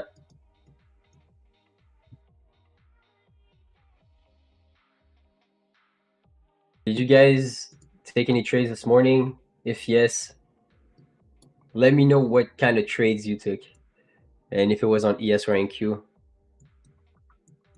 I think on NQ, some people could have made money on shorts, depending on where you entered. But even there on shorts, I think like you needed a really either wide stop or, you know, a really deep pullback entry.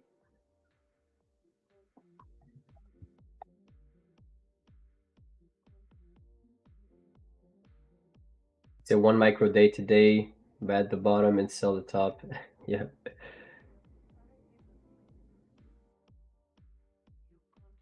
Where do I put my fib? Oh yeah, you saw my fib video. Who saw the fib video? Man, I expected it to do better. You know, right now I'm posting a lot on Instagram. And Lumi, I don't know if you're there, but tell me I'm not the only one with this problem, okay? You know, I'm posting way more on Instagram, and like I'm addicted to just looking at the views. I'm like, literally, it's crazy. I'm like, all right, I'm posting a video, and then I'm addicted. Like the first 3-4 hours, I'm like, how many views do I have? How many views do I have? And yeah, it's I mean, on Twitter, I've been, you know, because I'm trying to grow my Instagram, but on Twitter I've been big. You know, I've been big for a while, so I'm not even checking. Really grateful for it, but Instagram is like I'm a newbie, so I'm checking every little 30 minutes. Yeah, Lumi, I think you're past that point. You're too big now. You made it already. I still have the excitement from posting on Instagram.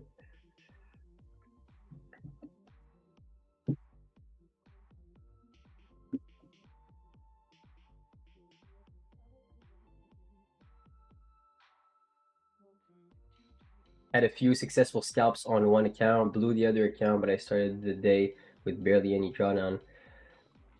Oh, good, man. If you still did your job, man. If you're up on some accounts, that's good. And this price action, you can't really ask for too much. It's a must PFT. If you follow Tradeify on Instagram, you should see my face every single day, literally. Like I'm gonna post every single day. You guys are gonna see my face. You're gonna be like, who the fuck is that guy? Like you guys know me now, but if there's some people who didn't know me, they're gonna be like, who the hell is that guy? I'm seeing his face every single day. Like, what does he do? That's like the point of social media. It's like showing a presence at any time. People needs to be like, they need to be tired of seeing your face at a certain point. They're gonna be like, what strategy is this guy gonna tell us today? That's the point. But to be honest, the video I'm like, I don't know why the video is not posted yet, but there should be a video getting posted in like a few minutes. I don't know why it's not posted still.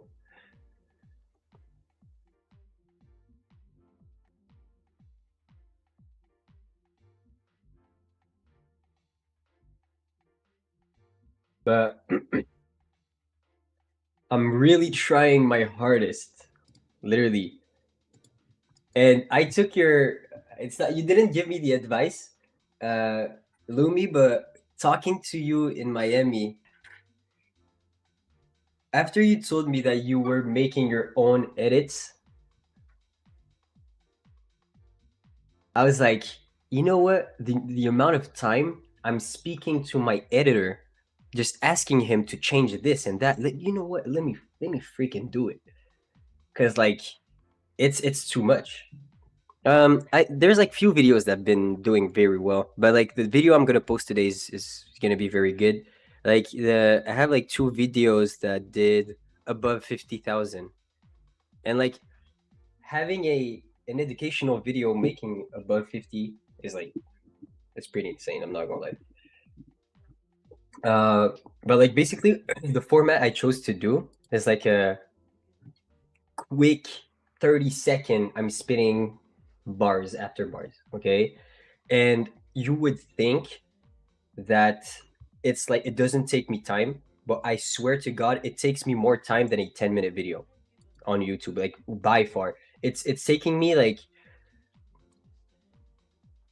it's taking me at least 2 hours every single day, because I need to edit the video, I need to make the cuts of the trading view, because like I basically I film it in two segments, because if you want the video to be so fast paced that you can't be talking to the screen and doing your thing on trading view, you know, or like, you know, writing down stuff on trading view at the same time is going to be too slow. The video is going to be like 2 minutes. So like the only way to do it is like have a script, watch the cam, okay, so record the first script, and then go and record your screen on TradingView after, and like do let's say the kind of manipulations I was talking about on the script, and that takes so much freaking time. So yeah. It looks like like a 30-second video is not a lot of work, but it is definitely. But I took your word for it, Lumi, and doing my own videos right now, it's way better. And yes, I do record everything also using OBS.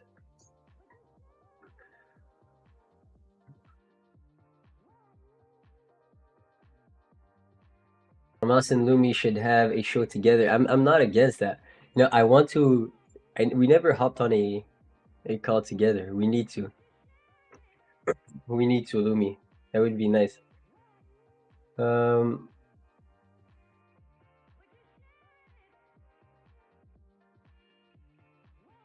Above 50K, how much does that pay you? That doesn't pay me nothing. That's a good question. That doesn't pay me shit. What's up, Tyler? How are you doing, my brother? Tyler, the freaking goat. How are you doing, bro? Yeah, social media is definitely that's what I was talking to my family members. I was like, you know, like you would think like that's not a job, but like it is hard, man. It is it is not easy. Like, let's say if you do everything on your own, like everything on your own without a team, it's time consuming and it's pretty it's pretty hard.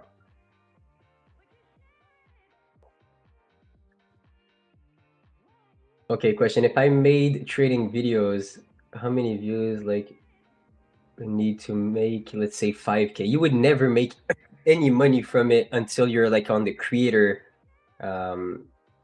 you like get put into like a creator program or something like this, which I think you need like 50K followers or something like that. I don't even know how it works on Instagram. Not even worried about that. You know, like I've had my YouTube channel monetized for the longest time. I've had like, because on YouTube, if you want to be monetized, you need like, I think 4,000 hours of watch time. And I've had that since I had like 1,000 followers. Okay. Because like I made like streams and stuff, which bumps your views.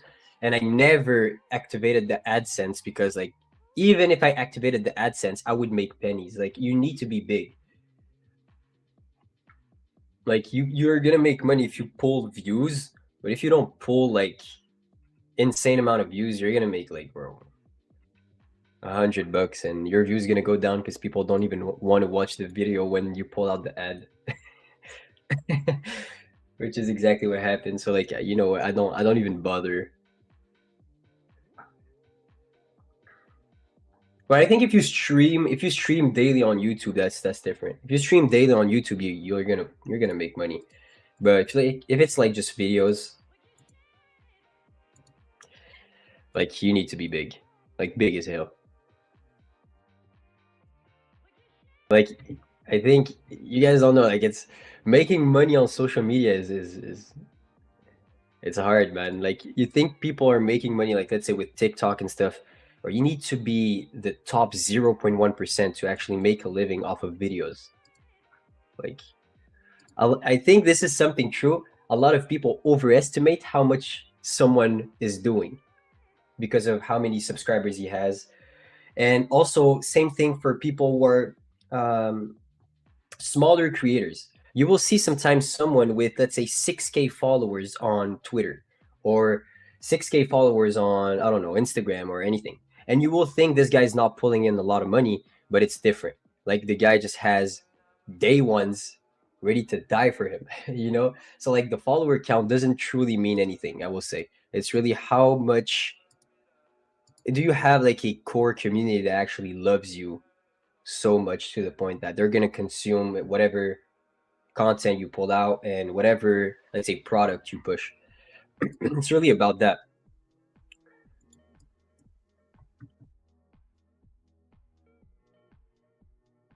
Max YouTube paid me for a video was like 100. But the thing is, on YouTube, I think if you do streams, like long streams, let's say 2-3 hours, because there's like, you could maybe have a lot of hours of watch time, so it could be paying pretty well, I would say. Gotta monetize other ways outside of ad revenue. 1000%. I recommend daycares.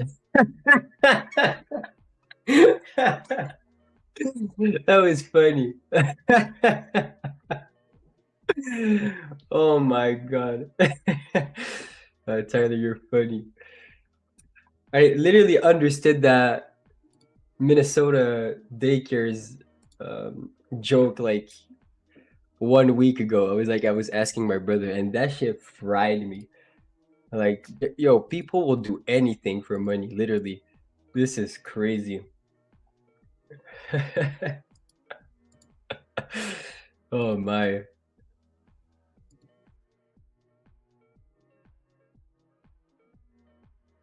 Even me, like, I turned off everything.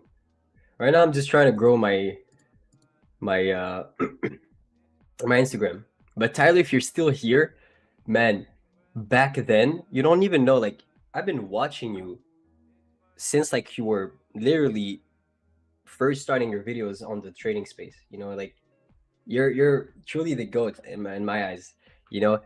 And I want to say, like, remember when it was, I think it was like 2023, and that whole, like, everyone was just starting day trading and stuff, like on TikTok, and you were pretty big at that time before you got banned. I think you got banned like once and then made back all your followers.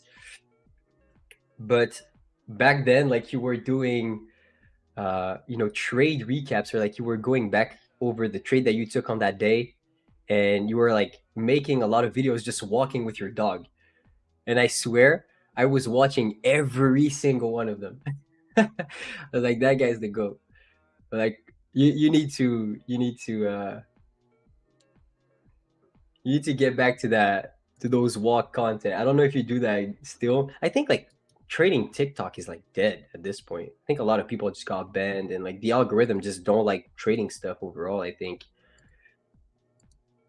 But yeah, if you're still there, those TikTok vids were really nice.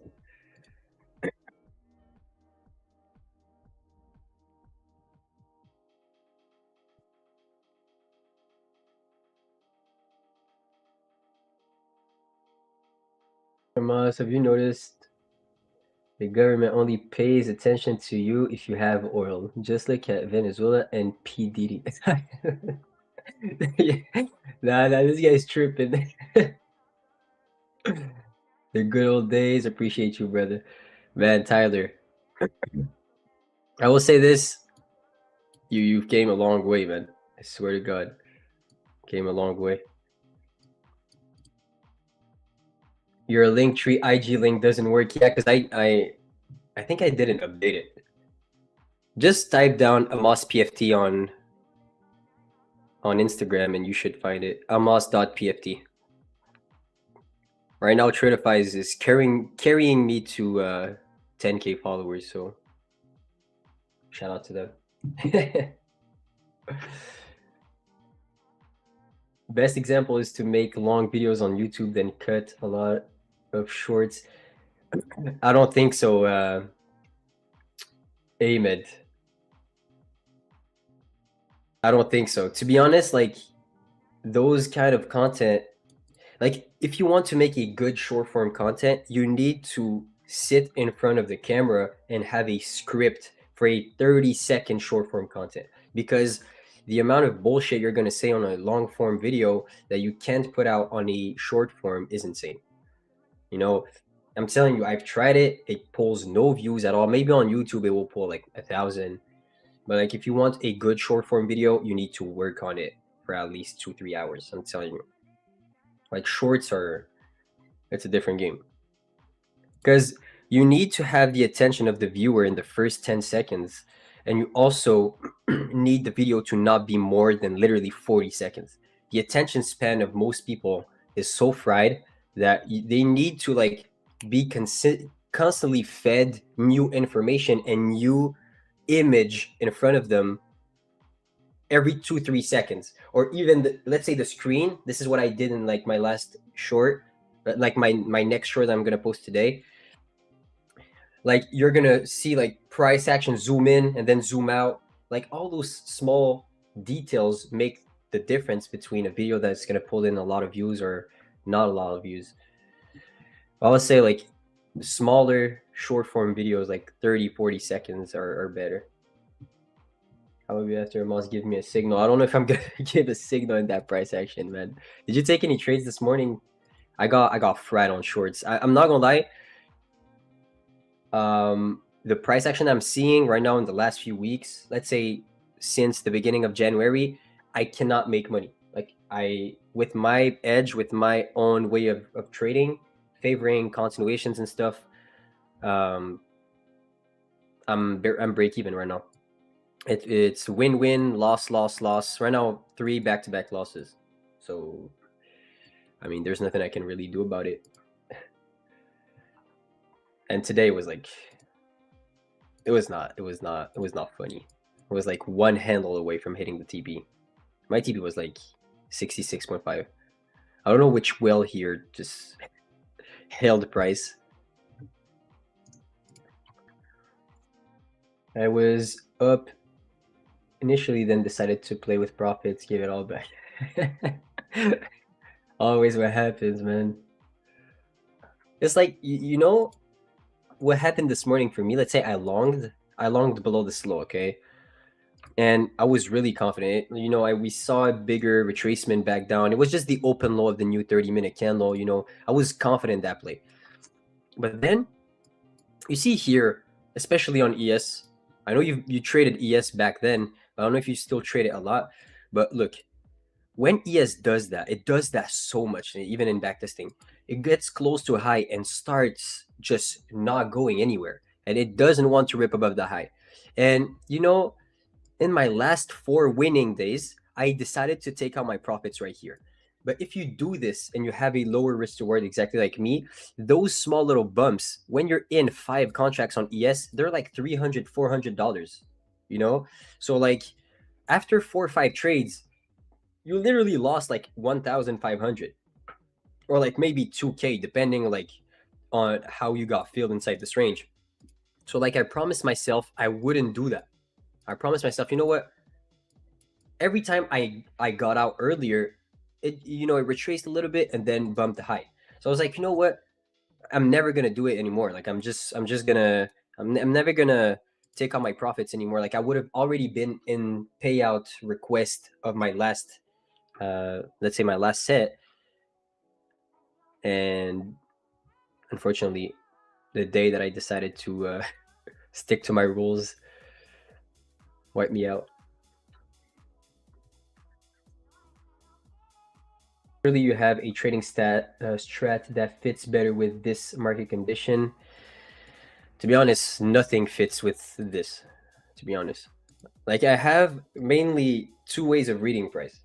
It's either I predict that we are not going to reverse, okay? So I position myself as a long participant or a short participant based on a pullback to a gap, an order block, a breaker block, but I know that we have more chances of hitting the internal high than the internal low. That would be my first, which is from 10 to 11, okay?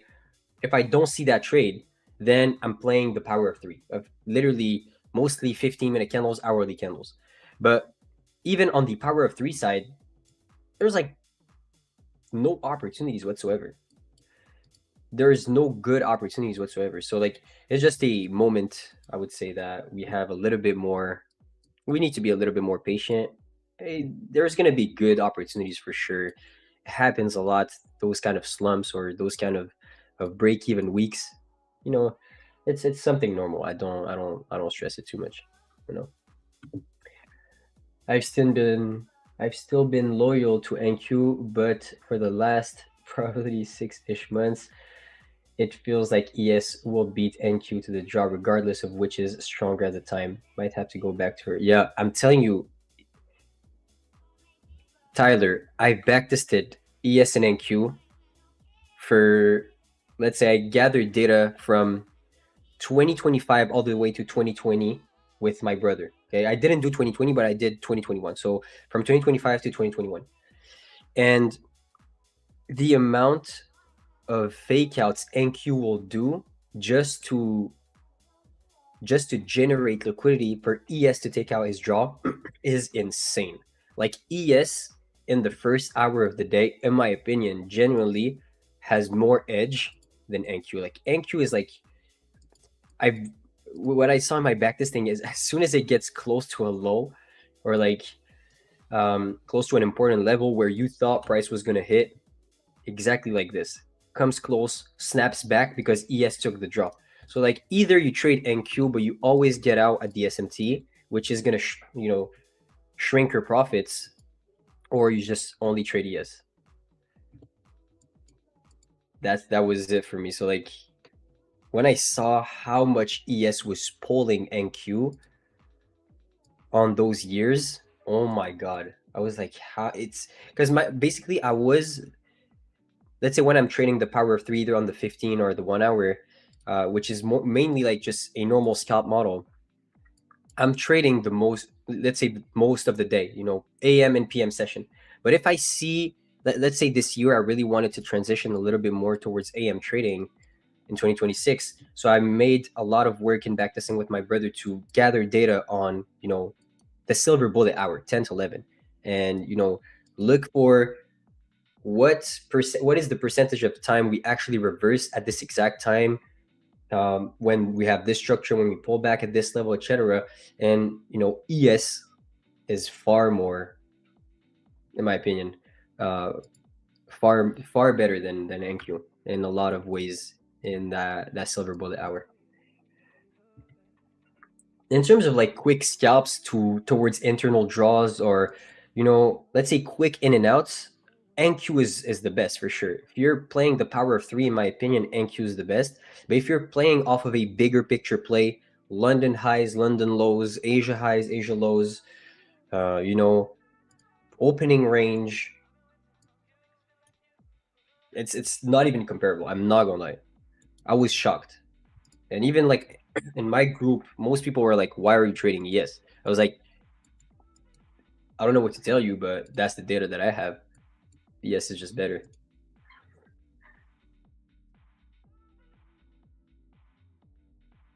Maybe the whole year we're gonna see this type of PA now. Nah, we're good. Just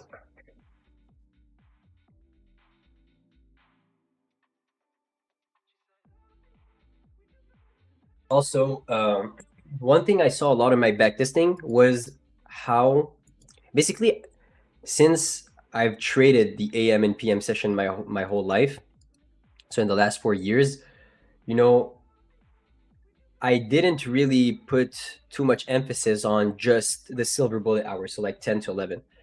And when I only backtested 10 to 11, I really saw how choppy the price action was during the summer months.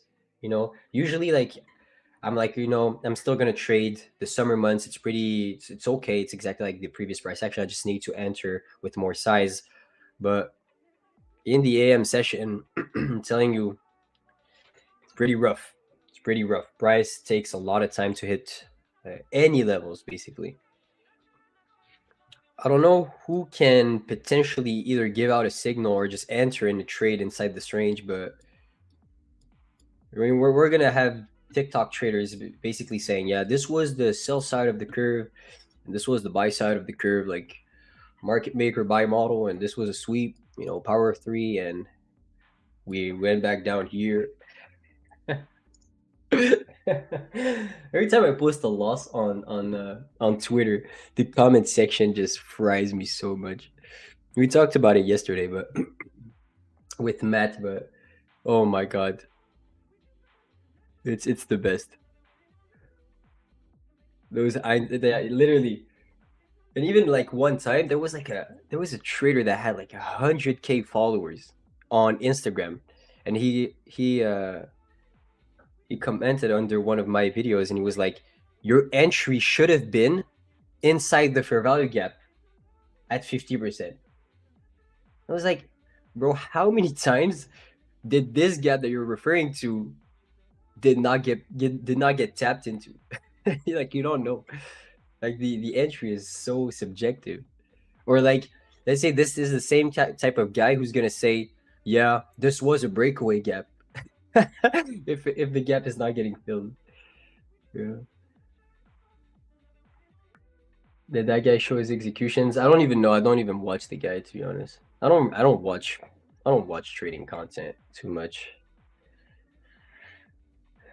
I don't watch trading content. What I like to watch is like reaction videos. I'm not gonna lie, the guy called Big Daddy Max, he's kind of funny. That guy's kind of funny, bro. He does some videos like when he's reacting to girls like trading, and I'm fucking dying. I'm like, all right, this guy knows how to pull views.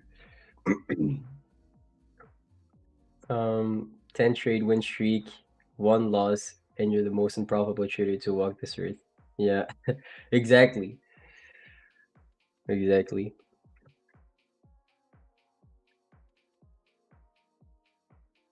But basically, like, this whole hindsight is basically the reason why people get lost in strategies and get lost in the probabilities of edges and stuff. It's there's not always a reason why price went there, like there's some randomness into this market. There is some spoofing happening, there is manipulation, there is stacking and pulling, there is a lot of things that we can't see volume wise that could potentially hurt you, so sometimes it's better to just take the loss. Not every strategy has their losing streaks, drawdown streaks.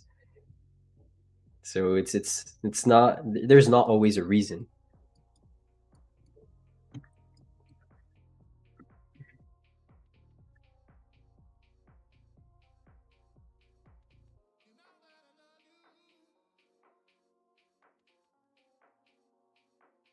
Yeah, exactly. People think that if you trade, you basically you live from trading, you have 101% win rate. That's so true.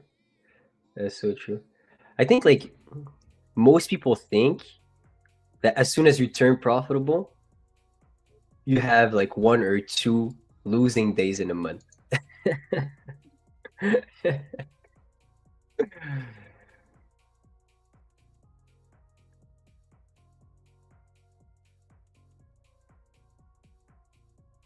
But it's like the human brain. It's normal, actually. Because like, let's say you were talking about a sport. Like when we talk about like professional sports, like when you get to a pro level, you make less and less mistakes, of course. But losing in trading is not a good indication if you did something right or wrong. It's not. Like the P&L does not have anything to do. It's really how you played. Did you play well? Did you put your stop loss to break even? Did you over leverage? Did you revenge? Did you enter at an area that was not your entry? That's basically the only thing you can judge your trade off of. But wins and loss, especially if you have discretion in your system, it's like you're gonna be confused between what's a good win and what's a good loss.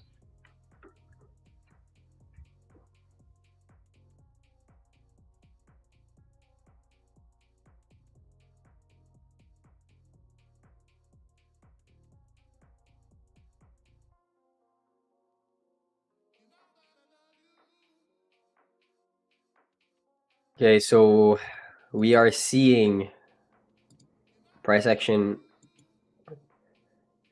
displacing over the 700s right here. We definitely did inverse this gap, but there's no context behind why I would have taken this trade. So this is why I didn't. Basically looking at power of threes of candles right here, just full chop. This candle closed bearish, the other one closed bearish, but failed to close below the previous candle's low. This candle was trading inside of it, rejected the high. This one, maybe we could find a trade if it closes aggressively, try to take some sort of continuation moves, but right here doesn't look too promising. If I'm looking for a trade, I would be looking at this level right here, which is 713 and 568. So I want to see if we can either accept above this high and see a potential continuation, or sweep this high and start closing back inside the range, having either a 15-minute candle or an hourly candle, 30-minute candle, potentially showing me the story, showing me that we're below the opening price, showing me that we are not accepting this level on that candle, and then I'll look for a short opportunity. So right now, really hard to find a trade inside this range. It could have went both ways, in my opinion, here. Rejecting highs, rejecting lows.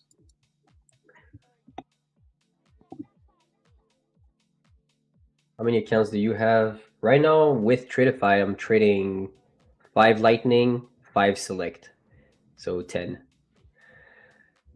But like the selects are evals. In trading, you can be rewarded for dumb things and get punished for doing the right thing. Exactly.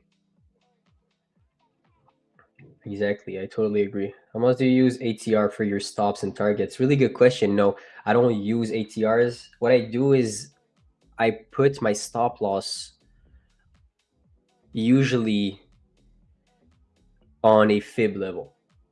Okay, I use the fib and I'm like, all right, if we pull back to here, then my trade is invalidated because the probabilities are we react to the upper portion or to that portion of the fib level. Okay, which is a good question right here based on the ATR. I know a lot of people do this, but I have my own ways of putting my stops in because it's really hard. The entries and the exits are extremely hard in trading in general.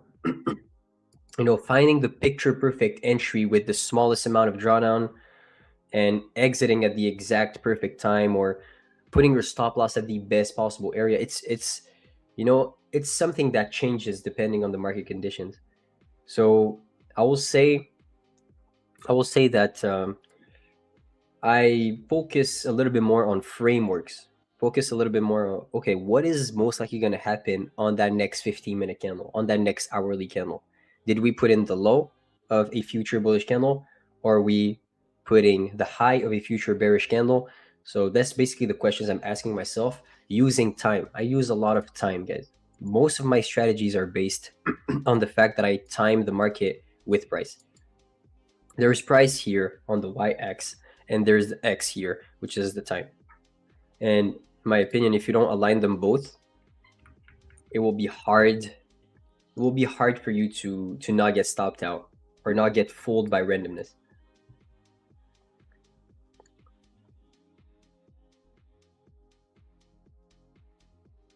My fib settings, wait. It's like it's the normal fib settings. It's like it's 0.23, exactly like I think this is like the normal fib setting: 236, 382, 50, 618, 7279, and I added 0.3 also, but like it's just, let's say, the halfway mark between 236 and 382 almost, and same thing for 72 and 79.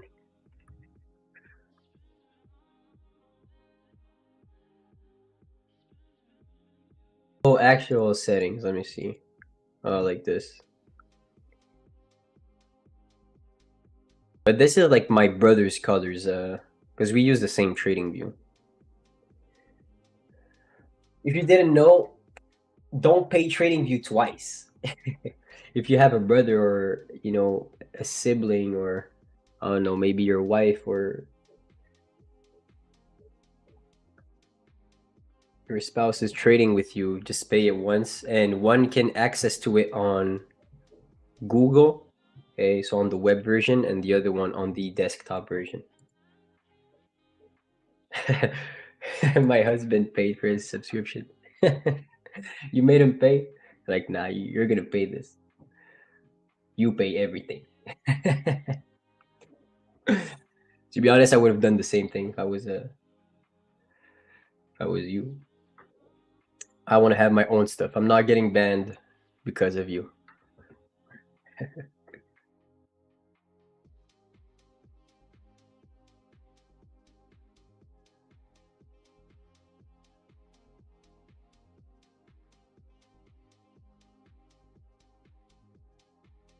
$15-minute candle is really aggressive, displacing above its opening price, showing me that there's a lot of buyers inside the sprint.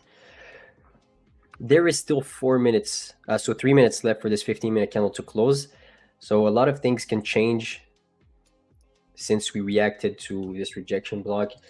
Is there any good trades I'm looking to take inside this range? No, I would really want to see a break or a sweep of 713.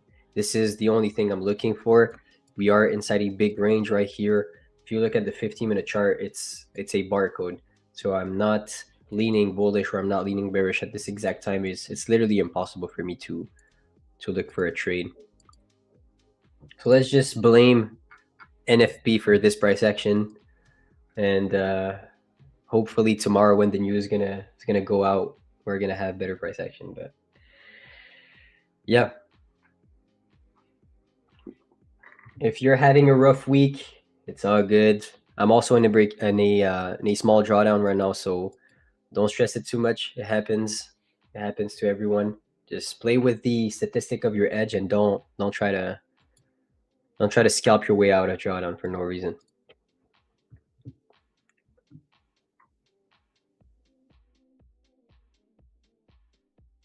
You see how this 15 is looking right now in just 1 minute? Went from being extremely bullish, snap back down, could close below 81, which is the previous candle's high.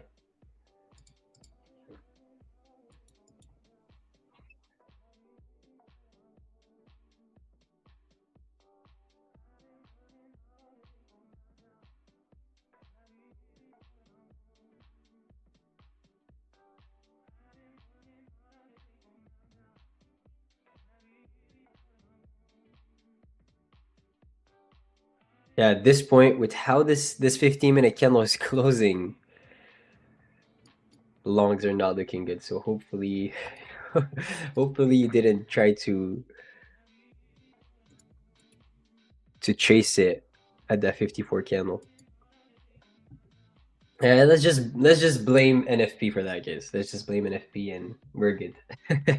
So it's already time for me to say goodbye. It was an amazing session with you guys. We mainly talked more than we traded because this price action is mainly horrible. I don't know if you guys made some money today trading this price action, but I didn't.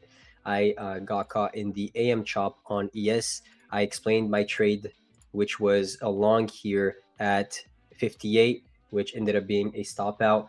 Appreciate you guys so much, and I'll let you guys with Lumi. I'll be there tomorrow at the same exact time, so from 12 to 1 p.m. Much love, guys, and I see you guys tomorrow. But scared to risk your own money? What if I told you there was a way to trade with someone else's capital while you learn? Welcome to Tradeify. This series explains everything about the funded trading world. The reality is, gambling is random. Professional trading is calculated risk management. We're pulling back the curtain so you can make an informed decision about whether this path is right for you. The reality is, you don't need to know everything. The traditional barriers don't apply here. Without the proper education or support, this is going to happen. But this is exactly why Tradeify exists. And that is exactly why programs like ours exist, to give you structure. We provide the structure and capital while you develop your skills. Without risking your own money while you learn. You don't need to know everything. You need to start with the basics and keep learning. Whether it's concert tickets, sneakers, if you've ever bought something and sold it for more money, congratulations, you're already a trader. Once you understand this language, trading becomes 10 times clearer. This series will show you everything that you need to know. Check out the whole Futures Foundation series over on our YouTube to learn more. My name is Asanka Wiratunga and I'm from London, UK. A financial institution visited my university and they were looking for physicists. As a scientist, speaks German and managed to get a decent job at a bank. I actually started on a foreign exchange desk, so my first ever trade was dollar South African rand because I spent some time in South Africa playing rugby. My favourite markets to trade generally the London session, so European indices. I very much like to cook. That's actually probably my meditation from trading. Pre-trading, I always make sure I have already had a cup of tea. My earliest mistake was to assume that I could trade financial markets simply on the back of mathematics and not take a holistic approach. I'd say my trading style is calculated. I like to apply analysis to any decision made. It's calm. I'm always making sure I'm not too overexcited, and consistent. I think a consistent application is key.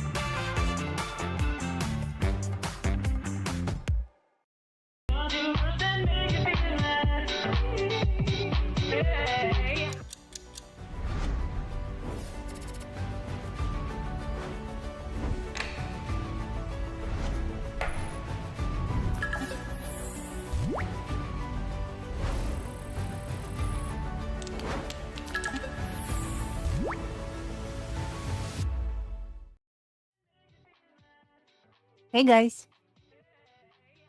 Hello everyone. Welcome back. It's nice to see you again. So guys, what I'm watching right now is silver. I know it sounds interesting, but silver.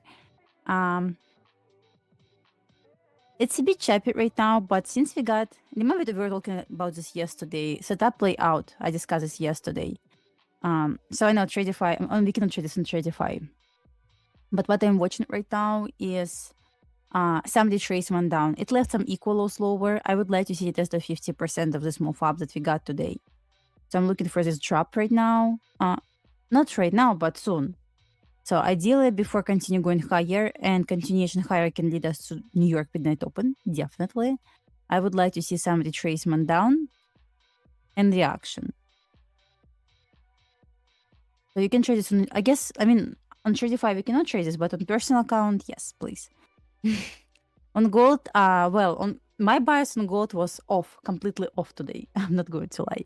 And I was looking for short initially from London high to aim for equal lows. I was wrong, so I didn't take any trades on the AM session. As well as I didn't trade AM session on ES, on indices. So what I'm liking right now is just the retracement down on silver. I know it's extremely expensive to trade. I know, it's just what I see so far. I'm just trying to analyze different markets. And what I would like to see, something like this. That's my plan. Retracement down to 50% of this move up, and then a long to New York Midnight Open. At least attempt to long from there. You cannot trade Tradeify on the silver Tradeify. You know, I was sitting and analyzing markets right now to see what I would like to trade more. You wanna break yesterday heartbeat record? I mean, yeah, I guess since it's consolidation, risk is not going to be huge, but yeah, we cannot trade this in Tradeify. I'm just trying to analyze what I see so far. Like to see this drop. I mean, I can trade this on my personal, or yeah, we cannot trade. You cannot trade this on Tradeify. It's okay.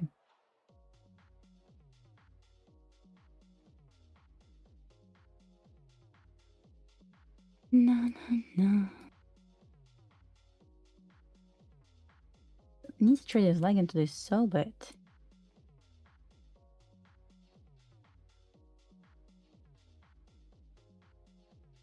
One second, I'm just trying to set up everything now.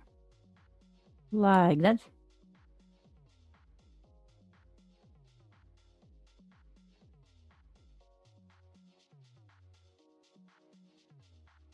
For new, no guys, I'm not going to write any new books.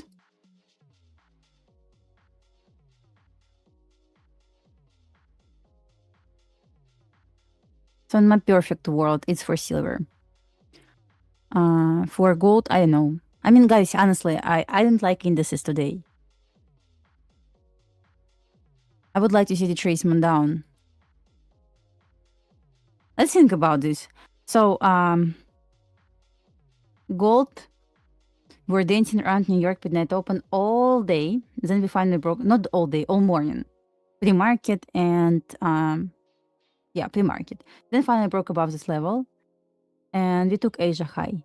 So from between London high and Asia high, I was looking for shorts. Can I say I see like textbook short setup on gold to trade this? Unfortunately.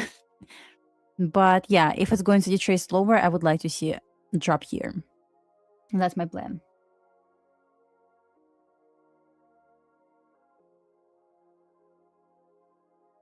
It's 3-minute short. Okay. Took 0 trades on the yes. 0 trades.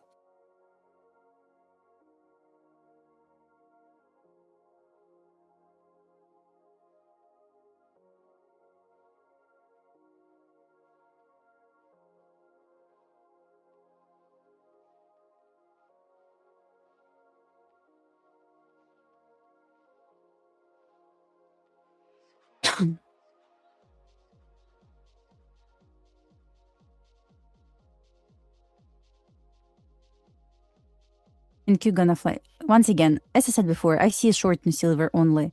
I don't even see the short on gold. I see it on silver only. Yeah, I was on a must team. I was like, okay, what I'm going to trade. I was trying to just figure out which market I like more, and what I like more was gold, not gold, silver. Then I was like, I cannot trade this on my fund account. So what I can trade? I can trade this on personal only. Which was like, well.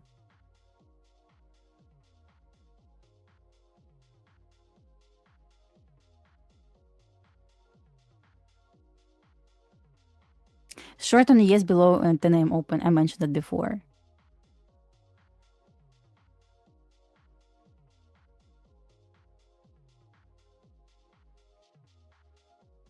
How big chance to see the tracement down on gold to New York midnight open? What do you think about this?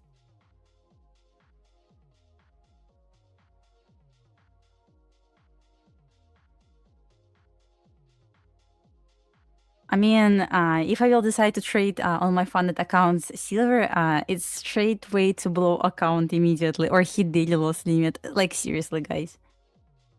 I choose different way.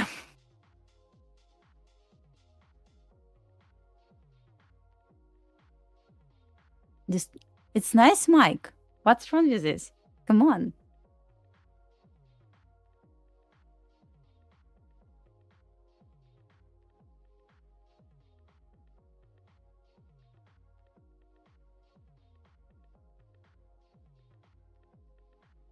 I guess someone asked about RTY and already discussed this.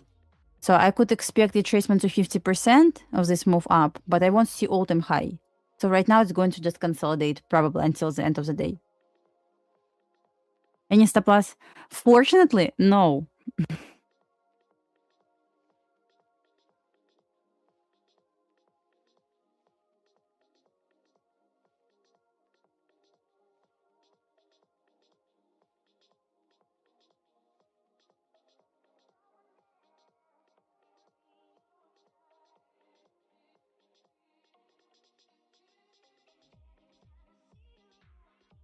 I'm only holding small position on my account on micro silver.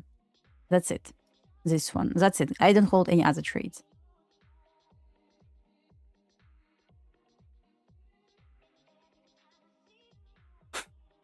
On gold, honestly, don't mind to see New York midnight open retest. So I would like to see 50% retest of this move up. How big chance to get this? No idea. Will not be super. It's consolidation, but I saw but potential setup. I entered, but once again, extremely small size with micros. I was risking 550 on this trade. $550.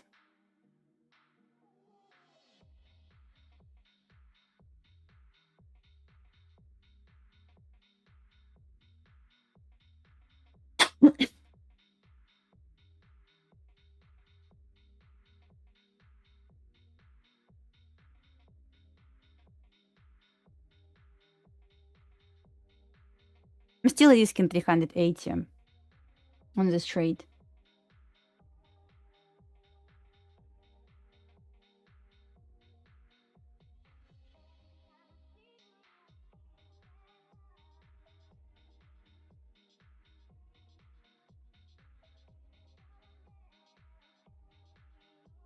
$380, like minor liquidity level. And then 75, 165. We will see, guys. Once again, that's all it's my very first trade for the day. I didn't take any other trades today, just one single trade.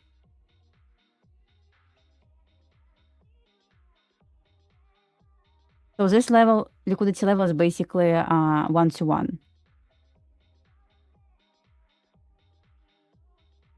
You probably won't tell me, like, is that it's micro silver? Yes, guys.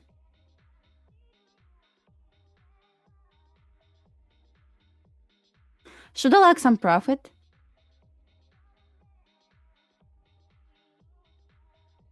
I'm up right now 2,600 bucks.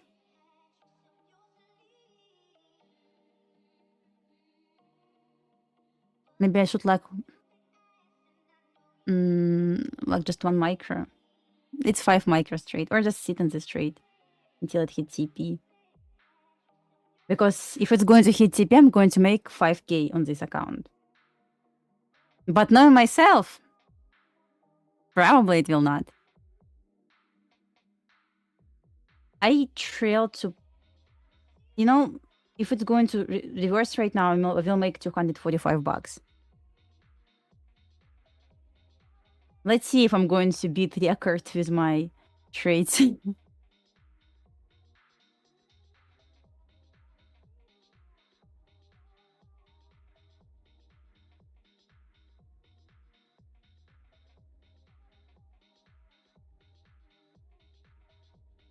Or I'm going to make 245 bucks and I'm going to call this in days. That's it.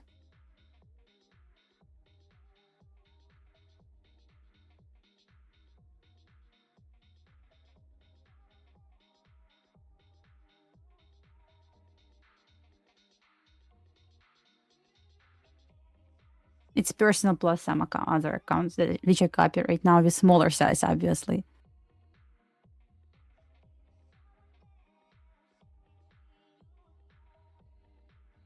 It took minor liquidity level. I can anticipate reaction.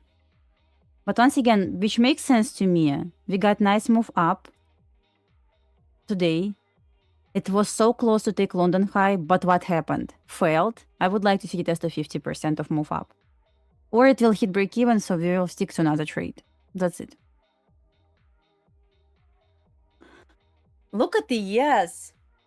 Look at this drop. Oh my god. I'm going to short below 10 I'm open, I guess. We'll connect my Tradeify for this.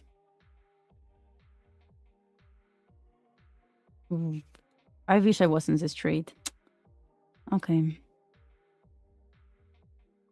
I will short this one, probably.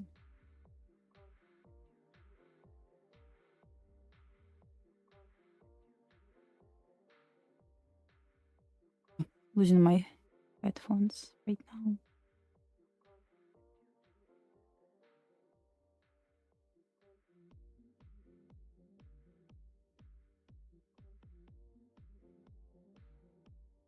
That's what I'm thinking, guys, to get.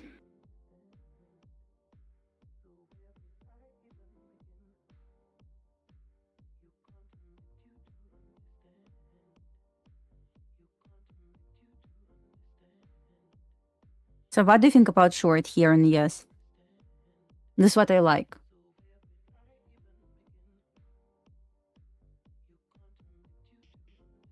Going to connect Tradeify for this.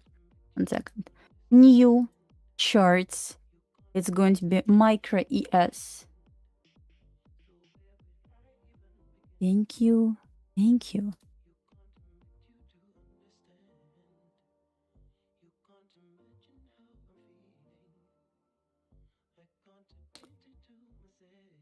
Load my template. Okay. Connected my Tradeify for a yes trade. If it's going to happen, of course. 3-minute chart.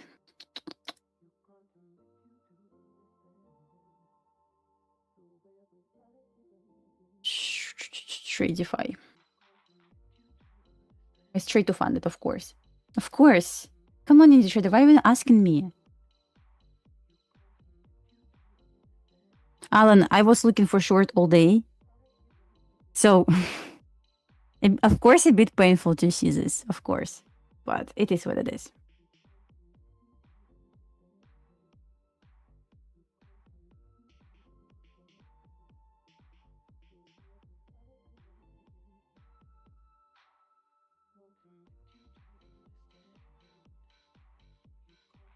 So one more retest of New York with net open. As you can see, ES was testing this level all the time.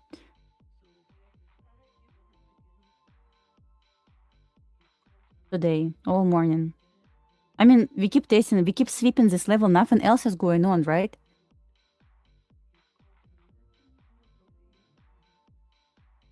Is bullish? I guess you wanted to say different word. Not bullish.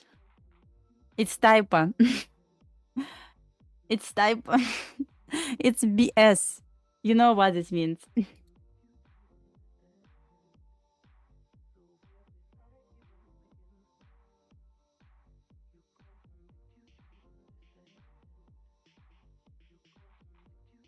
$165.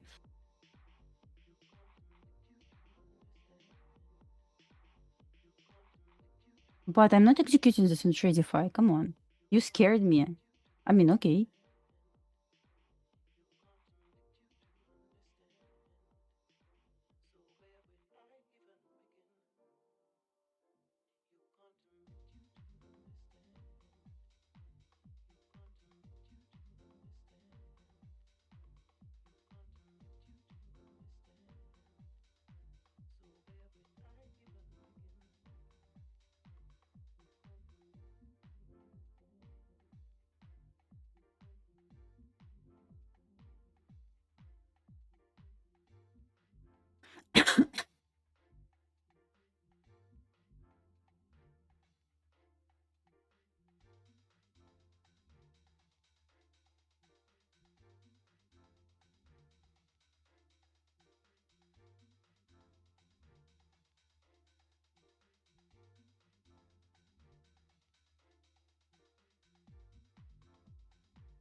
It's because I had copier on, because I copied with other accounts.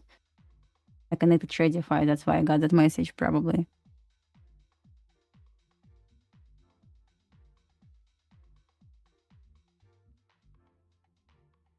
Oh, Dasha, stop being greedy. I know I'm greedy right now. I mean, worst scenario, I'm going to make $300.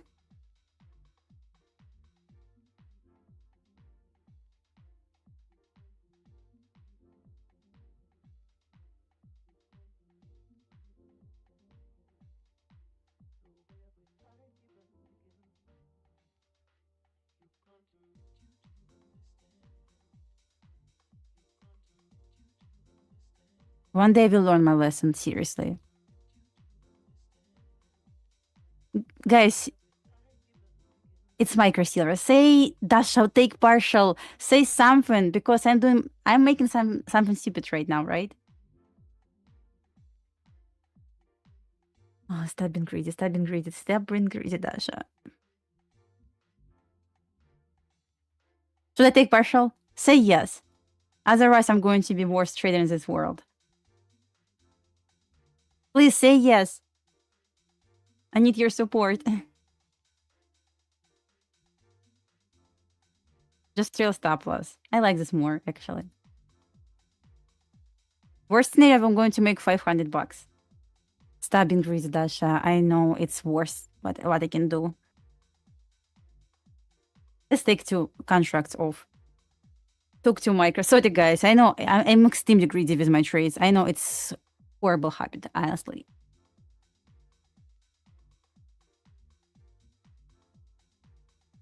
I locked 1400.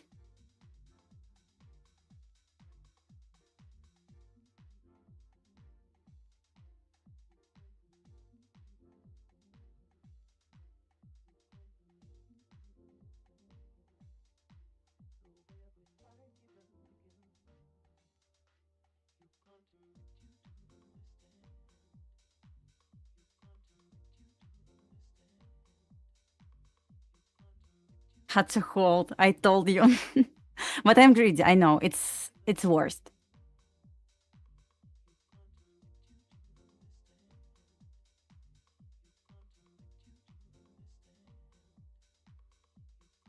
So I locked $1,400. Right now I'm holding the rest with 2K in profit.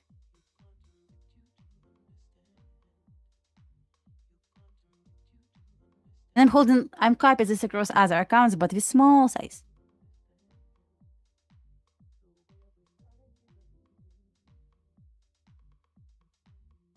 I'm going to close one micro, yeah. I'm going to close one micro here.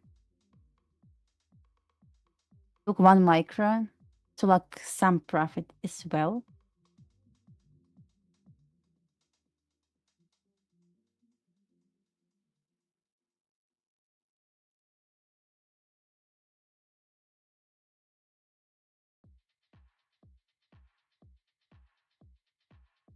Keep trailing.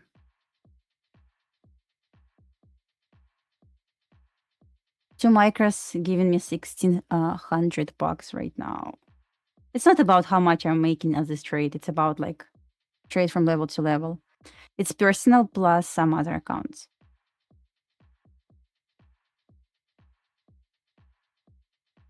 Keep trailing, guys.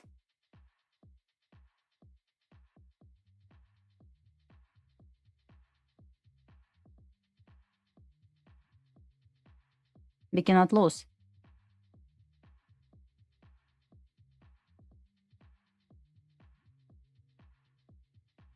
Less than 50% of daily fair value gap. Like whatever.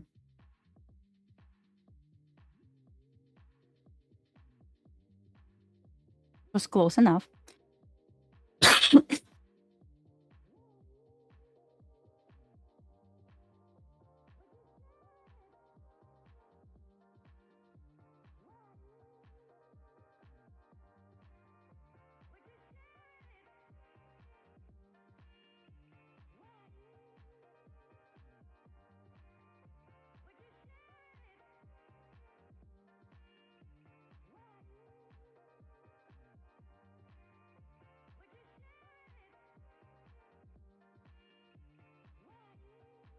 Taking one more contract here.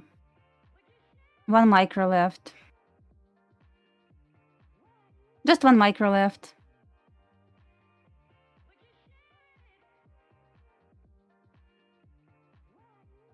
I see volatility. What is going on? I mean, I don't really care. This trade offered 3R. Less than 3R for me. Yeah. 2.5. Okay.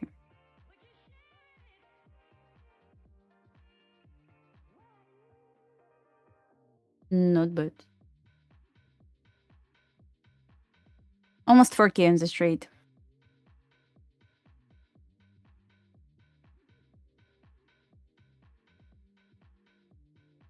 Just 700. Plus, I copy across other accounts. Hey, it's a scam, honestly, not to take this level. First trade on the day. Seriously, guys, I didn't take any other trades today. It was my personal life account plus some funded. But I'm not that brave to trade 5 micros on funded, so it was smaller size, obviously.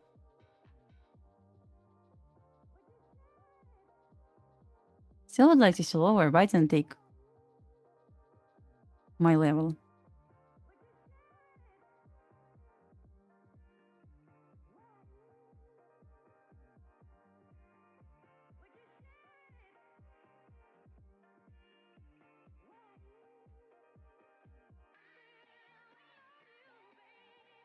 Yes, I will short below 10M open, as I said before.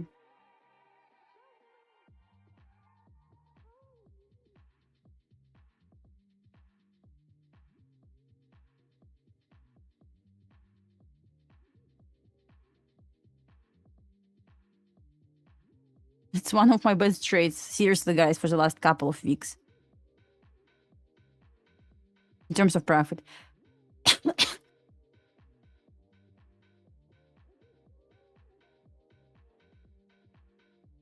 Well, I cannot long until we hit 50% or 62%.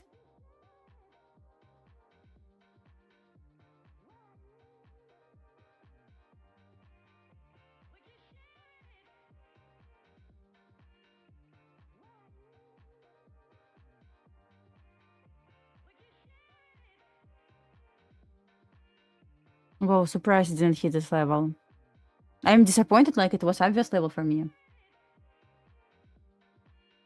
Well, let's talk about this. Yesterday I traded silver, and today I traded silver as well. But what's the problem? Right now I didn't feel kind of stressed because setup was inside the range, so stop loss wasn't huge. Comparing like yesterday with 1 micro, I was risking $600. Today with 5 micros, my risk was $550. See the difference? That's why I felt like, okay, I can take partial. I'm not going to care about this. And while I was chatting with Amas here, I was like, okay, what I'm going to trade during PM session. And before I started stream, I said I would like to see the tracement down on silver. That's when that's the minute when I entered the short. And I was like, okay, ES, nothing. Like, what to trade on ES? I don't know. Gold, nothing. NQ, nothing. RTY. I was like, I see setup on silver, guys. Only setup that I saw today was silver. And I was like, okay, Dasha, just stop being scared of silver. Just try again. I use Replicanta. So total I traded 6 accounts because I included my account.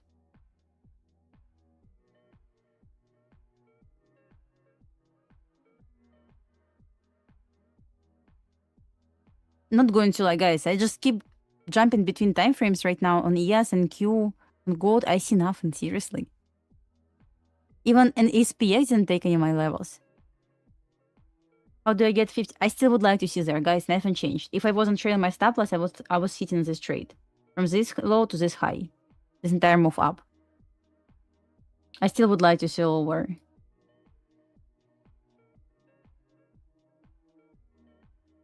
Here's yesterday's setup. We discussed this yesterday, right? So we dropped today there exactly where I wanted. 2R, 2R, so perfect. But here, move not completed. Even if it's going to retrace, I would honestly, if it's going to hold this high, we need to take 50% today. Well, let's be honest. Today on my morning stream, I was like, I wanted to short ES twice, I wanted to long ES twice, and I did nothing because it was the most annoying part when you keep flipping your bias. And I was like, well, I want to flip my bias to short, too long, too short again, too long again. And when I see this kind of situation, I never trade. Seriously, guys, I never trade because I know it's bad for me. Yeah, I don't trade, I don't trade in Q, but on ES, if you scalper, maybe you saw something. But I'm not scalper. I saw nothing.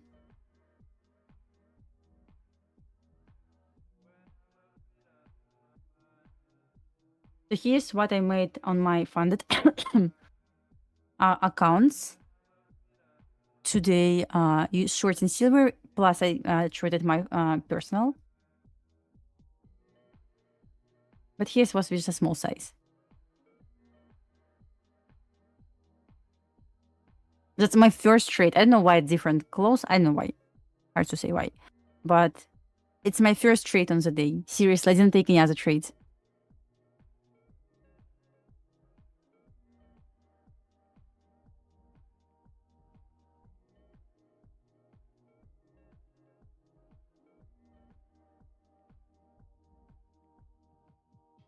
Okay, let's switch another market. So on silver, I still would like to see lower, but what's the point to watch it since it's trying to retrace right now?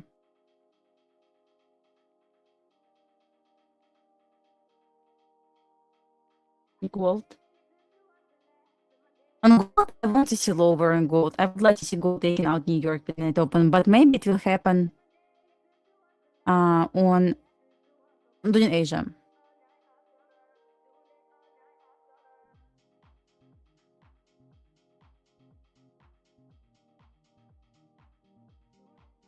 Look at this price action. You know, guys, what is most confusing part today? Look at price action on NQ, what happened with this drop here, see? Nice sell off, probably. But look at ES. While NQ was selling off, ES said, F you guys, we're going to the moon. You're trying to short? Come on, it's time to blow your account. What are you talking about, short? I'm going to take your money. And guys, I wanted to short I wanted to short here. I wanted to short here. I wanted to long here and somewhere else. I was flipping my bias at least 5 times today.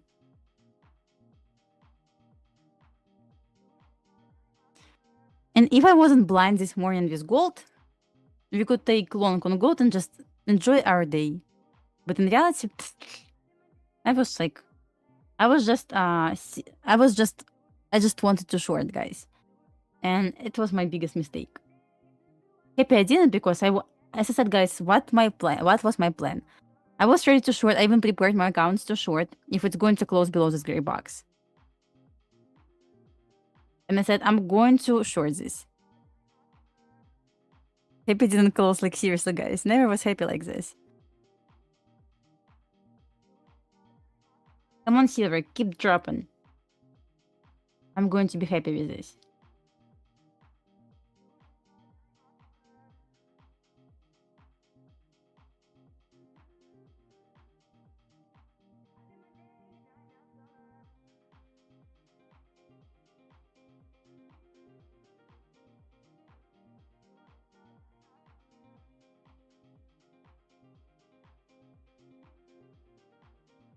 Well, happy I didn't trade, because probably today could be the day when I could try to short, then long, then short again, and so on.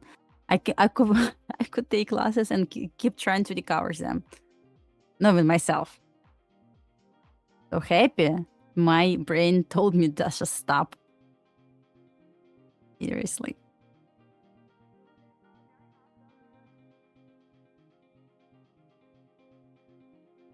Okay, do you see something on ES now? I will short below 10 AM open. So if it's going to break 69.48, I will try to short. London low TP number 1, Tuesday low TP number 2. That's it. Alan, it could be me as well. I felt this. There could be day when I could either hit my daily loss limit or blow accounts. Depends on what kind of account I trade. Because I know myself. If I decided to trade this chap, I'm just horrible in trading consolidation. Today something could happen.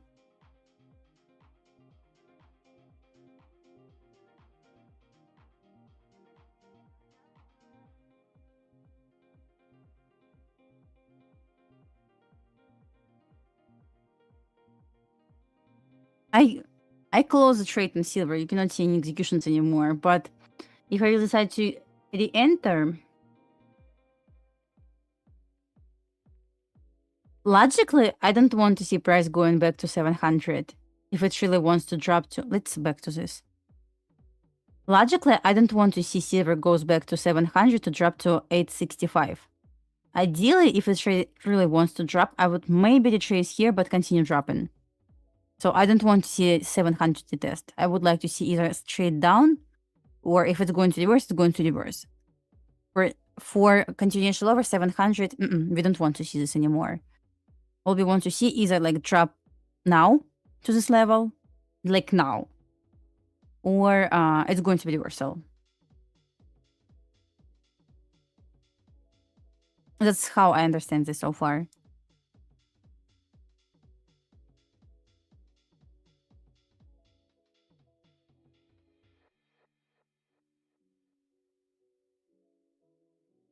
Okay, idea. You probably know a lot about market structure, right? So what can we see here? So when we talk about break of structure, when you consider break of structure as valid break of structure, when you consider this as not valid, what conditions, it's my question for you guys, what conditions do you need to have to say, that's break of structure? What conditions tells you, okay, it's not break of structure? So what do you usually use for confirmation? Tell me. I need to know. Who knows? Does anyone know? What do we use to say, okay, that's break of structure? So we got shift in structure to upside. Let's try to long this. Who knows? I discussed this yesterday, but I'm going to wait for your answer.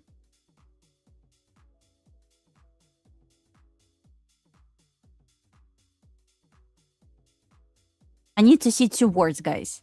If it's 2 words. Yeah, it's 2 words. When you say it's break of structure, closure, exactly, candle closure, exactly right, candle closure.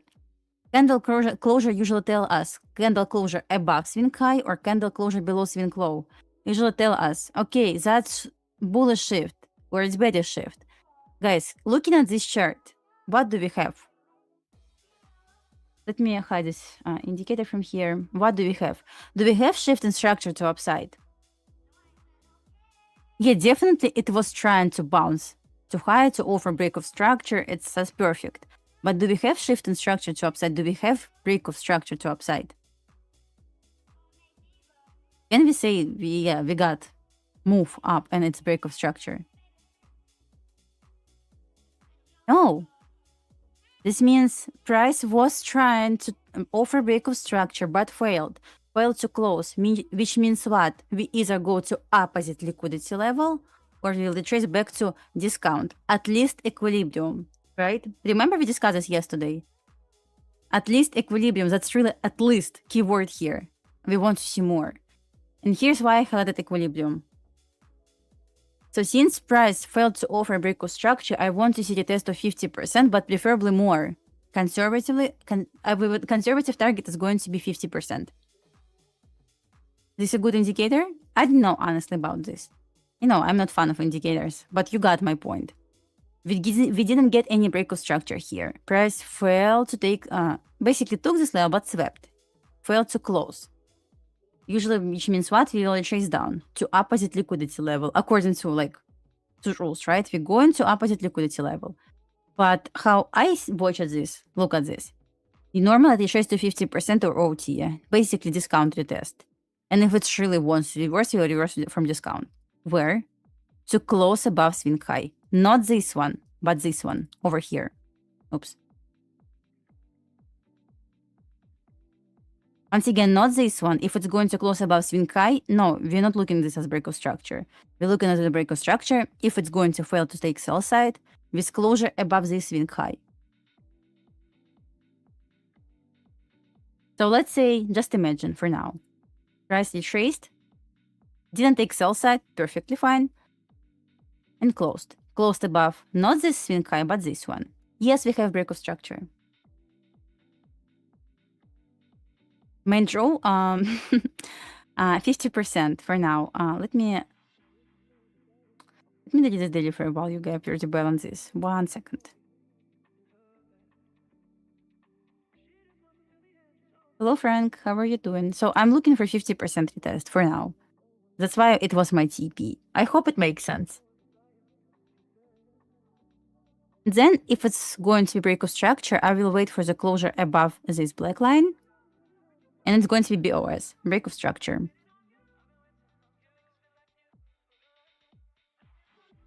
Break of structure, yeah, body closure. Body closure above swing high or below swing low. This is how it works.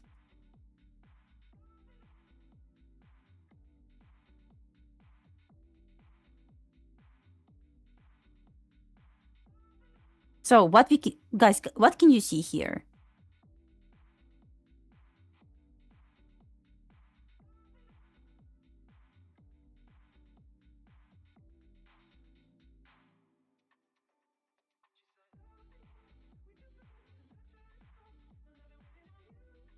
So we inside this trend, it keep forming lower high, lower high, lower high, lower high, right?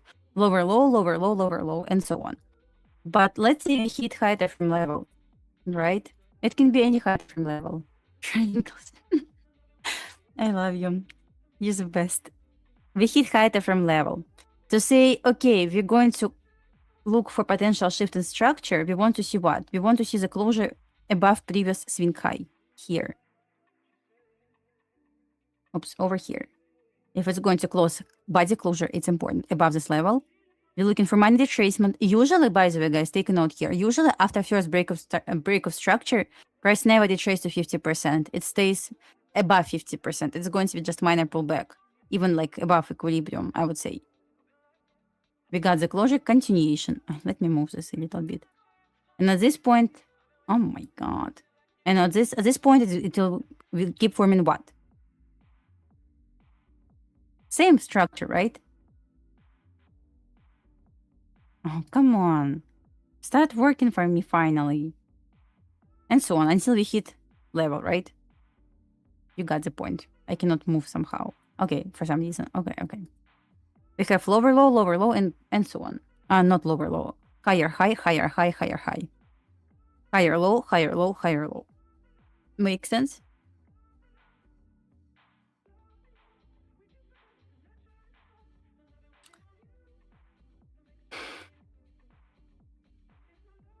So far, I mean, I'm not fun. It was so close to 50% and it's trying to do worse. Honestly, that's what I don't like. But yeah, often changing the state of delivery and breakout structure is going to be same level. Pretty often. But for changing the state of delivery, we don't really need to consider swing points. Swing high or swing low. We're looking for a sequence of candles or candles that touch height from level first. So for this, we don't really need to have closure above swing high or swing low. So right now, what I don't like is failed to 50%. Since it failed to close here, let's say if it closed, I could be perfectly fine. But since it failed to close, I would like to see 50%.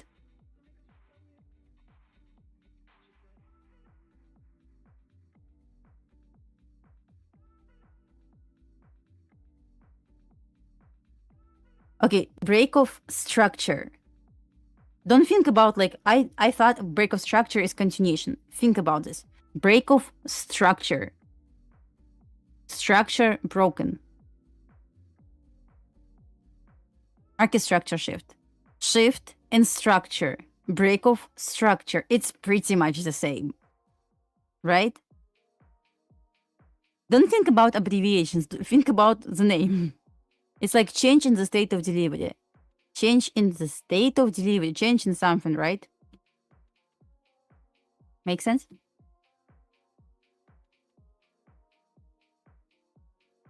I hope so. Lots of people, I watched lots of videos on YouTube, but when they say like, it's just continuation, but in reality, break of structure can be shift in structure. Because we break in structure. Right? Make sense? I hope so.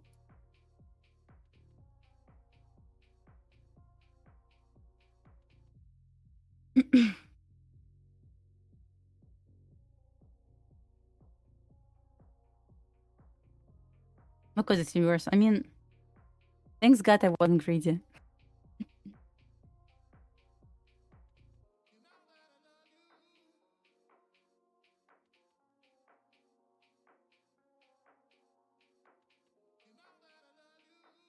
Also, we got SMT between gold and in silver. Yeah, you know, I hate, like, there are lots of different abbreviations which pretty much the same. People, I mean, I just don't really understand this.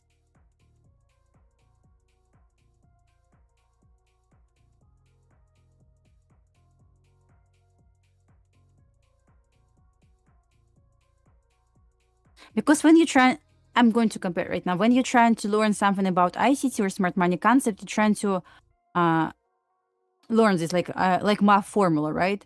I know which math formula to give you as example, but you're trying to learn this math formula without even understanding how it works. What's the logic behind this name? What's the logic behind this name?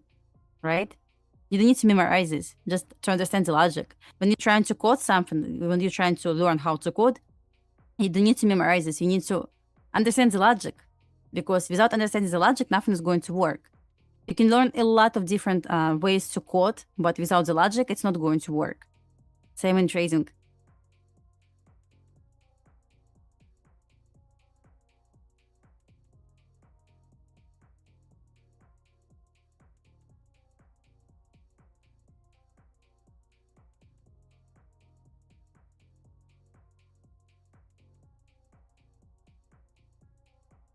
Okay. Keep running away from New York midnight open. That's insane. How many times we tested this level today? One. I'm not going to even count. It's just a lot.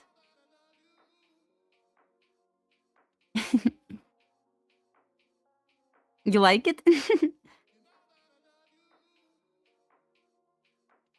For gold and Asia? Okay, let's talk about gold. I would like to see a test of New York midnight open. I know I'm asking for too much, but I would like, look what I would like to see right now. So let's consider potential candlestick formation. 10 open is basically 4-hour open, current 4-hour open. We barely traded below this level, so we have minor manipulation below 4-hour candle, below 4-hour open, over here, minor manipulation. Price went all the way up to the Asia high.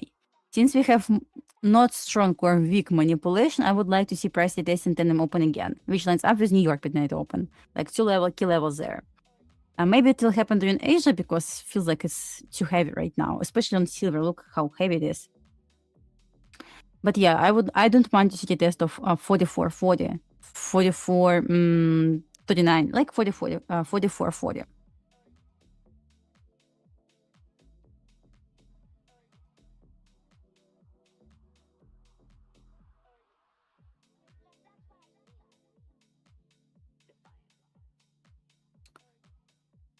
Okay, let's switch back to TradingView because my Ninja Trader like takes half of my screen. Window. Here we are.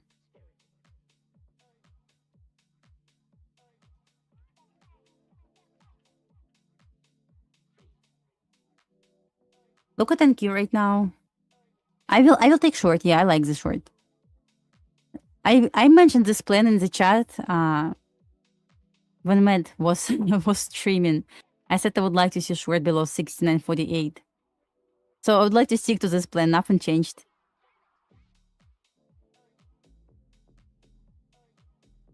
Okay, all right. I have two 49 inches, guys. I'm streaming most of the time on 49 inches monitors. And I execute on my 34 inches to show you. But I have two 49 inches Samsung. Ultra wide.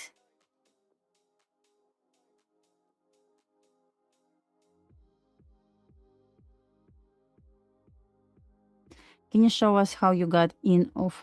Oh, actually, I never showed this my executions. Let me see. My bad, guys.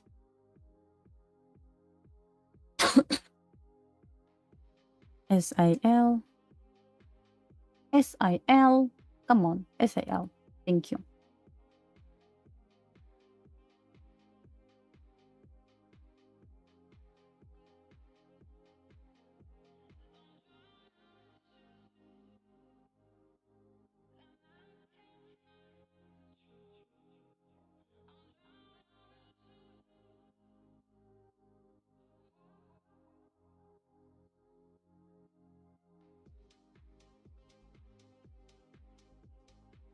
Here's executions.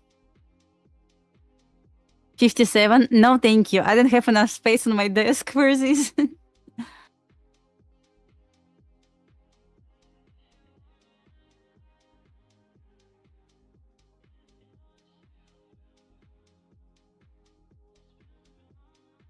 Still ridiculous. It felt to take 50%. I don't like it.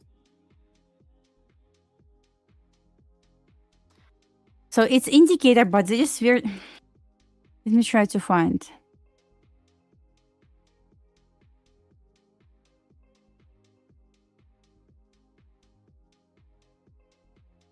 Was it this one? I don't remember. No, not this one. 1 second. I have indicator for this.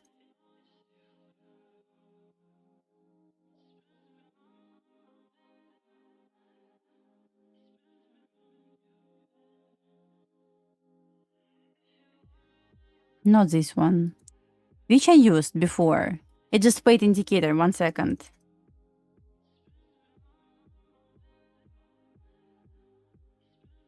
That is free one, 100%.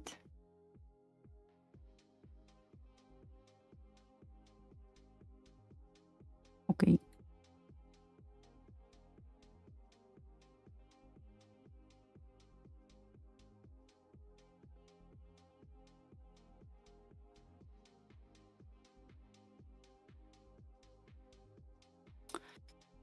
There was, I guess, this one.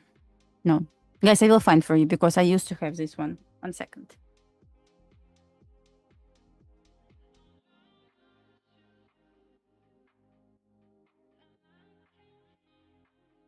Time based. Oh, maybe this one.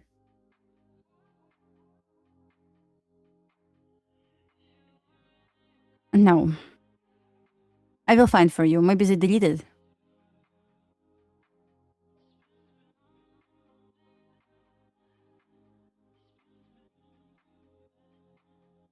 Chris, it all depends. So let's say it's not that hard to understand which time frame to pick for market maker model. So let's say we expected for our fair value gap. Yes, we expected for our fair value gap.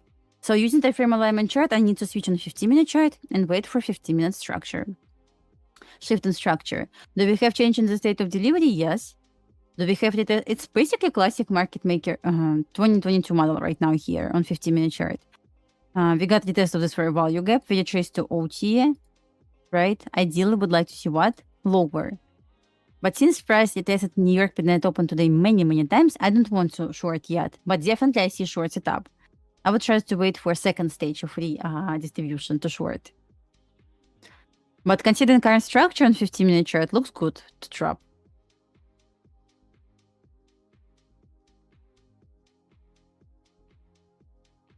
Just a bit tricky because see 15-minute wicks here. 1, 2, 3, 4, 5, 6, 7 15-minute candles failed to close below New York midnight open. But guys, looks good. I hope it's going to drop. We are going to take it.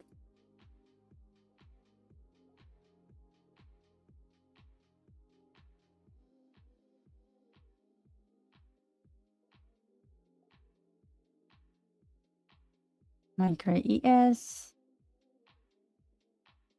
Yeah.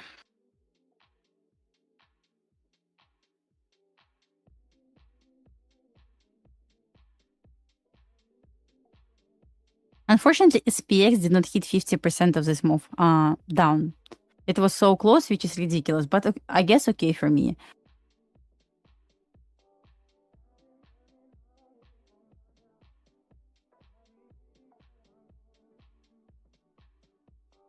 Let's hope it's going to drop for us. I'm looking for short.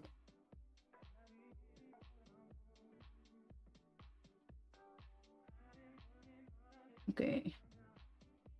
Connecting select plan accounts. Evals. I have 250Ks. Waiting for setup.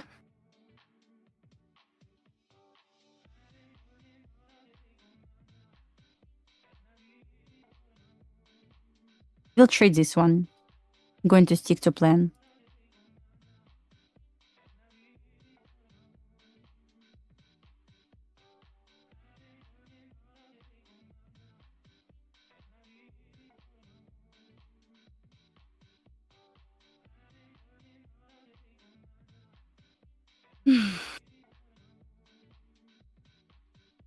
Let's get nice end of the day sell off, please. I was kind, please.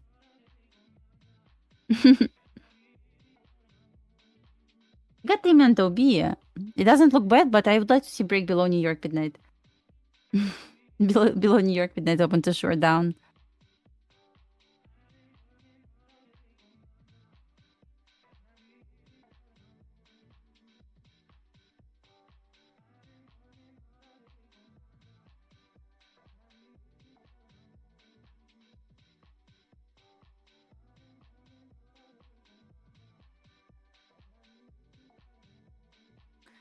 Yeah, really crazy candle here.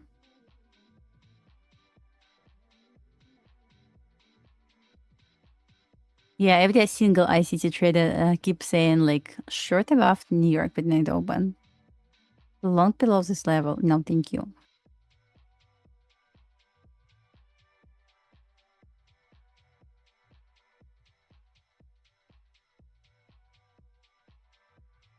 Give me the trade, please.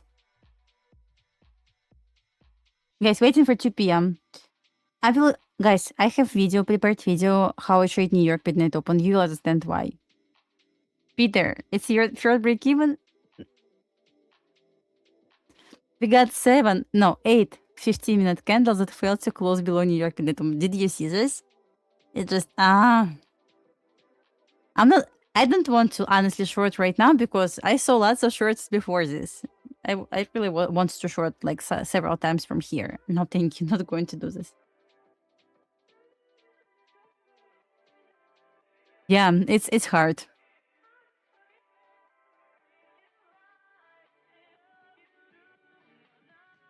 I would trust to trade for Peter. I know what you mean. I know these feelings.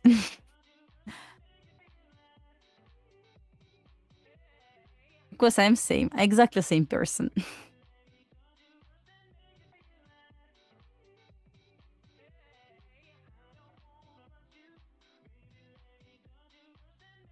We need to pray ICT break your back for well. Let's press reach my TP. And you forgot about, please, can you reach my TP? I was so kind with you. I put some magnets on this line. The market maker should see my chart. And hit this level. Work on it. You need to improve.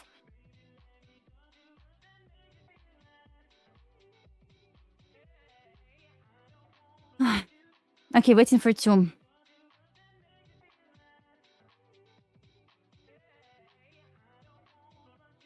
Yeah, you need to be better, Alex.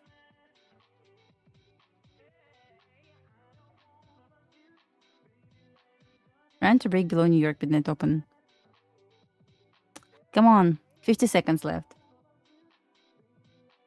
I hope we are going to get this drop. Like, no way it's not going to drop. I refuse to believe in this. Honestly.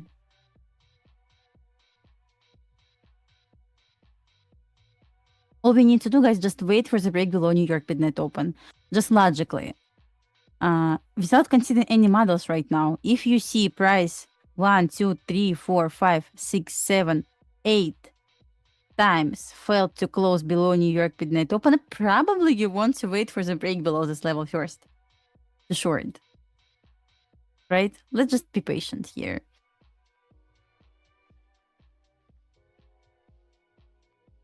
I didn't want to say this. I cannot skip this. Again. Look at this 15-minute candle closure. Again. Scam. But I don't care. Drop it.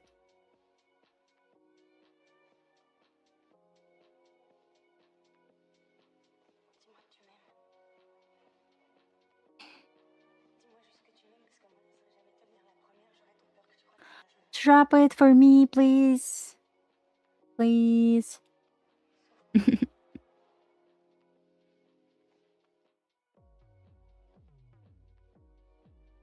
Peter, you can aim for London low. See my small magnet which I put during a session?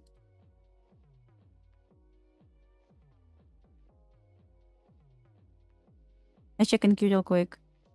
For me personally, NQ looks way more bearish than ES. But it's better to trade ES because at least ES is in premium compared to NQ. Come on, baby, drop for me. I'm going to short this.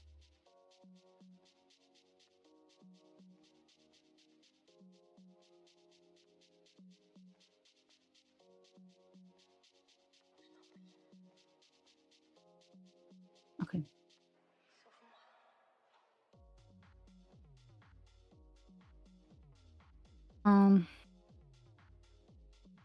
Let's wait for the break below New York midnight open and we'll give this a try.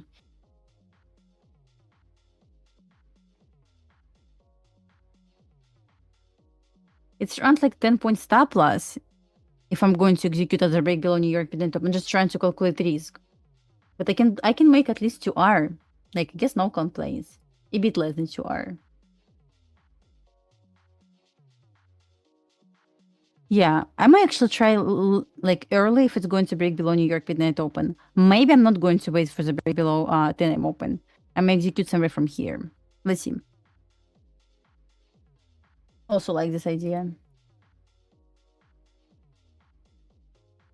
Don't do it? Ah. Will you ask, please? See? I'm not in trade right now, so nothing to ask. But once I will enter the trade, I will ask.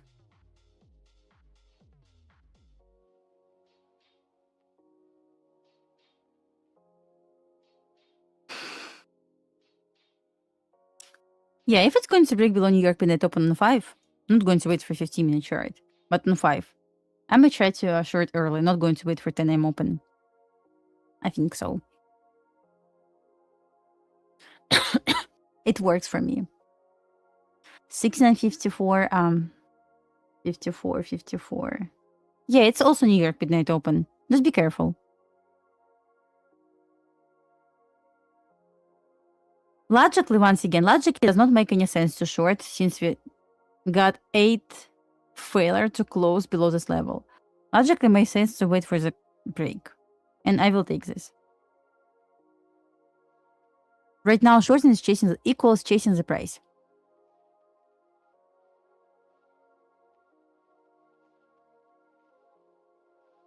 Yes, we did. It works. Especially if you're going to add some pink arrows, rainbow magnets. You saw on NQ it worked yesterday. So it's so crazy. NVP tomorrow. Maybe that's why it's just doing this. I don't know. Happy, like so happy I didn't touch indices today yet. But I will be happy to try. Just going to stick to original plan.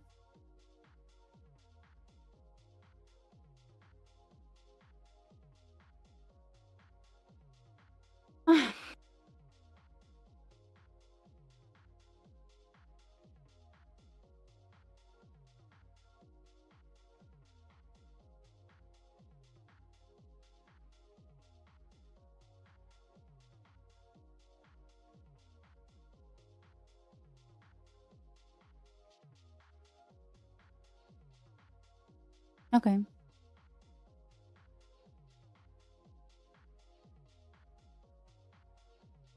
It looks just good to me. Okay.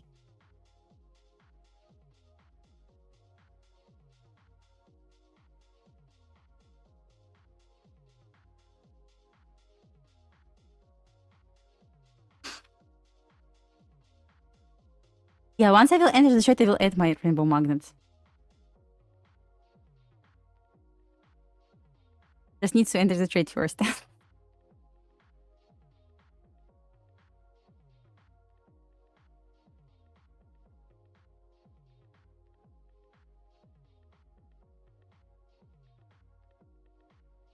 Yeah, Peter, right?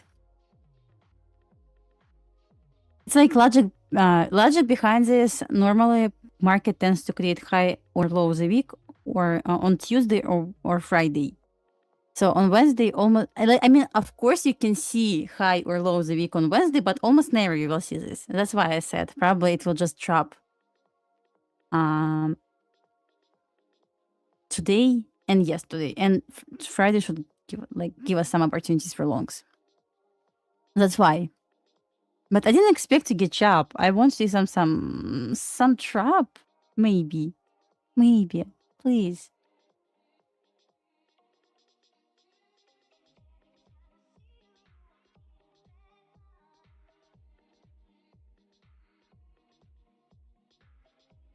You have to put I can. Yeah, I will do this. 1 second. Which one is better? This one, right?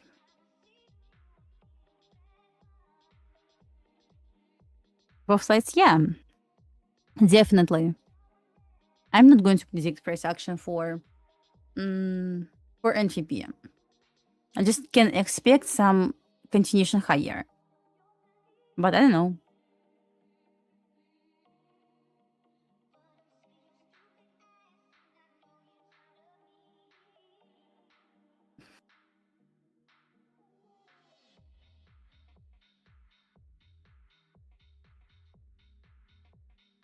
Look at NQ. Guys, if you traded indices today and ended up being green, you're best traders in the world. I'm not kidding, guys. Seriously, you're the best traders in this world. Scam? Everything is scam. Because survive in this price action, yeah, it's will short anyway if it's going to offer this opportunity, but trading this mess.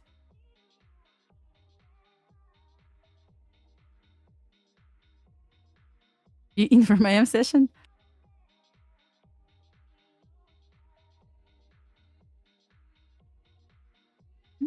You put the cancel below. That's smart.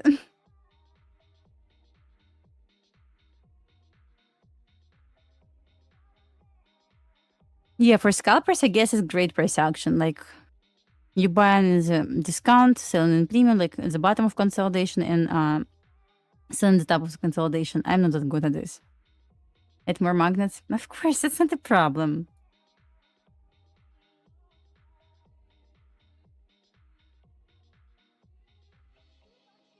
Enough? It's still long since 10 a.m. I'm still flat on indices since yesterday. I guess, yes? Or no?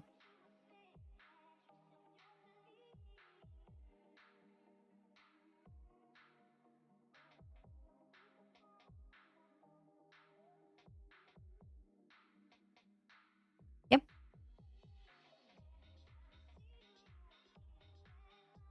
Sorry guys, I'm left-handed person. Sorry for this eye because I'm using my right hand right now.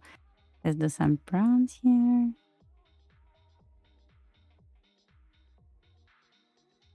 And here we go. Forgot about nose.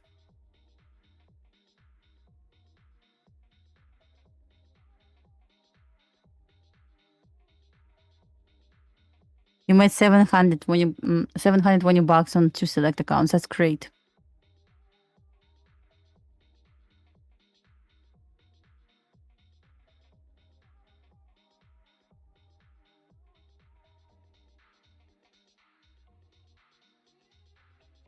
Oh yeah, you can go on my Twitter, find the link in the description of the stream. Just scroll over down, you follow my Twitter. I post my executions there.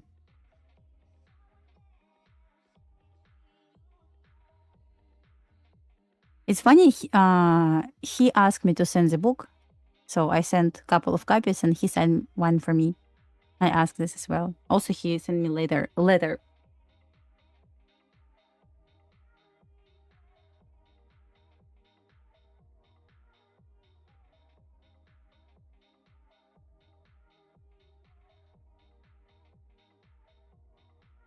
Alex, I shorted today silver. But yeah, join IM Sessions team, so maybe we'll short again or long again.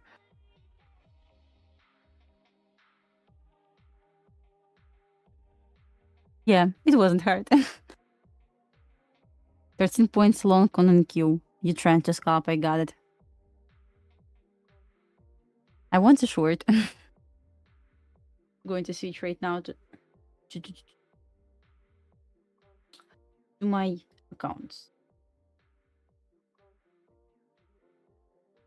No. Okay. Yes, right? Micro, yes.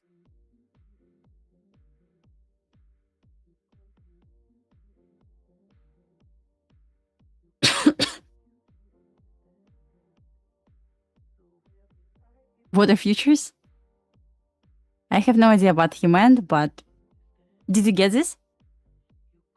I saw that message. I was like, what are futures? So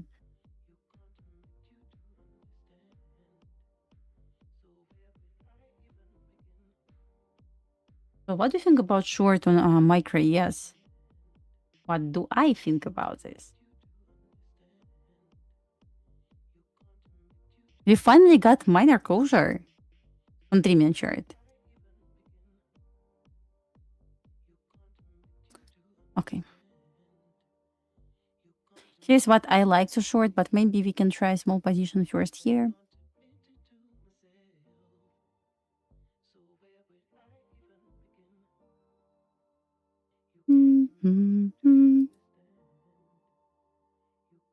This one is going to be aggressive, I guess, because it's not confirmed a short here yet, in my opinion. This one is going to be better. Let's see if it's going to displace. I will try first opportunity here. If wrong, I will just wait. I will just wait for the break below to name open. Yeah, let's see if it's going to displace. I will try. My select account. Is it select? Yeah.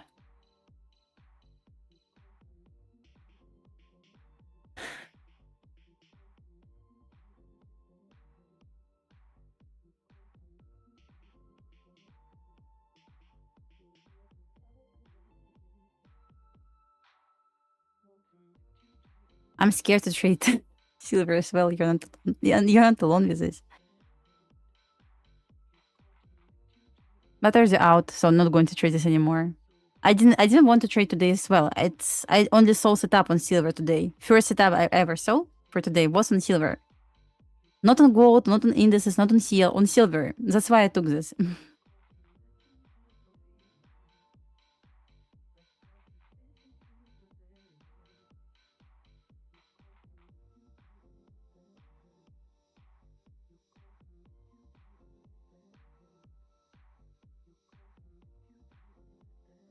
Come on, if it's going to displace, I will short.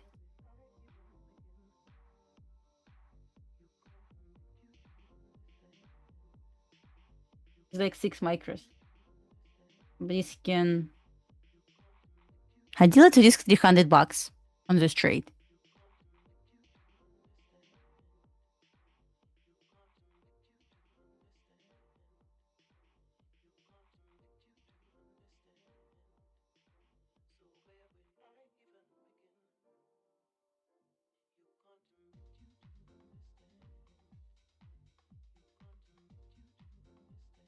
Yeah, I will try, I guess, on a select evaluation account this trade. Not going to trade straight to fund it at this point.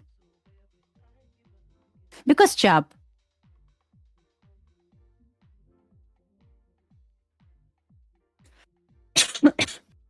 Trying to break below New York midnight open looks good. What else do we have? Look at 15-minute chart. We got 15-minute change in the state of delivery. Reaction from fair value gap. Why not try?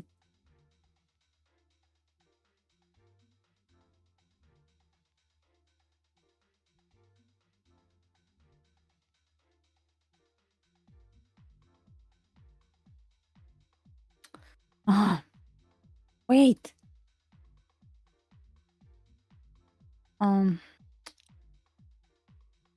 Wait.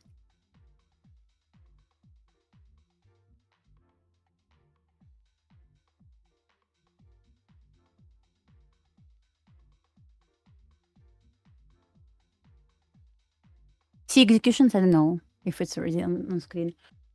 Trying first. So trading just one account for now.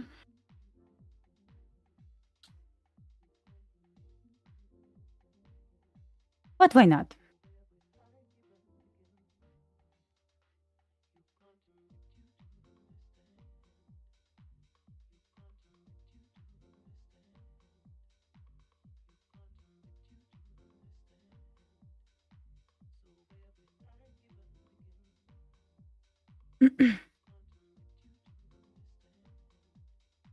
Let's try.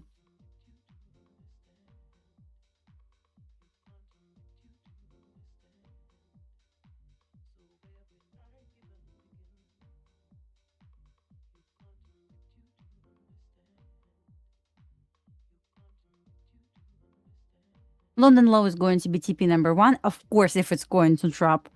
Final TP is Tuesday low. 36.5 is...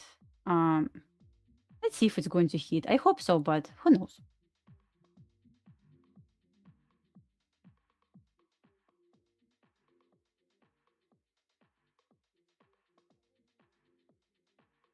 I entered. I mean, I entered. What's the link for this indicator? It's free indicator. Let me send you link for how to download this. 1 second.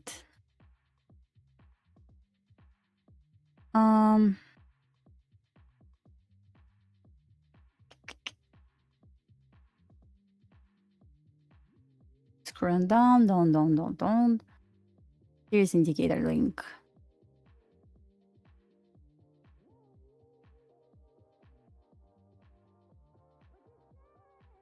So what we see so far, nothing good, but but we broke below New York midnight open. Good sign for me. Still trying to stay above 10 a.m. open. Let's check NQ real quick. NQ keeps sweeping New York 10 a.m. open. Come on, yes. Don't do this with me. I was good girl today. Just drop. You're welcome. You're welcome.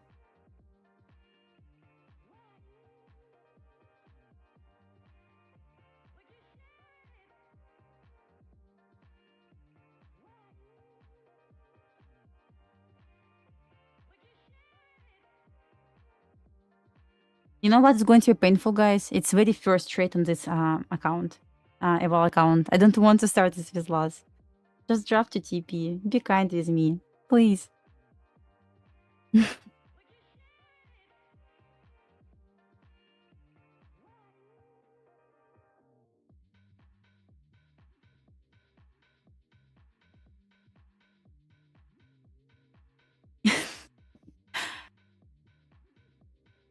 Peter, stop.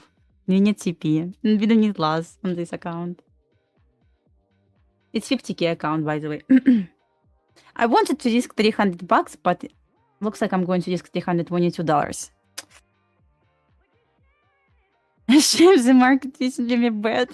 It's funny, guys. I'm okay. I'm okay. Model is here. We got the closure. I'm just trying to stick to original plan. Original plan was to short from here, but since we got the closure, it's okay to try.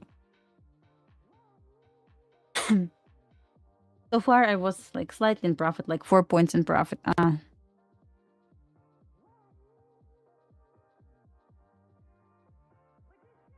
My stop loss basically at the 50% of 15-minute fair value gap. What else? What I'm missing? Nothing else? Magnet? Where's the edit magnets? Come on.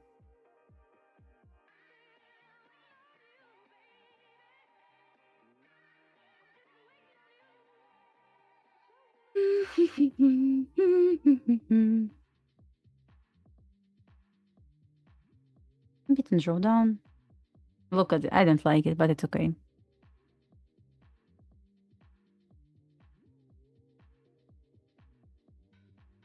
Minute I entry. This is come on, Dasha. You want to some wins today? Of course. Tomorrow's Friday, right? 1 second. Going to make some notes.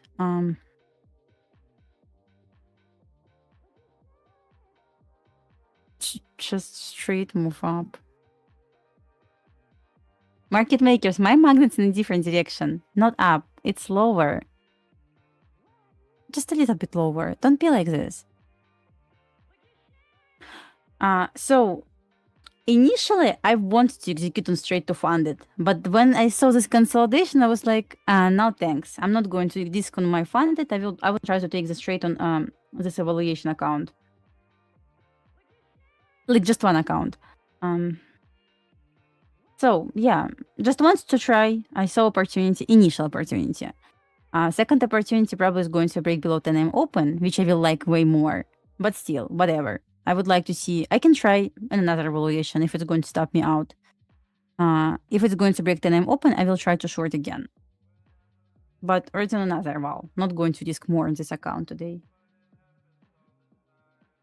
It's funny, but 99% of my evals start with loss. I don't know why. I don't think about losses when I'm entering the trade, but 99% of my evals start with loss. It's a sign, right? It's a sign. I just need to trade 1 micro to start the eval. It's better. Peter, you long? It's not good for me.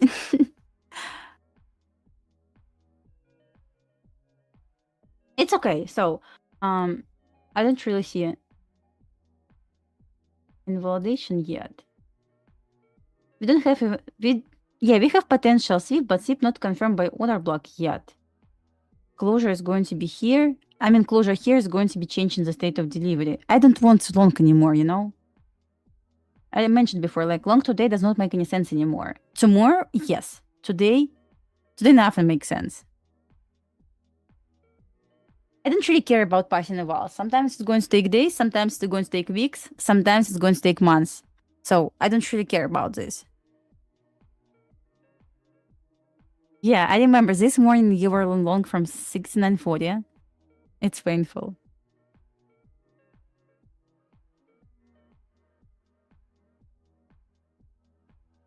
You like it? It's funny, right? It's just for fun. It's just for fun. Entry was just okay, in my opinion, since I entered the break below New York midnight open. We got the closure, I entered. That plus also just okay to say invalidation is going to be here. So why not to stick?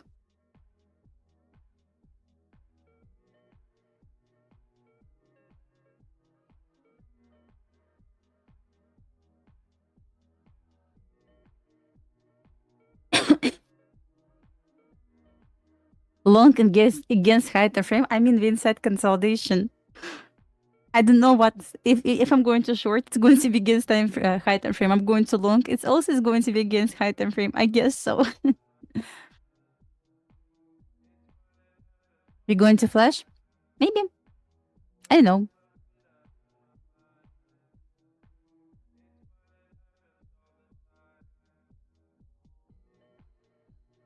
Another opportunity. I mean, this one is a bit aggressive. I'm okay with this. I mean, I agree with this. But this one is going to be like really nice one, in my opinion. We broke below 10 AM open. We retested this level. Short down to London low and Tuesday low. Sounds like a deal, guys.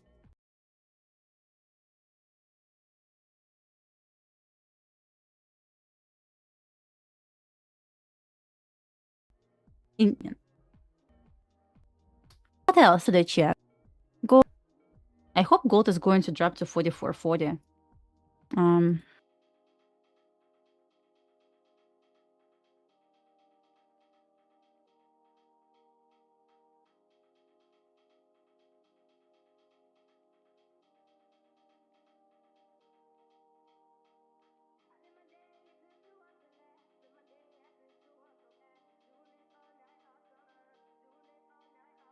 How do you make backtest usual? Do you looking for specific things? Yeah, exactly same model that I execute, for example, on live streams. I'm executing on backtest. Same way, nothing like nothing changed. Exactly same way.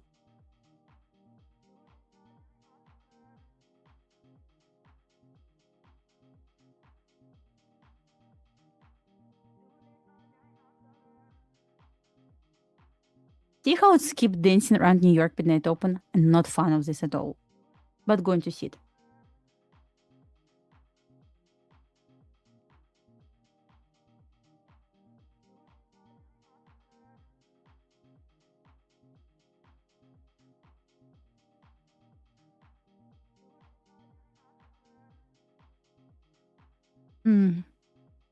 Please, start moving. Just for me. Ideally, lower. Just for me.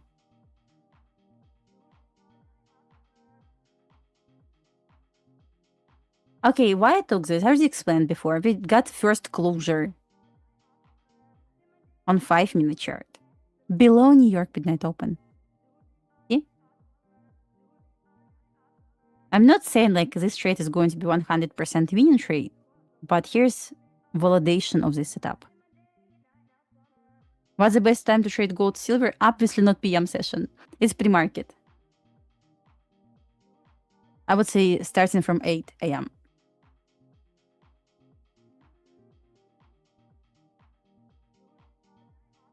Yeah, on 15-minute chart, we didn't get the close. Wait, guys, we got the closure on 15-minute chart. So right now, I'm not even going to care about loss if it's going to stop me out. 15-minute candle close below New York midnight open. No complaints anymore. I like this trade even more. Even if it's going to stop me out, which I don't like, but still. I don't see a reason not to take this. See closure, first closure for the day below New York midnight open. First one.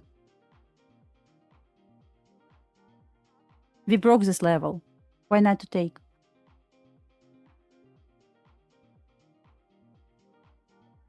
You had to say, let's hit your TP. Where's support from you? Come on. Don't be toxic, please.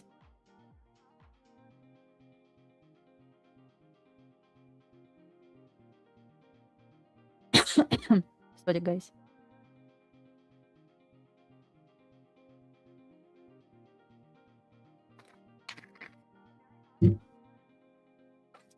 I have appointment at 3 p.m. today, so I need to drive there for almost 30 minutes. And I had to leave right at 2:30.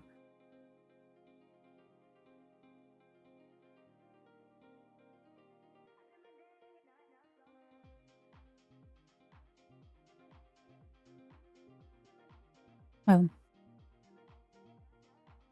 smiley face. Yeah.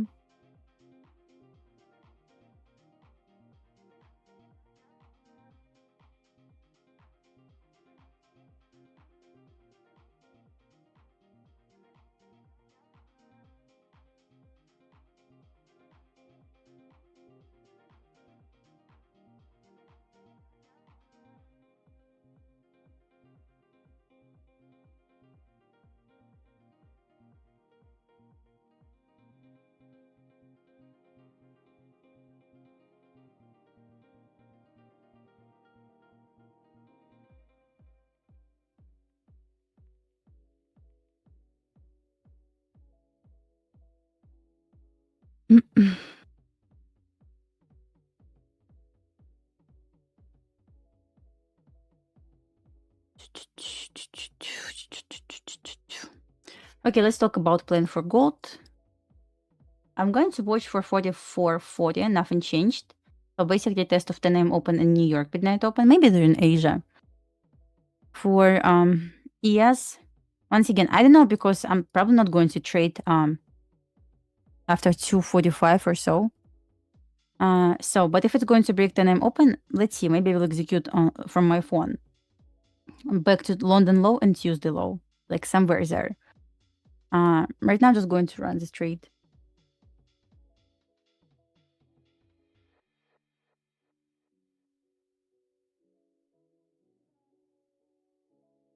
It's tutorial.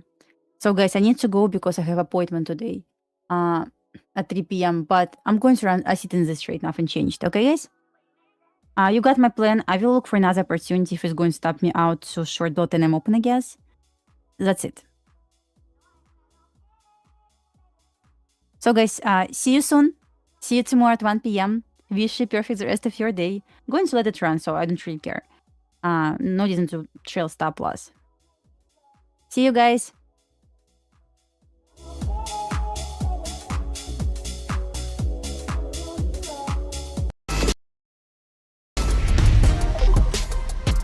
First of all, going long. You think prices will go up, so you buy first and sell later. The mistake people make is picking what sounds impressive instead of what actually fits their trading style. Let's start with the basics. What type of account am I actually trading? Do you want to learn more about trading but scared to risk your own money? Let's talk about the 3 most important numbers you need to watch in Tradeify.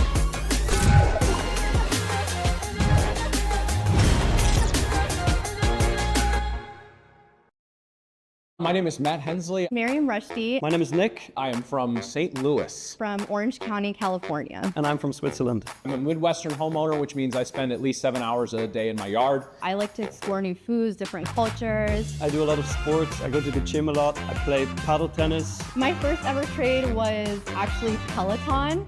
I got into trading originally, honestly, through a Facebook ad. I bought 10 shares of Apple stock. Read some hype article about it and decided decided to just go all in. My first trade was a Tesla call option from a Signals group. After COVID hit, they just skyrocketed. And I sold it a couple days later and I made $37 and I felt like the shit. Beginner's luck. Probably about 75% of my trades are in the NQ futures contract. I'm curious. I'm a NASDAQ junkie. Other than that, I just trade oil and gold, CL and GC. I just love trading NASDAQ just because of the volatility, the chaos. Why? Because I love simplicity. Like just sticking to one thing, focusing on that, and really becoming an expert at it. Trading has really taught me a lot about myself. Have a protein shake, I eat some beef jerky, and then I start trading. I sit down and I get to business. I'm ready to hopefully make some smart trading decisions.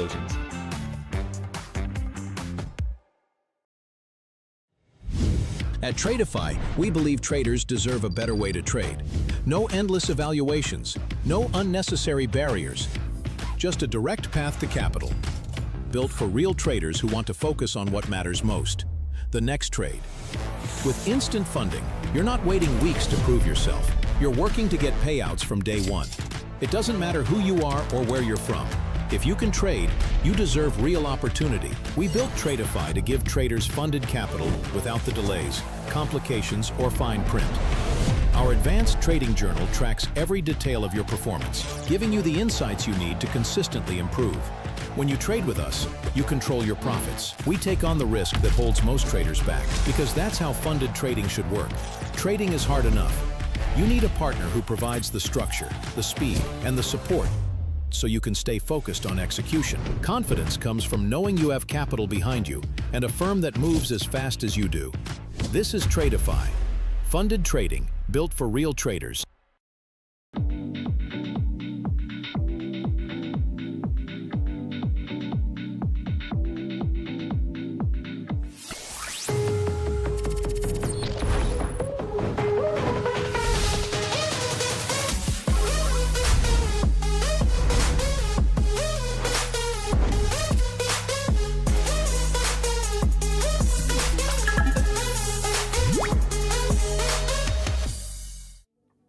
What's up, bitches? We're back. Your dynamic duo. I was not expecting that.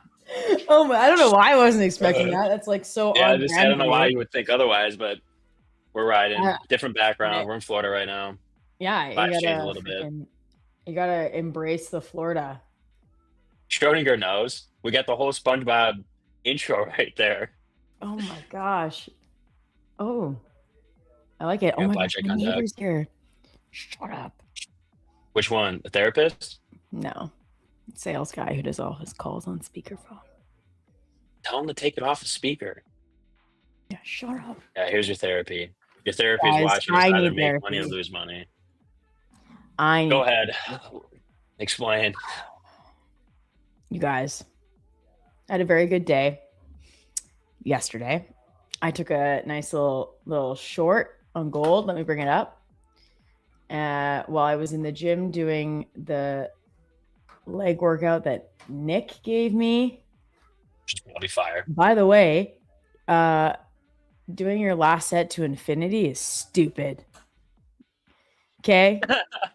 Straight up stupid. That's the secret. That's the secret there. And then holding it, I was like, this sucks. I hate you. But I did it. I did it. So anyways, let me show my gold long. So I'm up $167 on the $5,000 to $1 million challenge account. So that's sweet. It should be more though. Like in order to actually make the $1 million, I need to do more. But that's okay. So I took this short. Hold on. Here it is. Right here. Took that. So got in here. You can see that little arrow? Got in there and then got out here. Okay. Fire. Nice. It wasn't like my max profits, but it was a really good amount. I was like, this is good. I feel good about this. Great. I'm like super close to, completing these. And I triple check. I had some limits set for some buys and some sells, and I triple checked before I went to bed. And then I get to the office. Okay. So I'm living my life, still feeling like really good about my self-discipline, not going for max profits. And then I'm like, I should upload my trades onto TradeZilla so I can like see how I've been doing, because I've been on a bit of a heater since getting back into the swing of things on December 26th. And I was like, hold up. Why is there red? Like, why are there red trades? Like, as like the most recently added? And I was like, what the hell? What happened? And so then I went and looked, and I guess there was an order. I don't even know. Like, I honestly don't even know, because it wasn't in there as like an order that I put. I don't even know what happened. But anyways, it cut my profits in half. Some of my accounts, it's like 80%. I'm still green, which is fine. Like, I know people listening are probably like, yeah, okay, like you're still green, like big whoop. But like, I was about to break a personal record, so that fucking sucks. Just pretend it never happened. Yeah, just wipe it out of there. Just good. And then delete it out of TradeZilla. Yeah, I've done that. I'm like, archive. And then I did tilt a little bit, and I got in short like here, and then I was like sat in it for 5 minutes, and I got out like 2 points higher. So I further reduced my accounts by like $200, and I was like, this is dumb. I'm not gonna do this. There. Yeah, so I'm still green. I actually like literally got up and like left. I had like went for a walk around the building because I was so pissed. And then I was like sitting here watching it, just watching the chart. And like I've said this so many times, end of New York session is like not the time to trade gold. Like, it's very rare that we see like good solid breakout movement on gold. We usually just kind of like chop until the end, until the close. And I'm not interested in trading ES or NQ. And so I was like, this is dumb. I need to just leave. And so I left. And so I'm still green. And I'm proud of myself for just leaving. Yeah. I don't think many do that. I'm on a thank you. I've had 2 losing days in the last 2 weeks. And fire. Right. And I know that if I have a tilt day, like I see it all the time on my Twitter. People are like, oh, I saw this guy was like, oh, I qualified for a payout, but I had to do 2 more trading days, like just to get the trading days under my belt and then take my payout. So literally, like, you could just flip the account, and they're like, and I tilted and I blew the account. I'm like, but you qualify, like, but you had the payout. Like, what do you mean? And it's like, I know how terrible I would feel if I went to like old Rebecca and like blew these accounts. Just because I'm trying to prove something to myself. Like, I'm just trying to prove a record to myself. And so I was like, I got to get up and leave. So I did. That's fair. So I guess I'm growing. Good job. We're learning. And no, I'm not in a bathroom. This is just a room at this place that I'm at. I'm not sitting on a toilet. He's in the psych ward. Yeah, they booked me in there. Brett was Where like, are he's you? getting a little too crazy. Florida. I'm actually near Brett. I'm in Fort Lauderdale. Are you gonna see him? Probably not, unless he wants to take my grandpa out to a club. I want to take your grandpa out to a club. Go for it. Where's my invite? You're more. I mean, it's my uncles, my cousins, and my grandpa. So Is your grandpa like you? Like, is he a good time? Yeah, he's a good time. A little crazy. Oh, we love crazy grandpas. He's a vet. He likes to make noises like when he's not talking. He'll just be like, like, what are you doing? It's like, just living in my thoughts. Yeah. Also, are you drinking vodka in that coffee cup, or is that actually coffee?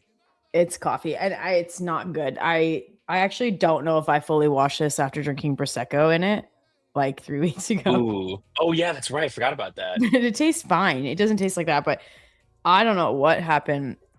I like this soap just like lingers in this thing. I don't know, like the taste of soap. Hey, disgusting. It's gross, man. I'm like, ew. So I put it in the mug. It tastes a little bit better. It's still a little soapy, but I need the caffeine, so I'm I'm gonna drink it. God, that's so gross. Yeah, it is. Yep. It's not my finest moment. Okay, so Yeah, no BBCL coffee today. I told our boss, I guess, about this. I was like, "Did you happen to see yesterday's stream?" And he was like, "No, but can you give me the exact timestamps because that could be hilarious content." You're like, I don't know if we want to clip that or not. I do. Oh my god. I do. That's so funny. Okay, I have to catch up on the message on the chat here. This is a bearish pennant, but I'm kind of playing the inverse here.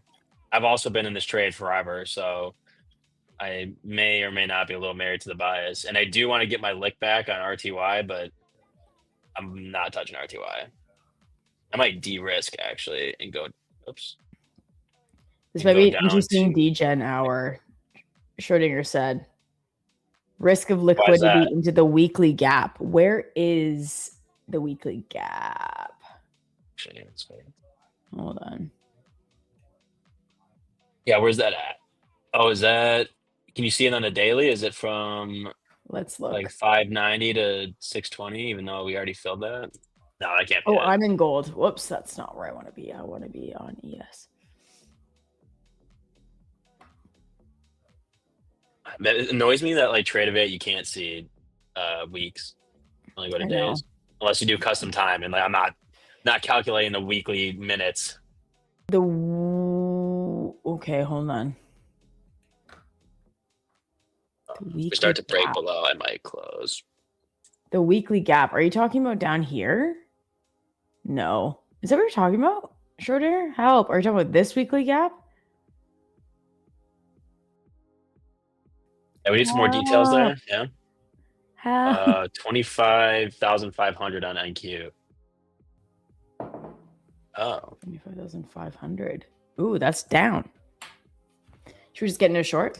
I'm gonna ride this long. I'm gonna ride it. Freezing. I think we bounce. I don't know also why we dumped at open like that. Oh, me neither. I was on my way to the airport and then saw that we dumped so hard, and we wicked off the bottom of what's very close to this much longer or much like higher time frame GP, like very close to it. So I was like, oh, okay, this is the long opportunity here. Like we were like literally like 15 points above the start of the GP. And so I was like, okay, I'm going to take the long after we bounced off of that. I didn't get it directly because I was on a train, but took the long and then did not have service. Yeah, well, I didn't have service and it was up like 70 points. So that is a really unfortunate thing for me. I'm sorry. Yeah, me too. That was probably a payout right there. That was another one. I did take it on the markets on close or profits on close account. It is in fact now profitable. Heck yes. We're actually making money on that. Yeah, we are. Long train ride to Florida. You said train. Did you mean plane? No, I took the train from my apartment to the airport. Oh, you couldn't get a little Uber? But I almost missed my flight because of it. I wasn't getting Uber, but it was $120. So I was like, nah, not going to do that. That's like when I got that did almost cost me. So that's like when I got scammed in Miami getting a ride from the airport to the hotel. And they're like, it's $82. I was like, what? And I was already dropped off. Like, how about I just don't pay for it? You're like, and expense it. And expense. Oh my gosh. All right. I'm going to get a little short here. Yes. All right, send it. Go for it. Well, I'm not really doing it off of a level. I'm just doing it based off of what Schrodinger said. So maybe that's a bad idea. Hold on. You're just doing it to fade me. It's fine. I'm going to do it. Where?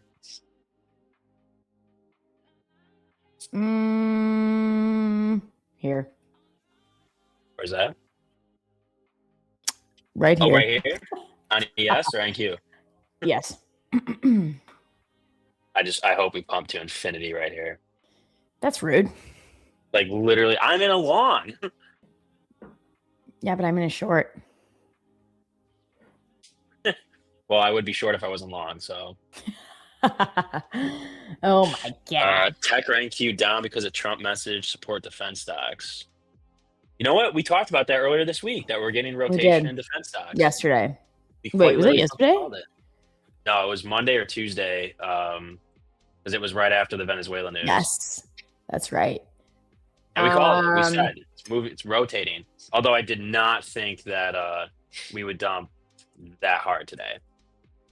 It was interesting to see like Nvidia release a statement in the middle of the night, and we had like on ES, it was like a 20-point candle just out of nowhere during Asia session, and it was like, what the heck? And then it's because Nvidia like released a statement about, where did it go? I posted about it. Nvidia. What did they say? Hold on. Oh gosh.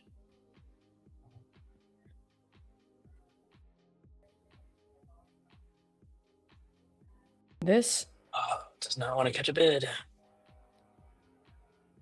I'm so glad you can't hear that sound. It's like, what's that?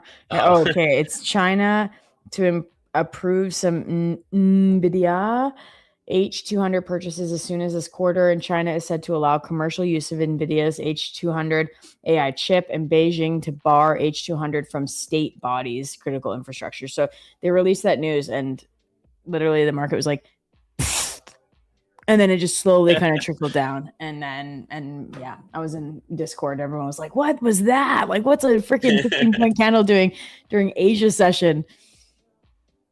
That is pretty And impressive. A lot of them were in longs too, so they were pretty stoked. But how's my short doing?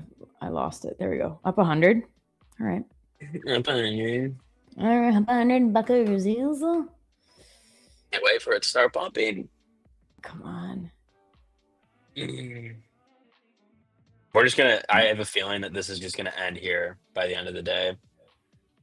Oh, Based what? on how That much never happens. we chopped. Wait, what? You mean we're not gonna move during this session? Wait, what Weird. do you mean? No way. Someone says that's a clear buy. Yeah, it could be. This is a clear buy? Clear. Yeah. Oh, I thought you said something else. Oh. Someone in the chat said this is a clear buy. Mumbucks. You could very much be right. Oh, Patrick Justin. Oh, it's a long name. Patrick Justin trades. Yeah, your reset is based on the account type. It's not.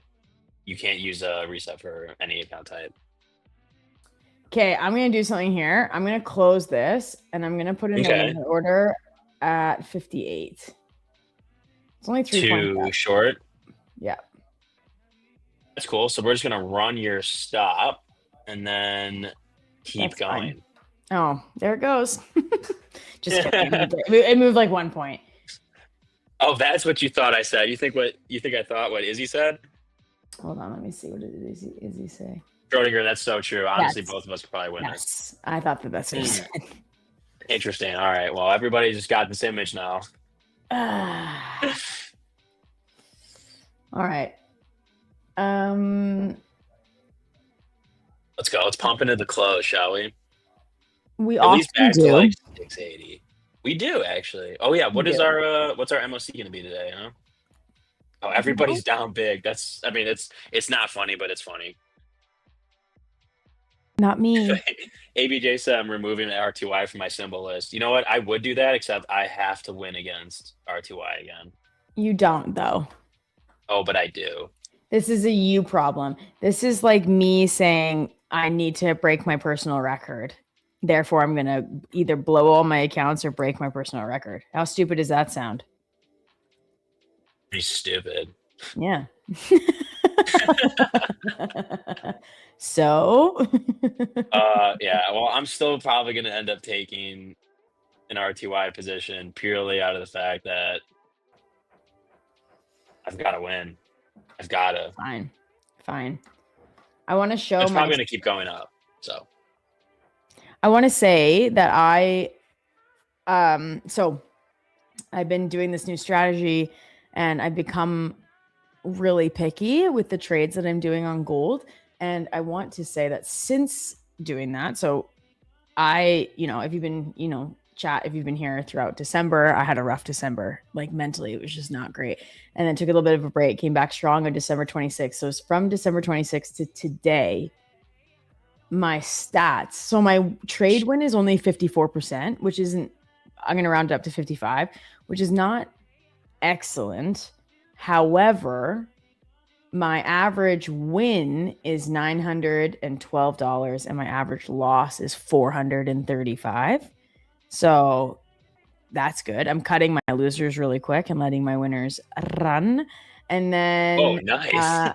Run. And then my profit factor. Thank you. My profit factor is 2.54 and my day win is 78%. Bangers. I know. Oh, look at that pump. Did you just get filled? Yeah. What is it? 58, you said? Oh, nope. Oh, no. I meant to do 58. I did 58.25. Wow, one tick away. That's okay. It's like I said, it's gonna run right through your stop. I'm gonna manually do it. Go for it. I need to make some serious profit. I need some real bandos here. We gotta get to at least 25,700 for me to be a happy person. Oh, otherwise poor grandpa. Yeah, take it out of my grandpa. Yeah, and listen, Gramps. Like, listen, motherfucker. You don't even know. That's so funny. Listen, motherfucker. That's so good. That's really funny. Oh no. Hey, what are you doing? What? No, I'm talking the chart, not you. Rebecca, were you here in December? I thought the Grinch filled in for you. That's funny. Maybe that's why the month was hard. Honestly, I was trying to be someone I'm not. That's such a dad joke. It was a good dad joke. Maybe if I'm like a gangster. Huh?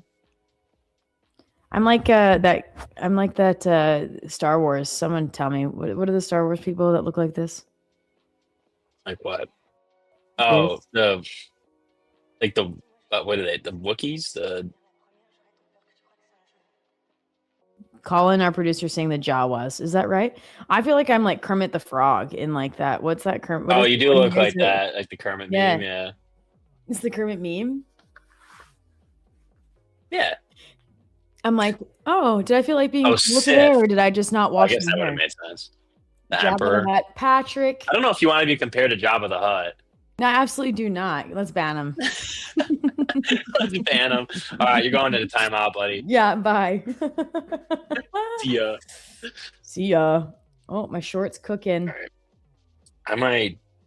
I kind of wanted the risk and get down to 5 micros, but I'm not even sharing my tab. Whoops. There you go. Patrick, don't you laugh. No laughing. I'm gonna. He's laughing. Just gonna go up. Jabba the Hutt. Yeah, Captain, I like that. We're taking the inverse of this bearish pennant. I'm not letting it fool us. Let's go. 425, $400, 425, 400. It's like an auction. Can I get a 425, 400? 5-point dump right there. I know. It's so funny because they're so divergent right now. They're not like NASDAQ is not moving like ES at all. Okay, Patrick said, in fairness, I wasn't watching the screen. I just heard you. So you're saying I sound like Jabba the Hutt? You're not going to win this, Patrick. Just say sorry. Yeah, no, you just yourself a hole there.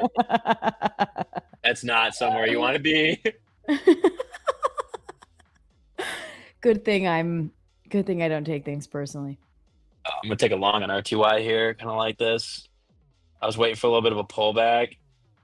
Take a long with a stop below that recent low. So risking 3 points on RTY. All right, let's go. Which is how much is the point where? Okay.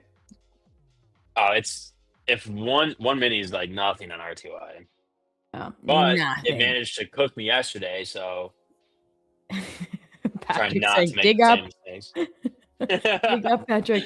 Dig I wanted up. to make a joke like coming in and sitting down like because my legs are so sore. What? I was like, what the hell?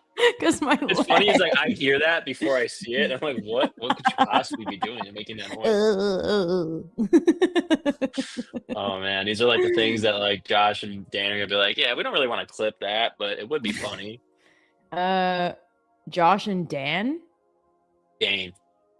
Oh, see, I was thinking Brannon. He would clip it. We'll message him right now. Alright. I'll be like, dude, clip this. Clip 475. I'm at 475. What are you holding to low a day? Low a day. Like 49? 49. Oh, no, Low of day on sorry. ES is like 40. 33. That's like 20 points down. Yeah, sure. Let's go. Oh shit, yeah. I'll hold to low of day. Let's go. Not going down there, but all right.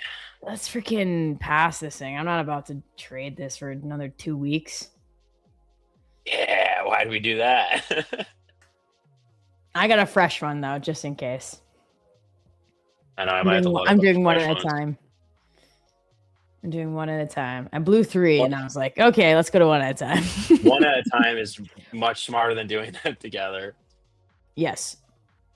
I honestly Why am I might so get another cold? one. It's like this office is so unpredictable. One day it's like 5,000 degrees in here, and the next it's like 3. No, what are you doing? That's It's not going what the I'm right way. about. No. Yes. No. Oh, you're so lucky I don't have my stream deck right now. I should have brought Oh, it. That should have that's been the one what's thing that I should have missing. brought. I know. No. Oh no. I Name know. the We're gonna sound. be I'll 2 just do days it. without with the stream deck. You gotta set yours Oh. up, dude. Yeah. Hey, I have it. Yeah, you stay on with Colin. I'm sure Colin wants to stay on after the stream. So I gotta set that up. Colin, help me set up my stream deck. I know how to do it. I think I just don't know how to play the sounds so that the chat can hear. You told me, but there was way too many steps, and we need to go through it again. Yeah, that's fair. Yo, listen, should I just take the dub on RTY while I'm up almost a point just to say that we took a win? Yes, if it's like you're being that psycho about it, then yes. Just I take need to the be able to win. look back and be like, I have at least like a 60% win rate on RTY. I'm gonna make Oh RTY my my gosh. bitch. That's why win rates are stupid. Or can be. They are stupid. That's No, why I someone's agree. like, I have agree. a 99% win rate, but they make $1 a trade. Pretty much, yeah. What's up, Abo? Then don't listen to them. Yo, Abo. Dude, what is that candle? What the frick? That's the candle. Look, on RTY, it's doing the same thing. Oh, dude. Let this be my day. I need to make up for yesterday. We missed you too, Abo. All right, here's the real question, though. Do I close the NQ position and de-risk down to MNQ? Or do You I send double it for the down. boys? Double down, never give up, Send as it our fearless leader for said. da boys. No risk, no Alright, Rari. Pretty that's- sure our he fearless did leader tweet it tweeted that. today. He did. And then I commented, when Rari. Be like, I'm all risk right now, but I Yeah. don't have a Rari. When Rari coming.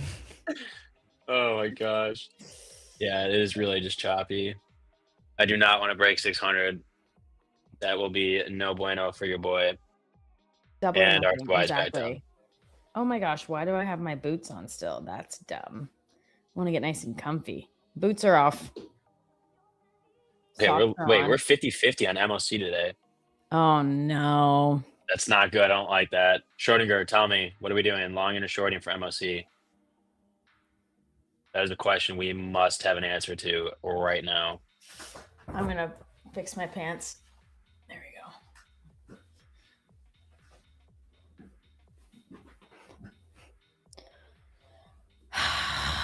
Oh, I don't have my other light on. There. Unbelievable. I was like, why do I look dark? Why am I sitting in the darkness? Why we're taking the RTY long, by the way. This was the GP, but very, very, very small fib draw. Are you still now? You're negative. You should have taken your 1 point win. I'll take the 0.2. But no, I like this. I like this. I like the bounce. We need the bounce. All right. I Yeah, don't think we Captain make Price. any low. Yeah, Captain Price has got no clues trading this chop. You're not wrong. It's probably not the best to be trading this. No, but what are we gonna do? Sit here and just Pick shit, our I mean, we noses? could just play blackjack. But I mean, that's something. That's true. I could go make friends. There's a dog that keeps walking by my office, and I'm like, "Who are you?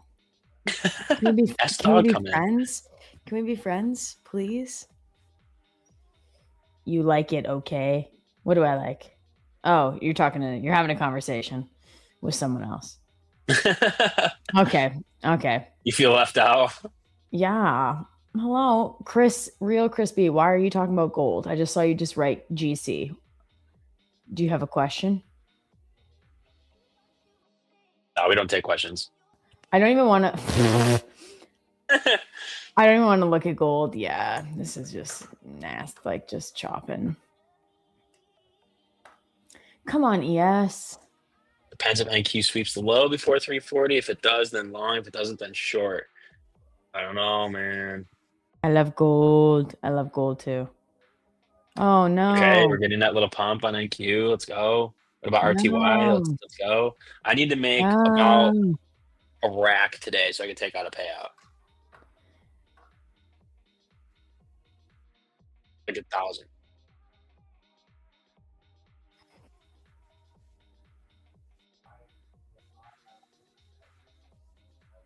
Go for it. I actually do mind.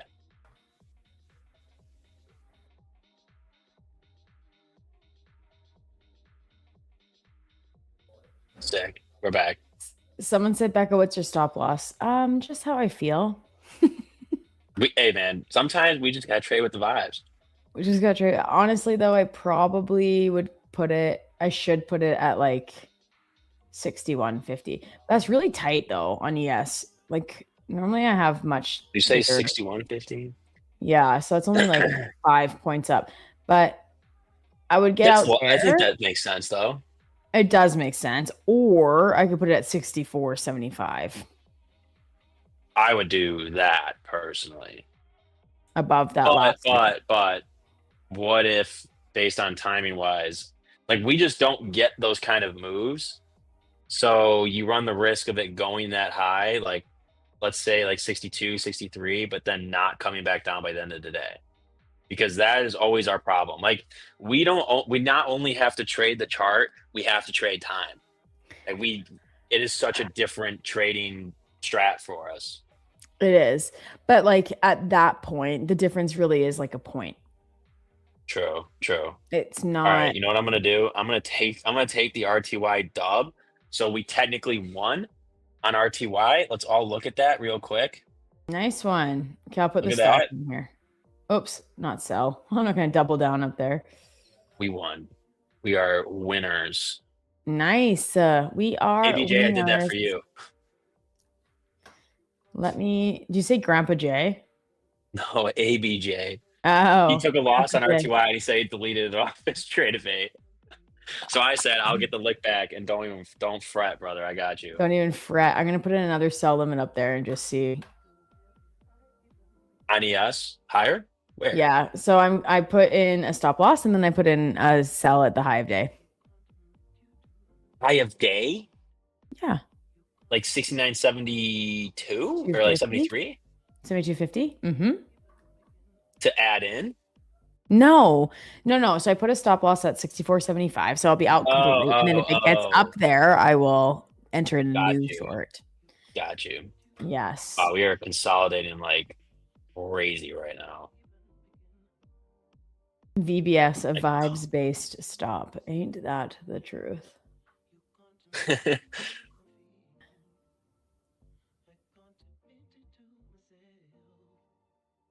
Okay. We get like these like quick moves, like quick palms, quick dumps, and then we just end up right back where we started. Okay, this is a decent move. Come on. It's not though. I mean, it looks like it There's because it's the no end of the day, so it follow-through. moves like I one know, it's point. And so you're like, true. We yes. honestly need to start trading like the 10-second chart just so that we can feel something. It's yeah. Like this is how I'm gonna start trading. We're just My gonna start taking camera- GP bounces. Do it. My camera is I'm looking directly in the camera. It's awkward. It's tilted. There we go. I remembered my rings today, so I feel more myself. Oh, there you go. Yes. See, that was a perfect GP bounce right off the 707, 625. We could have scalped that for a few points. Oh, why Maybe the didn't you? 10-second chart is what we should be doing. Maybe that's power hour move is 10-second chart. Maybe Nick has ADHD. Maybe I do. You make fun of me for it, dude? No. I'm gonna cancel you right here on stream. Some meds. I took the do you have ADHD and the test and the exam, like the test results, like just unofficially on the internet. It was like, yeah, there is a very, very, very high likelihood chance that you have ADHD. That's great. How long is the test? Can I take it in like 30 seconds and see what I get? Yeah, it's like 2 minutes. All right, ADHD test. I want to take it where everyone can see me answer. Let's see, start. Yeah, you start and I'll just talk. So you gave up trading. Why? Why? What happened? Creating loads of liquidity for NFP tomorrow. Yes. Let's see what happens tomorrow for NFP. I hope we get some good movement. I have to remember that gold likes to move with NFP, so I should get out of any gold trade that I'm in before. Maybe not. Let's see. Yeah, Schrodinger, you're so funny. A 2-minute ADHD test, it only lasts 20 seconds. Wait, this is like a 5-minute test. Jeez. You're gonna be fine. Just do it. Rebecca bought herself a gold ring for each milli made in the markets. She wears her wealth like a pirate. Yes, would during the 1700s. That's right. Except I didn't buy any of the. Oh, that's not true. I bought these two. And I don't even know if they're like real gold, but my fingers aren't green. The website said gold. It's a pretty design. I don't know if you can. This camera needs to like focus. How do I do it? There? Why won't it do it? Come on. I think if I'm about to. Oh, there we go. See, there's that one. It's nice, right? It's nice. I experience frequent mood swings. These are funny questions. You're like, do I? No, I don't. I was like, wait. I'm kind of getting pissed at that. Yeah. What do you mean frequent? What are you talking about? I'm pissed right now. Oh my gosh, I have 14 more pages of this shit. No. You have 14 pages. I just hit my wall. I like how it asks if I like rarely misplace my phone keys or wallet, as if like I don't set it. Like, do you ever wait? Hold on. Do you ever do this where you're on your phone and you're like getting a snack and like you open the fridge and then you set your phone down like in the fridge and then take the snack out, but then forget like where the fuck is your phone and it's in the fridge?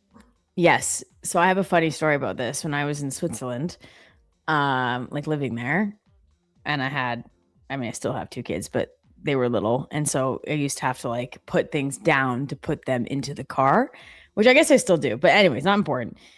And so I had my phone and thankfully I had a case on it and I put it like on top of the car and then I put the kids in and then we drove. Oh my gosh, seriously? Like 20 minutes, like on the freeway. We drove to this like, we're taking a gondola up, very Swiss, up a mountain. And yeah, like merged onto a freeway, drove like 120 kilometers an hour, like blah, blah, blah, got there. And then my freaking phone was on the top of the car when we got to the parking lot. And I was like, where's my phone? And I was like, oh my gosh, it's on the top of the car. And there it was. That's crazy. Right?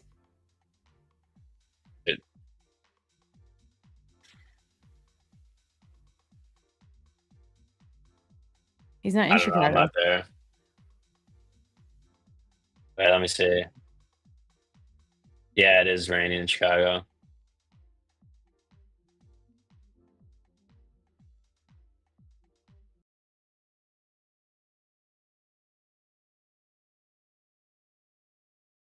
on stream with open trades, talking to his co-host and taking the ADHD test as if he doesn't know the results. Dude, he cracks me up. That shit's so funny. I know.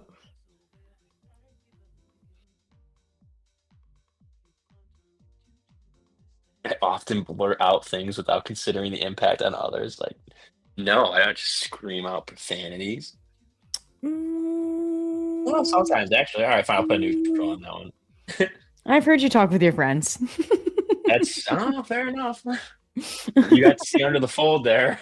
I did, yes. A sneak peek. Surprised it was even that tame. Shut the fuck up. I'm like, I'm muting you. I'm literally gonna mute you. I love doing that because like they have no power against that. Like, there's nothing you can do.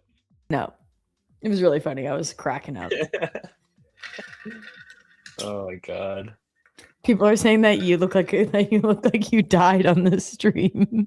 That it made you all white. Oh shit, I do. Oh, I didn't even know we were still live. Are we? Yes. Oh. Wait, that's so funny. I'm glad I didn't say anything. I thought like we were pausing the stream. No, that's where I was. Oh, that's great. Oh Are my we gosh, I still almost live? said some really bad shit. We're still live. I'm still taking this ADHD test. And I'm getting distracted. I keep like coming back to the stream. Oh man, I totally have it. I don't know. Some of these questions. Oh my gosh, I can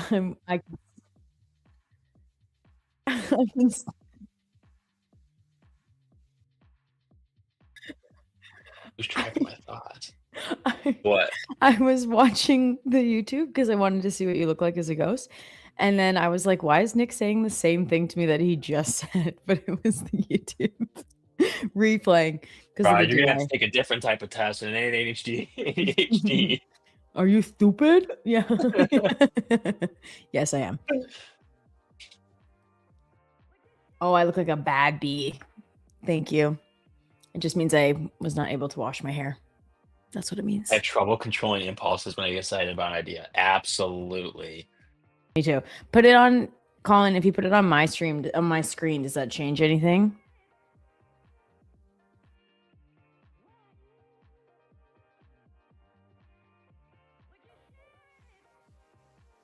Oh.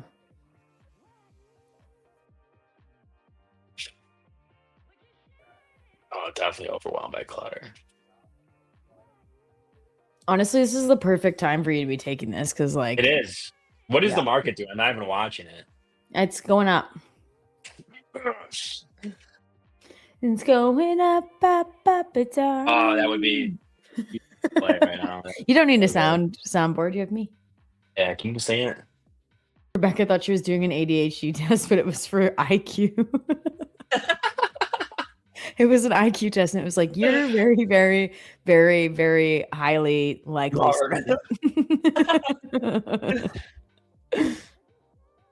That's funny. Thanks, Patrick. You're 0 for 2 today.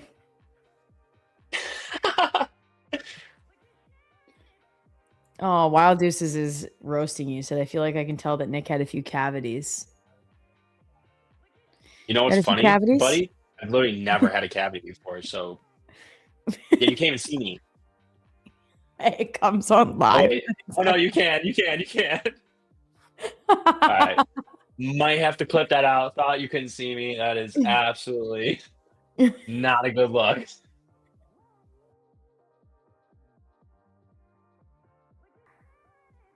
No. All right. Well, I'm almost done with this ADHD test. He was just joking. That's so funny. I know. Patrick, I'm totally kidding.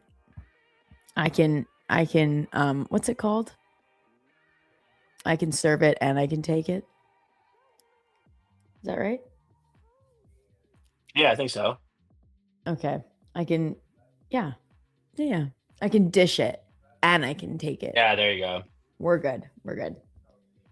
No one roasts me more than my 4-year-old son, so you're good. get my results. Don't make me put an email in, please. Just tell me. It's analyzing. I think you might have to put an email.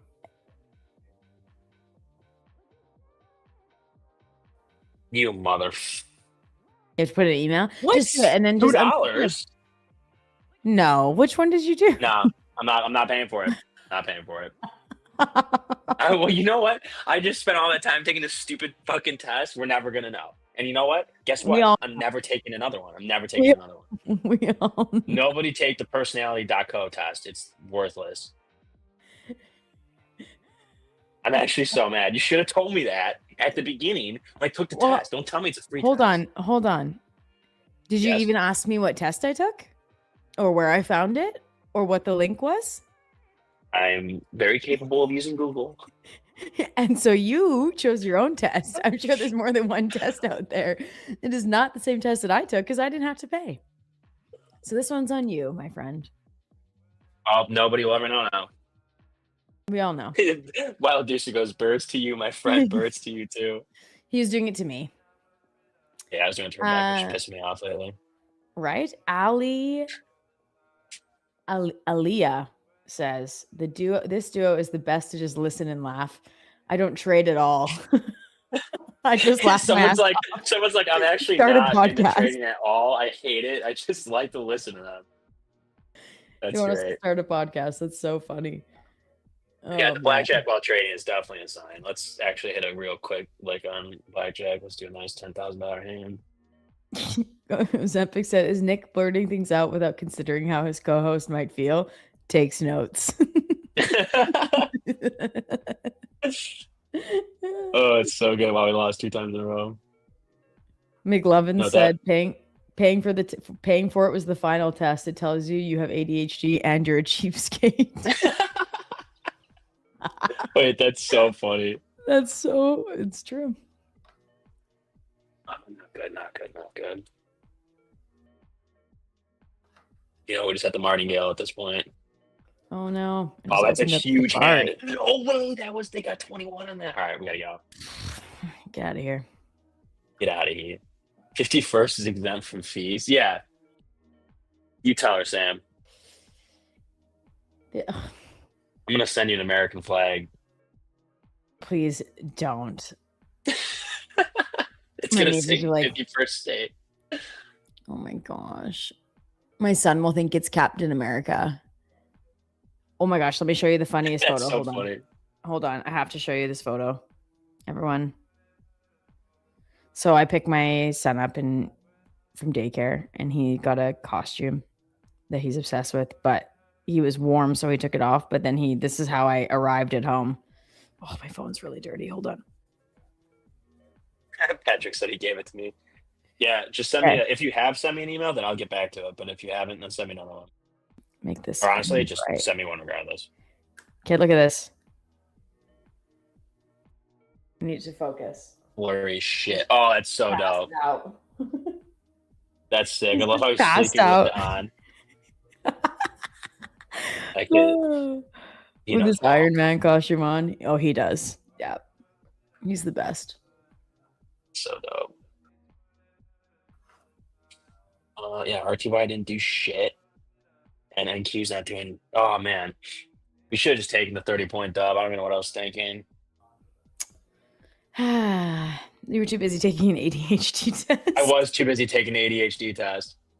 That's what I get. That is what you get. And you didn't even pay for it. You don't even know the results. Yeah, I don't care how cheapskate that is. I'm not coughing up $1.95 for me to know a test. So it wasn't that I had even to take myself. $2? It would definitely have been $2 if what you call it. If there's probably, you know what? I should have stayed on it because I bet with taxes and Taxes? fees, Is that the word I you're was like looking for? $3. Yeah, it was. Uncle Sam. People are like, Uncle Sam's going to 15. come for your taxes. I'm like, joke's on you. I don't have Uncle Sam here. I have someone else that takes 35%. I was like, I was gonna say, who's the uncle that takes the money then? Someone does. They take all my money. Did you get 1 line or 2? For what? Yeah, it's a cute picture. He's cute. He made me play bad. He's like, Mama, can we play bad guys? And I'm like, how do we play bad guys? He's like, you hide. He's like, it is Iron Man costume. He's like, you hide. And then I come and find you. And then we fight. And I'm like, all right. Fight to the death. Let's do it. So then I went and hid. And then he found me. And then he pressed the hole, that thing on his costume and just went, bullets. I'm like, well, I'm dead now. I love it. I love Fight's the over. imagination. Oh, it's really funny. And then I'm just like, shield. And he's like, you don't have a shield. You're not a superhero. I'm like, are we going to fight or not? You're just going to shoot me with bullets? He's just making up rules. like, yeah, you literally bullets. are going to lose. Oh, yeah. Because he can't say bullets. So he's like, but bullets. That's awesome. Yeah, it's funny. That is really good. Oh my gosh, look at gold. Oh, I don't want to look at it. I really don't. Oh, Dude, it's I should have left okay. this order. It's mooning. I cry. I did debate getting in on gold long at the bottom because it was at the bottom of this yellow box here, which just really indicates like a pivot zone. And I thought about it and I didn't. And here we are. And here we are. Shoulda, woulda, coulda. Wow, it is just all right. Getting off that shit. I kind of want to get back to my RQI log. Imagine not trading gold. I know. I sat on my hands and I didn't trade it. Someone tell me to not take the RTY long. Someone say it. Just tell me right now. Don't take it. Don't take it. Don't take it. Don't take it. Don't. Thank you. Thank you. Grandpa will be so mad at you. I'm gonna be mad at him. Why? What did he do? Exist? Hi, Sons of Wall Street. I read out your comment. We see you. Okay, if NQ can get to 680 and break that, we're gonna be really, really happy. So I think because of yesterday's shenanigans, my profit since my last payout on these two accounts is negative 600 when it was plus 1200. So that's beautiful. So if we make 1,000 today, then maybe I'll take another 1,500. So I just want to say for like normie people, not people like Nick, this is one of the downfalls. This is one of the downfalls of daily payouts is that you get obsessed with hitting the specific number every day in order to take the payout. I'm just saying. No, it's true. One of the cons. The cap is 2,500, and yesterday before I traded, I could have taken out 2,500 from each.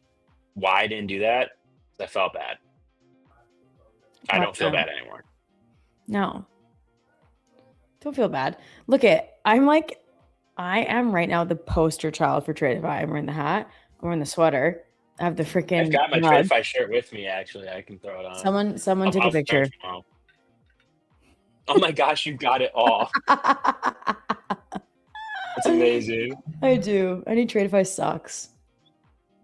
Thank you, Sons of Wall Street. Okay, we're getting a pump. Make a couple bandos, please. Let's go back to high a day, yeah? No. Yes. No. No. Dude, if we go to high a day, timeout, 25,800. If we just go 140 points, that's a nice 3.3K. Come on. If MOC, all right, here's what we're gonna do. They'll end up just moving me live, but every day that we do MOC, I'm just gonna take the payout if we win. Yeah, they'll move you live. They're gonna be like, get this asshole into live. Oh, and they're like, oh wait, it's Nick. And be like, oh wait, it's Nick. Just fail his accounts. Starting back at the beginning. Yeah, starting back at the beginning. My stock is down today, which hasn't happened in like 2 months. So that's sad. Don't think about it. Maybe it will rally. It's still up like 300% or 295% now. You can't jinx it by keep calling it out. You just gotta like one day be like, yeah, guys, I'm up 1,000%. Oh, I hope to be up more than that. Yeah, guys, I'm up 10,000%. There you go. Okay. That's what I'm looking for. So I bought it at 18 cents and I want it to, I would like to sell my first round at $3 and then I want it to hit $10. That's the goal. Fair. Gold 18 is against 10, ripping. 16. Let's see. Gold is ripping. Yeah, gold has been sending. Gold would be an interesting short off of, which I might do. Maybe I'll put a limit in there. Oh, this close to the close though. 44942. I'm gonna do it. I'm gonna do it. Send it. Whoa, sell 50. No. Oh, We'll do 10. Come on. Whoa, dude, not NQ's kinda 1,000. bumping Oh my right now. gosh. all right, NQ over 680, and I like this. I like this a lot. I'm not gonna touch my trade. I'm gonna let it play out. What's your stop at for ES? It's 4 points up. From Here. I just took an ADHD test and it asked me how many times I forget shit, and I said all the time. So 4 points up from here. 3.5 points up from here. All right, is it 64.50? 60. Yeah, 65. Okay. I'm sorry, but I hope it absolutely runs through that shit like a brick wall. Like a train running through a brick wall. Sorry. That's okay. I have the chills. Are those evals? Yeah. Mine? Yes. Okay. Wait. Yeah. Yeah. All right, we broke 680. Oh, I'm gonna get tapped. This is gonna be this stupid little, like, I don't even know if you call this a trend. It's like the top of this pattern right now. So if we tap this and go back down, I'm gonna close at like 660 and just take Can some someone profits in the going there. chat tell me if gold hits 94.2, please? Thank you. Let's see. What are we looking like? Oh, I'm gonna get stopped out. All right, let's keep her going. I mean, I'm not really all about taking 30-point trades, but I'll just take it. I don't like that we might end up hitting the top of this trend and just coming back down. Not a huge fan of that.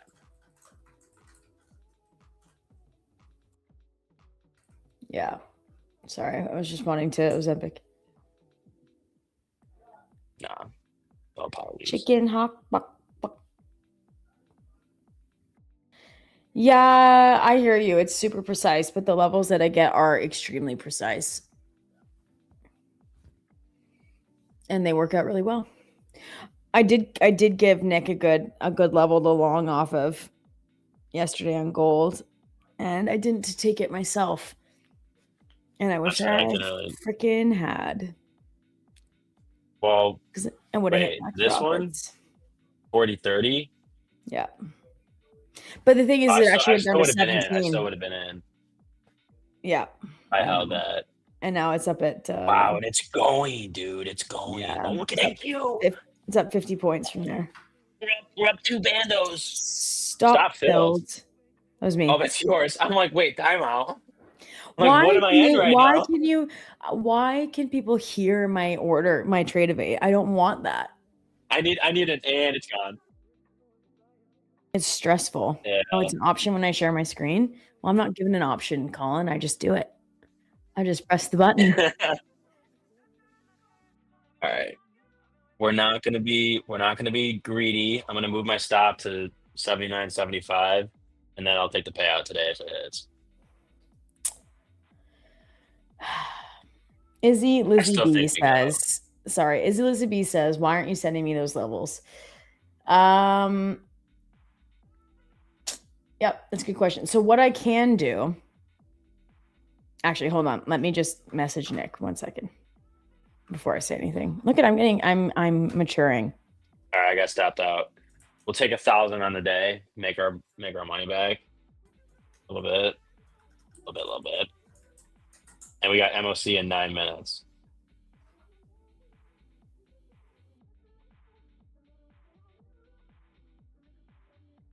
I feel like you could have just. Oh.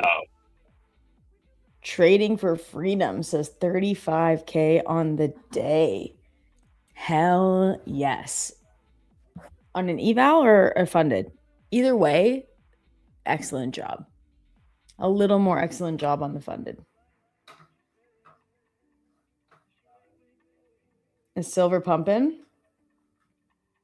Silver's going, dude. It's just mooning. All right, I don't want to get back in MQ, but I don't. Starts wide pumping. I did say I was bullish going into the week on gold. If we can recall. But how long I was in this fucking trade. Oh my god. Oh, you're kidding. Wow. How much do you need to make on a 50K to daily payout? 3,000 and then a $2,000 buffer, right? On what? Oh, on daily? Yeah. Hold on. I answer these questions so confidently, and then I'm like, I was like, wait, I don't actually know off the top of my head. All right, so 50K daily. Again, this is all in the help center though, just FYI. Yeah, live funded. Hell yeah, that's even more impressive. You need a 2,100 buffer, so you can take anything up above that. Basically, to take a minimum payout of 250, you need 2,350 in profit. All right, that was actually a good close. I'm kind of happy I got out of that. Good job. All right, that worked out better than I thought. Congratulations. I still hope that I still want it to go up, just because I don't know. I think that like this morning's move was such an overreaction. I'm going to be MOC long. I'm going to be MOC long today. We're 63% long. I know we talked about maybe waiting for a sweep of the lows here, but we're going to be riding the longs.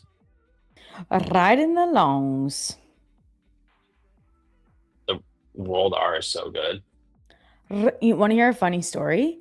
When I moved to Italy, I couldn't roll my R's. Like I was like I just like literally couldn't do it.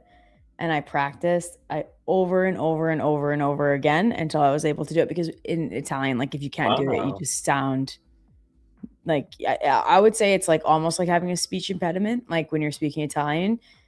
And like, for example, like they say like arrivederci, but you'd be like arrivederci, arrivederci. Yeah. And then if you can't, you're like arrivederci. You just sound like a freaking American. Arrivederci, buongiorno. Like, you know, so I practiced like a lot, and now I can do it.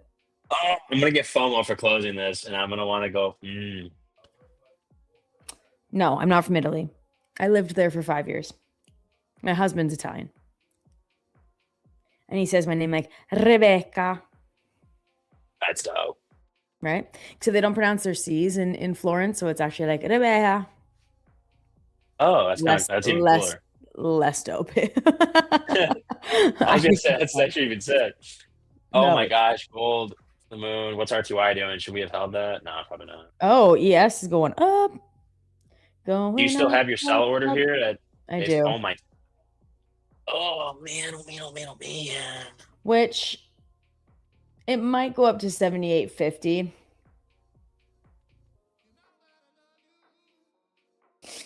Let's see. Wow, Zempic typed that out like wonderfully. You Arrivederci. Oh, Arrivederci. Arrivederci. Yeah, you nailed it. Oh, okay. Any advice? We are learning Spanish and my wife just can't roll the R's. What helped you? So having like a hard consonant before the R is a lot easier to practice rolling. So like having a vowel before the R is really hard to learn how to roll your R's. Nick's like, I'm out. To roll your R's if you can't. So like, for example, there's a word in Italian and it's TROPPO and it means too much. That's what it means. And it's troppo. And it was a lot easier for me to practice the R, rolling the R after that hard T sound, as opposed to like a word that's still difficult for me to say is the verb like to speak, which is parlare, and that's very hard. Parlare. It's very hard for me to say like quickly. So, yes, having a hard consonant before the T really helped. And just pick a word that you find like, oh, I'm almost there. I can almost do it. And then practice that one word over and over and over again. That's what I did. Have you broken spaghetti in half before cooking? Do it. Honestly, you see those videos where like the Italian completely loses their mind? That would 100% be my husband. He's very Italian. Italian speaking English is top tier language flex from English perspective, in my opinion. It's true. When we met each other, we could like hardly speak to each other because we could not speak the same language. It's pretty funny.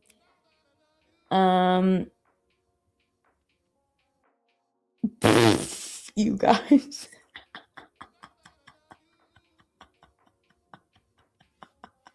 Read the chat. Someone said, like, how can I practice rolling my R's? Or how can my wife practice? How can we practice? And look what Ozempic said. He was being serious. He was just saying a very serious thing. And then Patrick. Sorry, back to shit posting. Oh my gosh. Oh, that's great. Oh my gosh. That is so funny. It's like learning to focus on a muscle group. It's true. You're building a muscle. Sorry, back to shit posting. Parlare. It's tough. Can you roll your R's? No. Aren't you like Spanish or something? You're Italian. Come on.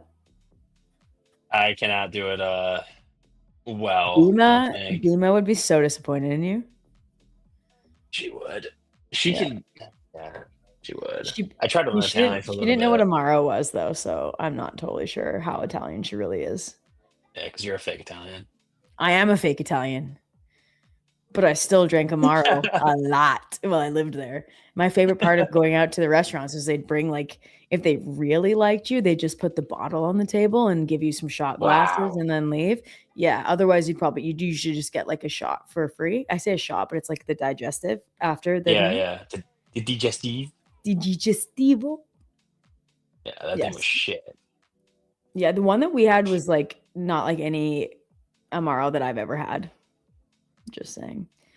All right, I'm gonna risk like $100 here and get back into my long on MNQ only. Okay. I'm getting FOMO.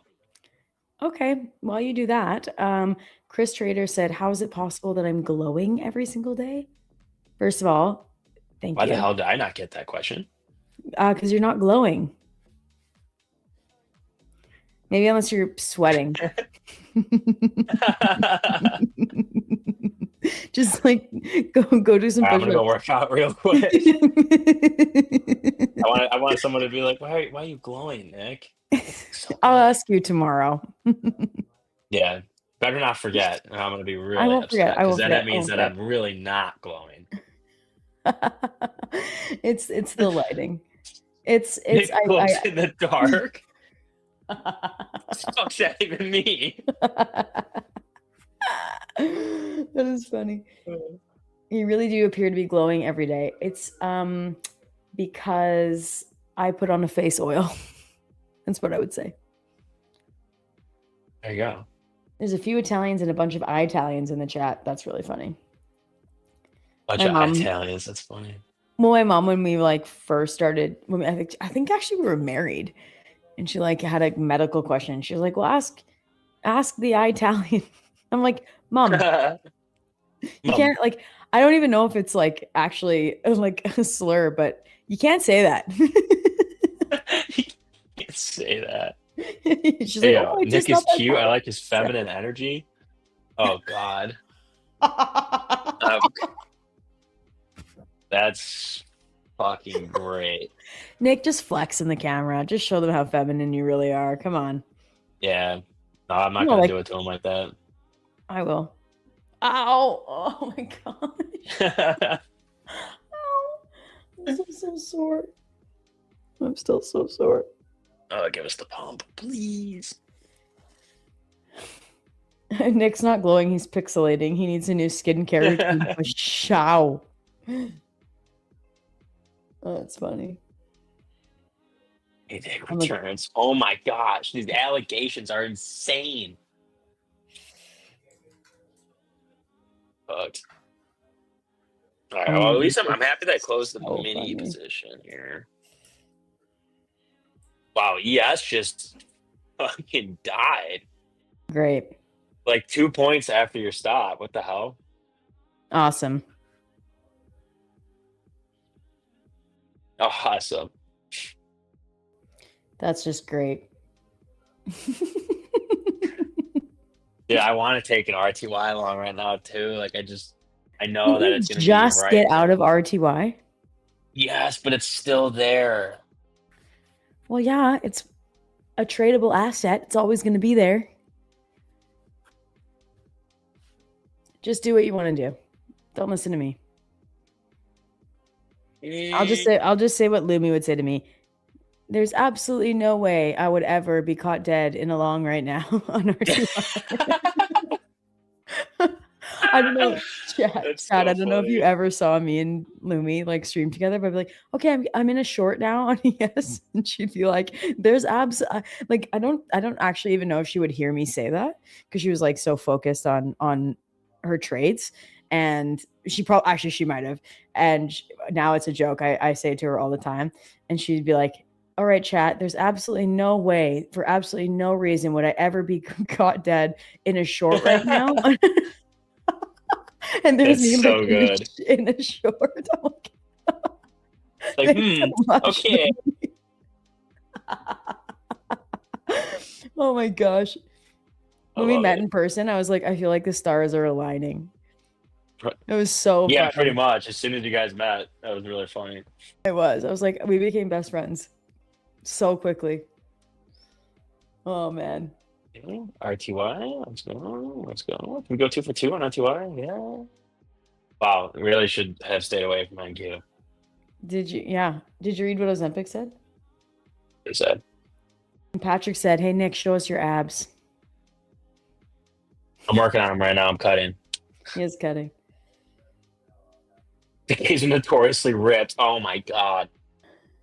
Well, I'm fucked because I'm in a real deep cut right now, and I'm gonna be ripped in a little bit. So that's a terrible look for slowly me. turning gay. I'm just gonna literally reverse this and start balking all over again. Next time we see Nick, he's like peanut butter to the max. That's so funny. Yeah, Lumi needs a lot of confirmation for her entry. She's so patient and disciplined. Like, it's amazing. And I just put my limits on a level. So, checks out. We ball, bro. We do. Let's go. Bro, I you're think you back to the highs. NQ and RTY. Let's go to the highs, yeah. I'm trying to make a bando on RTY here. A day is 400.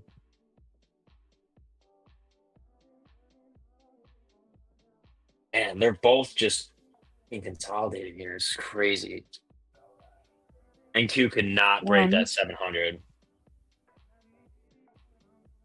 The worst thing that could happen to me, which has happened before, is I enter into my limit on ES and gold at the same time and just get smoked by both of them. Oh, gosh. That has happened to me. I'm like, well, if I just had done one, then I would have been fine. But now I've hit DLO. Le Prince literally bought right at the top. Well, actually, I bought much lower, but I was in minis, and so I exited, and I basically just got back in with 2 micros because I still want to hold this move. I still think that NQ, I'm bullish on NQ right now, but I'm not trying to hold minis. I want to take my profit on the day. And then RTY, you can't physically buy the top on RTY because yesterday we quite literally proved that you could buy anywhere on RTY and make money. So No, but that was yesterday. yeah, what'd I say? I'm just saying it's not like it's like a everyday thing. Yeah. Oh yeah, that's true. I know. I liked RTY.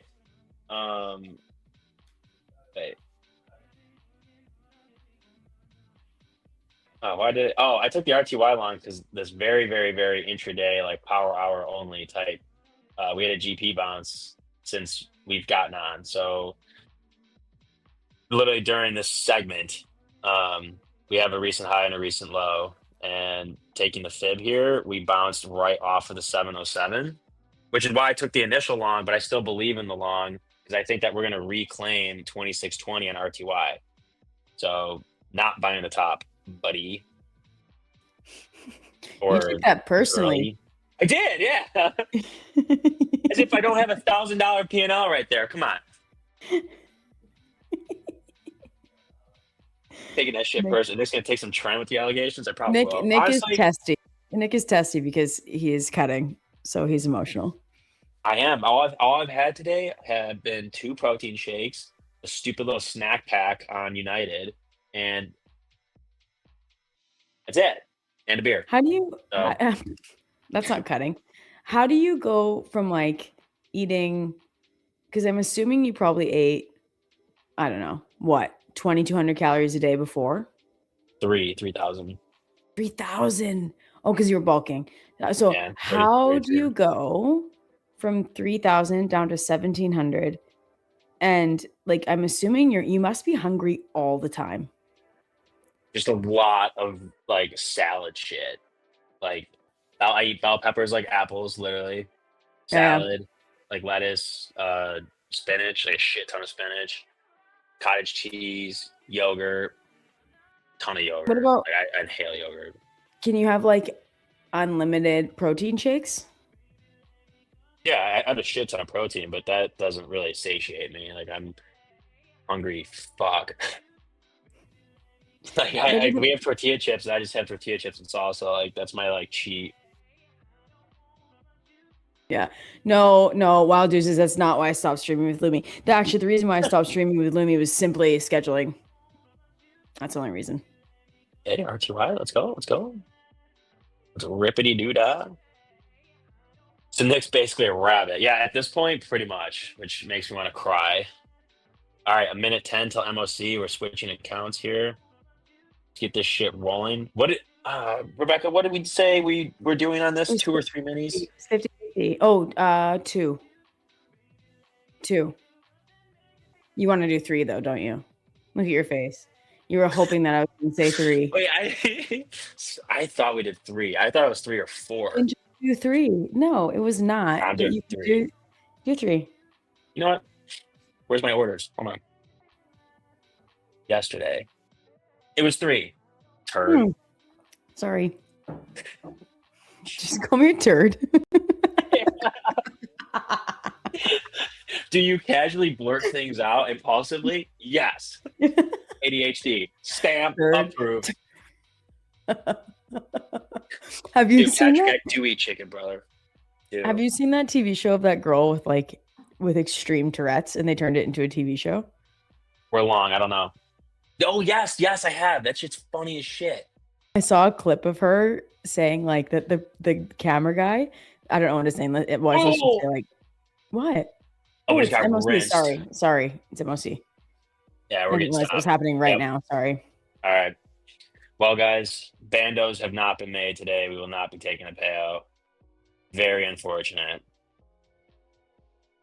Oh, I'd play the Naruto sad song, but I can't because I don't have my damn stream deck with me. How does it go again?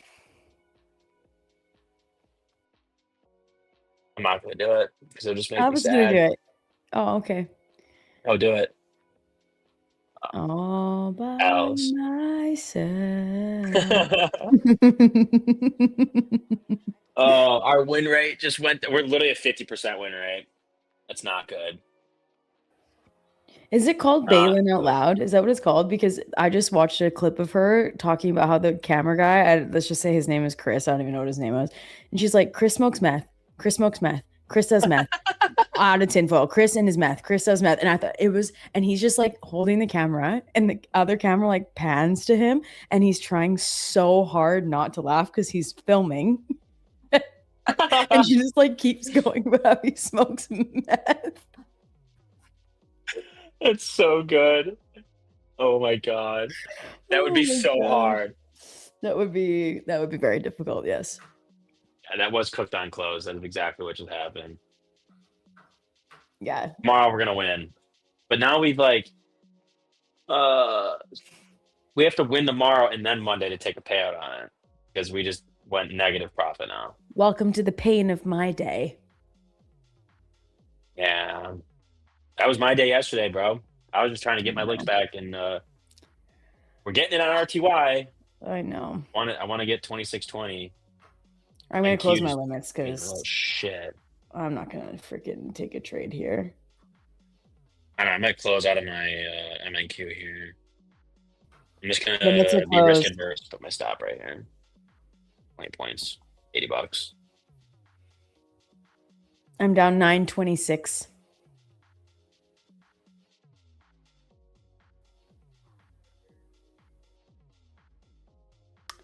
My live account, though, the grand total of today is at the end of today $5,574.93. Huge. Mhm. Huge. Huge. Not bad for the first week. Not even. You still got tomorrow. Yes, that's Or true. a full 5 days.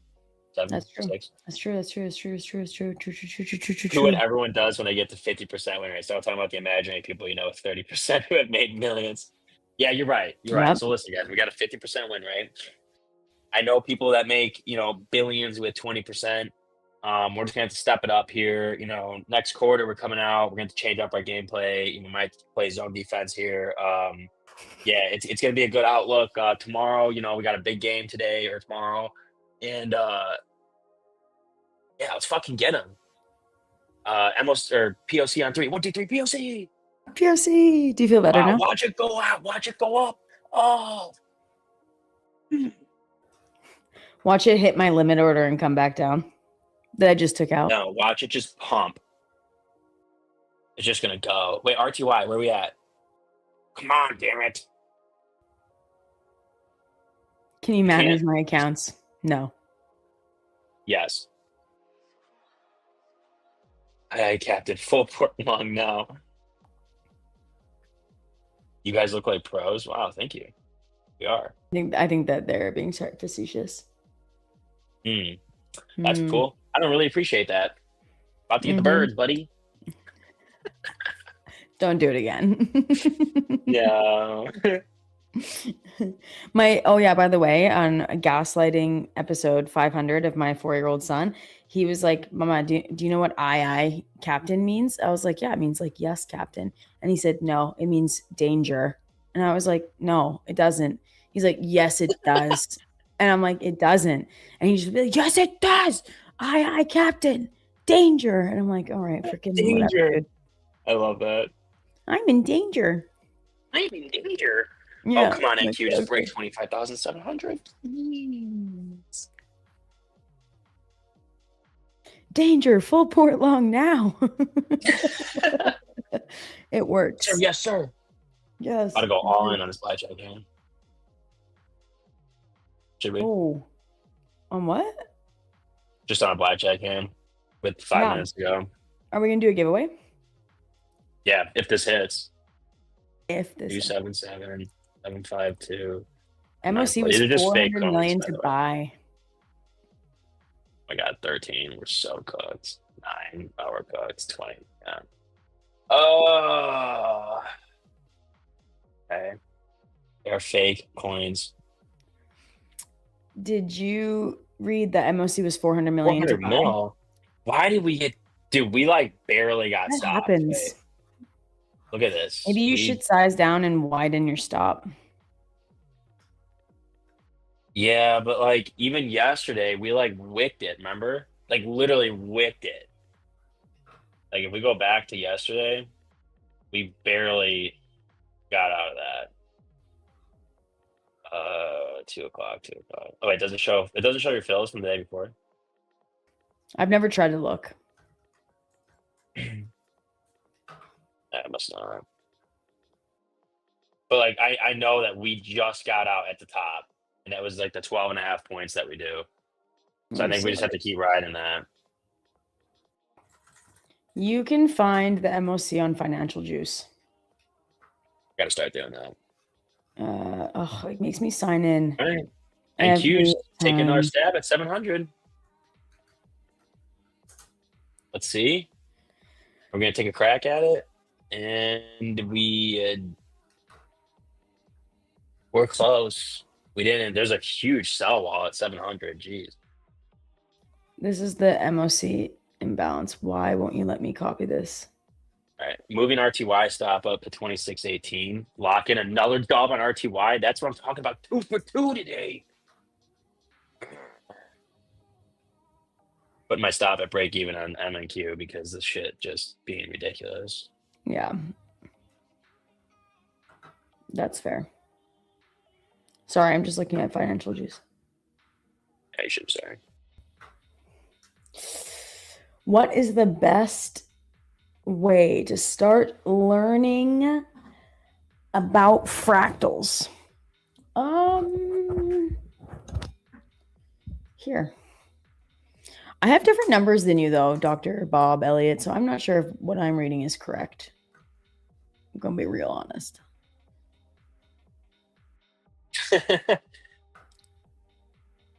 And Q just rejecting that. 700 again, cannot break through, so we're out for break even on that. Fine. RTY still looks good. Sorry, I'm just getting a link.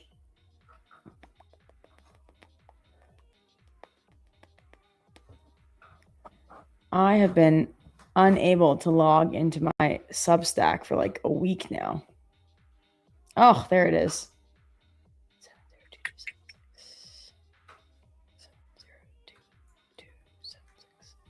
All right, might get stopped. All right, there you go.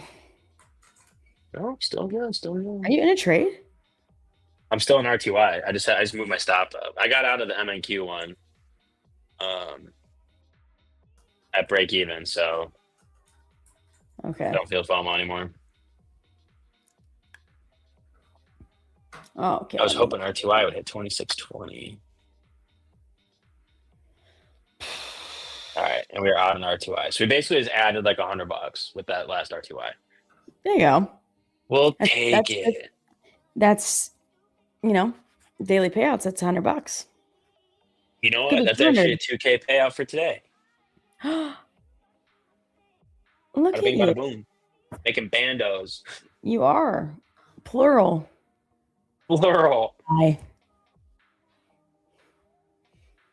You didn't laugh at my use that to buy some more accounts. Bandai joke. It's fine. Your what? You didn't laugh at my Bandai joke, but that's fine. Bandai? Yeah, I Oh. some bandos. Bandai. That's funny. I mean, know. come on, man. I had to take an ADHD test and like couldn't even do it. Like, let's be real here. Yeah, that's Obviously, true. Yeah, I have no struggling hope in some here. areas. Yeah, the expectations are low. Yeah. These two just removed my stress after a bad day of trading, just a nonstop yapping session. Are we the only hosts that like yap? Yap like that? Are we? Wow. I take it as a compliment. I'm going to be totally honest. I don't often get up to watch the early morning. I'll watch it tomorrow though. I'm going to get up early tomorrow. We'll see. We'll see if they're yapping.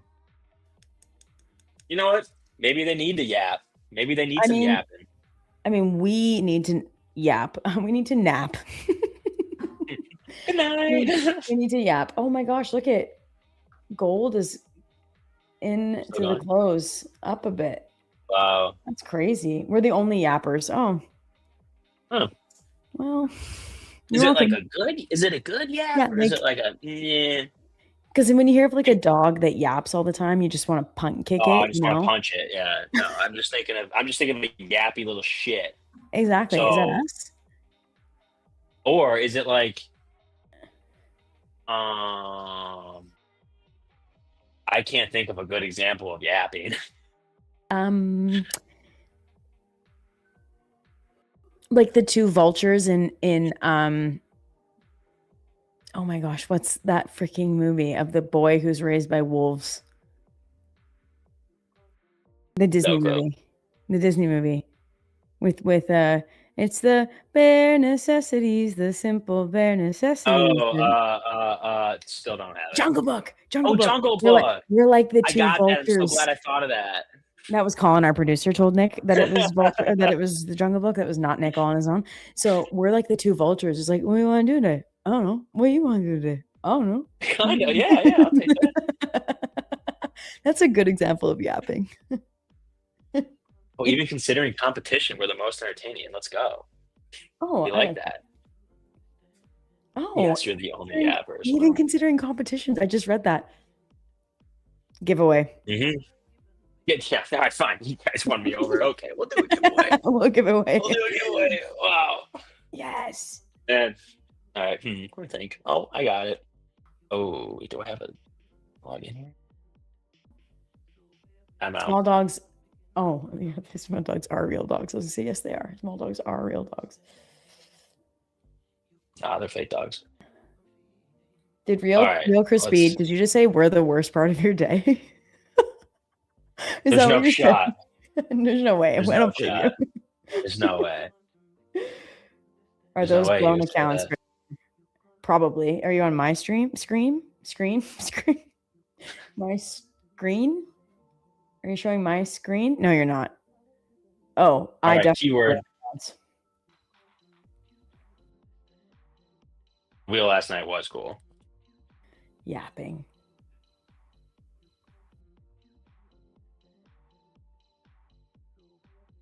Bada bing, bada boom. Heinz Nick, that's so funny. That's Teen great. Wolf. No, it was the. Oh, look at. What? Is that? Wait, is that art? Am I? What screen am I looking at? Mine. What? It is mine. Oh, right. Oh, sorry. It's on gold. I thought we were looking at this. Oh, okay. All right. Like, dude, what's going on? That makes more sense. Perfect session, actually, for the afternoon before we end the day. That's right. Facts. Gold. You're looking at gold. Thank you. I think we're like the two old guy Muppets sitting in the balcony, Statler and Waldorf. I'll take it, honestly. Yeah, that sounds good to me. Yeah, I have to say I just got a second monitor, I don't know, like a few months ago. I don't know if you've followed me for a long time, you'll know that I used to trade on a singular laptop on top of a formula can for my baby in the kitchen. And I've come a long way since then. And now I have two monitors and I'm like, I might even need a third. I don't even know what screen I'm on. Mm-hmm. Get a third, dude. Get a big curved monitor like I have. I have a curved monitor here to my right. I have actually a pretty small desk considering that I pay for this space, but that's fine. And then I have another monitor at home that I guess I could bring here to have three. I would do it. I would 100% do it. Okay, we'll see if I can fit it on the desk. Fluxcap, welcome to the stream. If you've never been here before, we're doing a giveaway and you need to write yapping all in capital letters one time to be entered into the giveaway. If you do it more than once, you will automatically get disqualified. Coral Tank. Yes, Coral Tank asked how my gold challenge is doing. Good. I'm up 5,000. Nope. $574. Almost $575. Banger. Stop buying monitors, start buying AR glasses. See, I would do that, but my concern with AR glasses is that like you're looking at something that's like right in front of your eye. Like, is that bad for your eyes or not? Because if it's not, I'll be convinced to buy them right now. If it is, I will not buy them. Flying down to Miami, the guy beside me had them, and he watched like an entire movie just sitting there like this. That's sick. Like he had the Oculus shit, or no, like the Meta glasses or whatever, maybe. Oh yeah, like the Ray-Ban glasses. Yeah, and he just like took them out, put them on, selected a movie, and just sat there. That's watching sick. a freaking movie. I was like, I want That's that. really The one thing I'll say about these is that I have seen a lot of content where people are like out doing like IRL content and they're like talking with people who don't know that they're being recorded because they're recording them through their glasses. Oh yeah. Mm-hmm. Which is like, that's pretty sketchy. sick. People could just be walking around like freaking recording with their glasses now. But there's a little light that tells you it's being recorded. But if people don't know that, like I wouldn't know that. I'd be like, why is there a light coming from this person's glasses? Like, what the hell is going on with this guy? Are they an alien? What's the giveaway? 50K growth. I think That's our go-to. I think people are just complimenting us now to get more giveaways because someone said we're Are the we best getting combo. We're the best combo in Tradeify. Whoa. Oh, bless you. Put a mute in time. I came for my toes. What? You ever heard that? Like when you sneeze, came from your toes? No. Really? Mm-mm. And you guys make fun of me for shit? Chat, have you guys heard someone say that the sneeze came from their toes? Somebody back me up right now. Right now. Or no giveaway. PPX trades. I am renting it for the streaming, not just for trading. Wait, what the fuck? Nobody's heard that? Dude, no, they're just saying that. They're literally just saying that. There's no way. Okay, all right. Lee Chris has heard it. You're like 80 years old. Dude, what the fuck? No,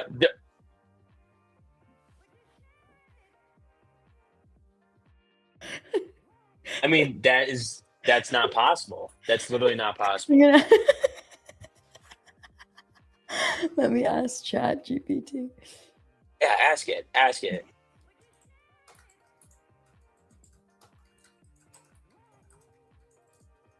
Literally canceling this shit. Guess what? The person who just won, quiet hours production. Wait, did you just win? They just won.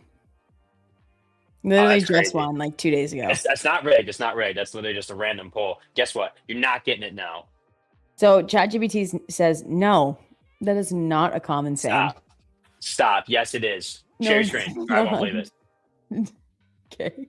I don't believe it. I literally don't believe it. Why the hell?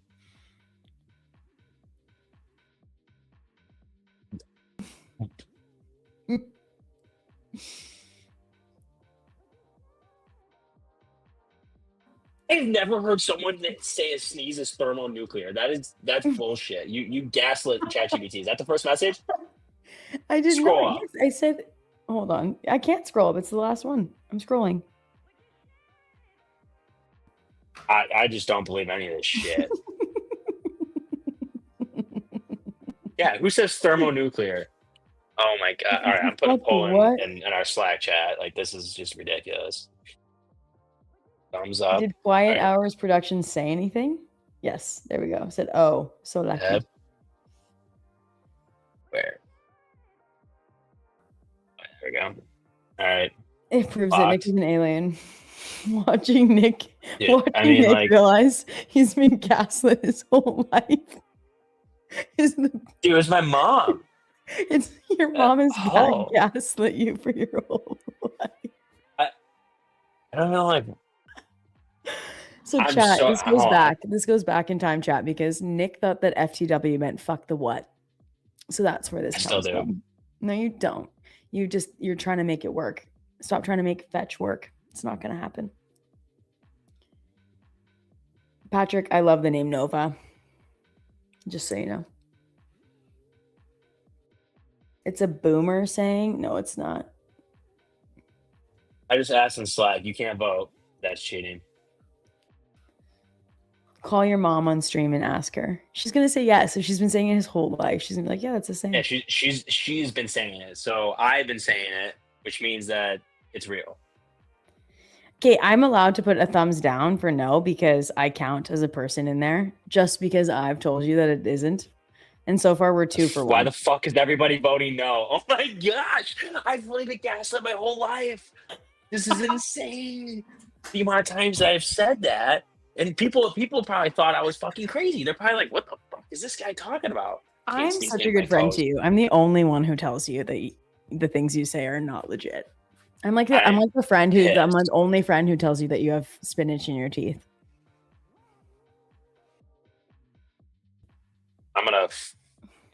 I'm quitting. If I don't get more votes on yes from this company, I'm out. It's over. He quits. This might be my last couple of streams ever, everybody. So, Patrick, deuces. what's your son's name? Tell me. Yeah, actually, where did she hear it? Literally 5. So far the voting is 5 no and 1 yes, and the 1 yes is Nick. So I just texted my mom, like, I need to call you right now. She probably thinks it's an emergency. I do love the name Rome. I wanted to name my son Roman, but I was not allowed because my husband's Roman's sick. Yeah, but my husband's from Florence. He's like, I can't name my child. All right, we're calling her. I'm so fucking pissed. Can you hear the ringing? No. Okay. Hello? Hey, all right, so I got a question for you. I just sneezed when I was on stream, and I said, wow, that sneeze came from my toes. And everybody's saying, what the fuck is that? I've never heard that before. And apparently, that's not a common saying. Well, it's not. Yeah, you're damn right it's in our house, but where did you hear it? Yeah, like what? Strong. Yeah. All right. Did Beamer say that? Yeah.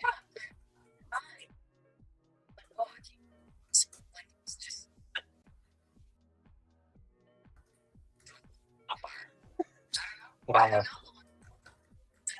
Well, apparently nobody on the stream's ever heard of that. Nobody at Tradeify has ever heard of it. And I'm like the only person in the world that's ever said it. And so are you, I guess.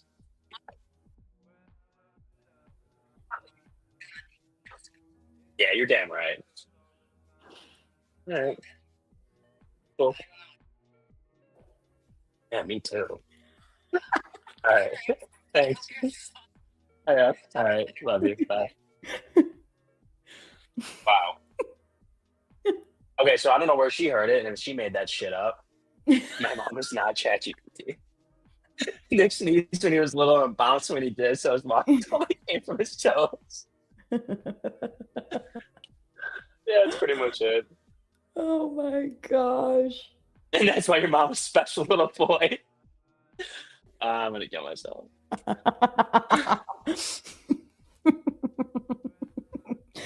I had to check Slack. Yeah, he called. Did you call your mom, dude? If I said the F word to my mom on the phone, it would be like the world would be ending. No, we swear a lot in this house. Yeah, I can tell, but I mean that's great. So seven no's in the Slack so far, just in case anyone was wondering. I also looked up if it's a saying in Italy, and it is not either. I was trying to like save you, and nothing.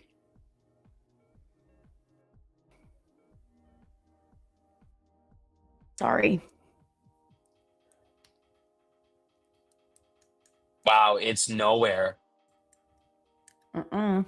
It's literally It's not a nowhere. Because it's not a saying. This is worse than you telling me that FTW doesn't mean fuck the what. Can I just show you a photo that someone sent I me? looked it up and my computer crashed. Oh yeah, show me. What is it?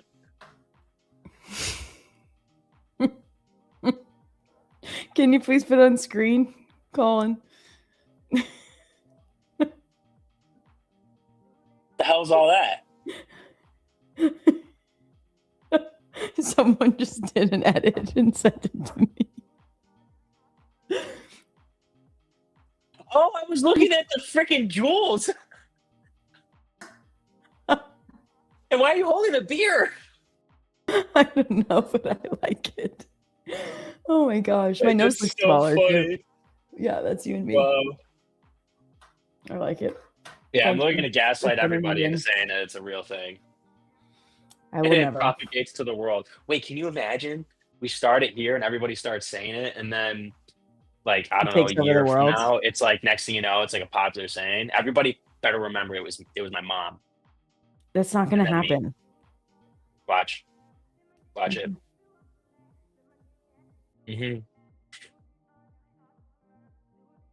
Oh, I'm just gonna get roasted and Slack too. This is great. Oh, let me go see. Bro.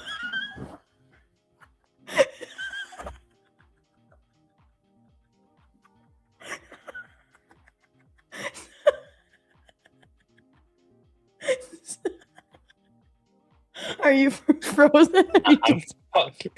No, I'm not frozen.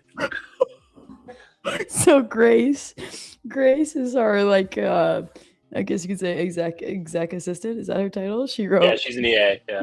She wrote, bro, just stringing words together.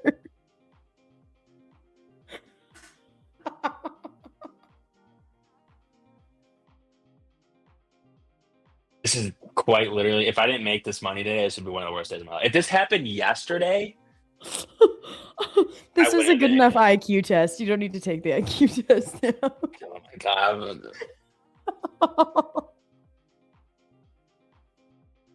Oh, my whole reality is just crumbling apart right now. I really was like, oh my gosh, 9 downvotes. 9. This is the second time that this has happened on stream. Does your fiance not tell you that these are not real sayings? She probably thinks they're real too because I've said them.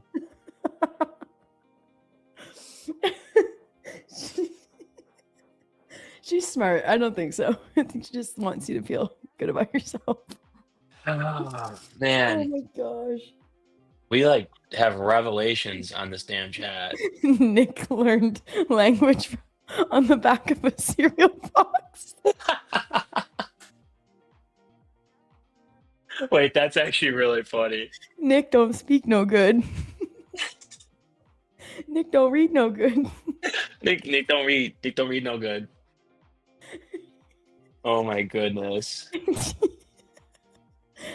Oh, my face. That's so hurts. funny. I'm laughing. Wow, that's great. Well, let's call it. There's no coming back from that. We got some profits here. I can't even defend myself at that. The whole company is like downvoting that shit. Someone asked you, Nick, you smoke weed, man. Too much, apparently. Yeah, apparently way too much. Way too much. Since I was a child. Oh my gosh. Yes. Okay. Yeah, you're right, so Lulu. I do get bullied every stream. Let's rein it in. So for tomorrow. Tomorrow it's going up. We're bullish for tomorrow. That's my analysis. Yeah, World Trades knows. He's gonna think of it every time. I'm sorry. I could like never be on like SNL because I just like cannot pull my shit. No, there's no shot I would be able. No, there's no way. No, I 100%. Thanks, Colin. Thank you. Colin said he's gonna start saying it. I'm thinking bearish tomorrow just because I want to be different. Yeah, whatever, man. We'll see what happens tomorrow. That's cool. Oh my gosh, guys, thank you for tuning in. I'm gonna think of more ways to roast Nick because honestly, it's the best time of my day. Yeah, apparently Just it's like everybody's pastime. You make it easy. That's what this session just became. This is what the segment should be called. Roasting of Nick. All right, Okay, the why giveaway not? is over. We love all of Yeah. you. You for bullish for the side of Nick roast. That's so funny. Thank you for tuning in, guys. Yes, remember NFP is tomorrow, and Michigan. What does Michigan mean? I think you're. I know what you're saying, but let me pull up the date. Let me put up the news. Let's pull up the news, people. Tomorrow. Why doesn't it filter out? Just NFP, yeah. Oh, Michigan. We have Michigan. We Netflix have. special coming for Nick. Yep. This is what we have tomorrow. Okay. All right. So news tomorrow. Be careful. Be aware. And it's Friday. We're not gonna overtrade. We're gonna have fun on stream tomorrow, and hopefully gets another daily payout for Nick. Yeah, we need that. We need that. We do. Wait, do I take one a day? Should I take 1,000 on this? Take it. What do you mean? Or 2, actually. We'll take the 2 bandos. Yeah, I gotta make up for that because everybody's coming at me. I'm taking the 2 bands. He needs to go buy some counseling sessions. I pretty much do. I'm actually going to buy more accounts. That's a good form of therapy. Yeah, pretty much. All right. All right. I just want to say that we have 9 thumbs down for Nick's saying in Slack, and so I guess we can all come to the conclusion that that's That's up tomorrow. Yep. All right. Thanks everyone for tuning in. We will see you all tomorrow. See you, everybody.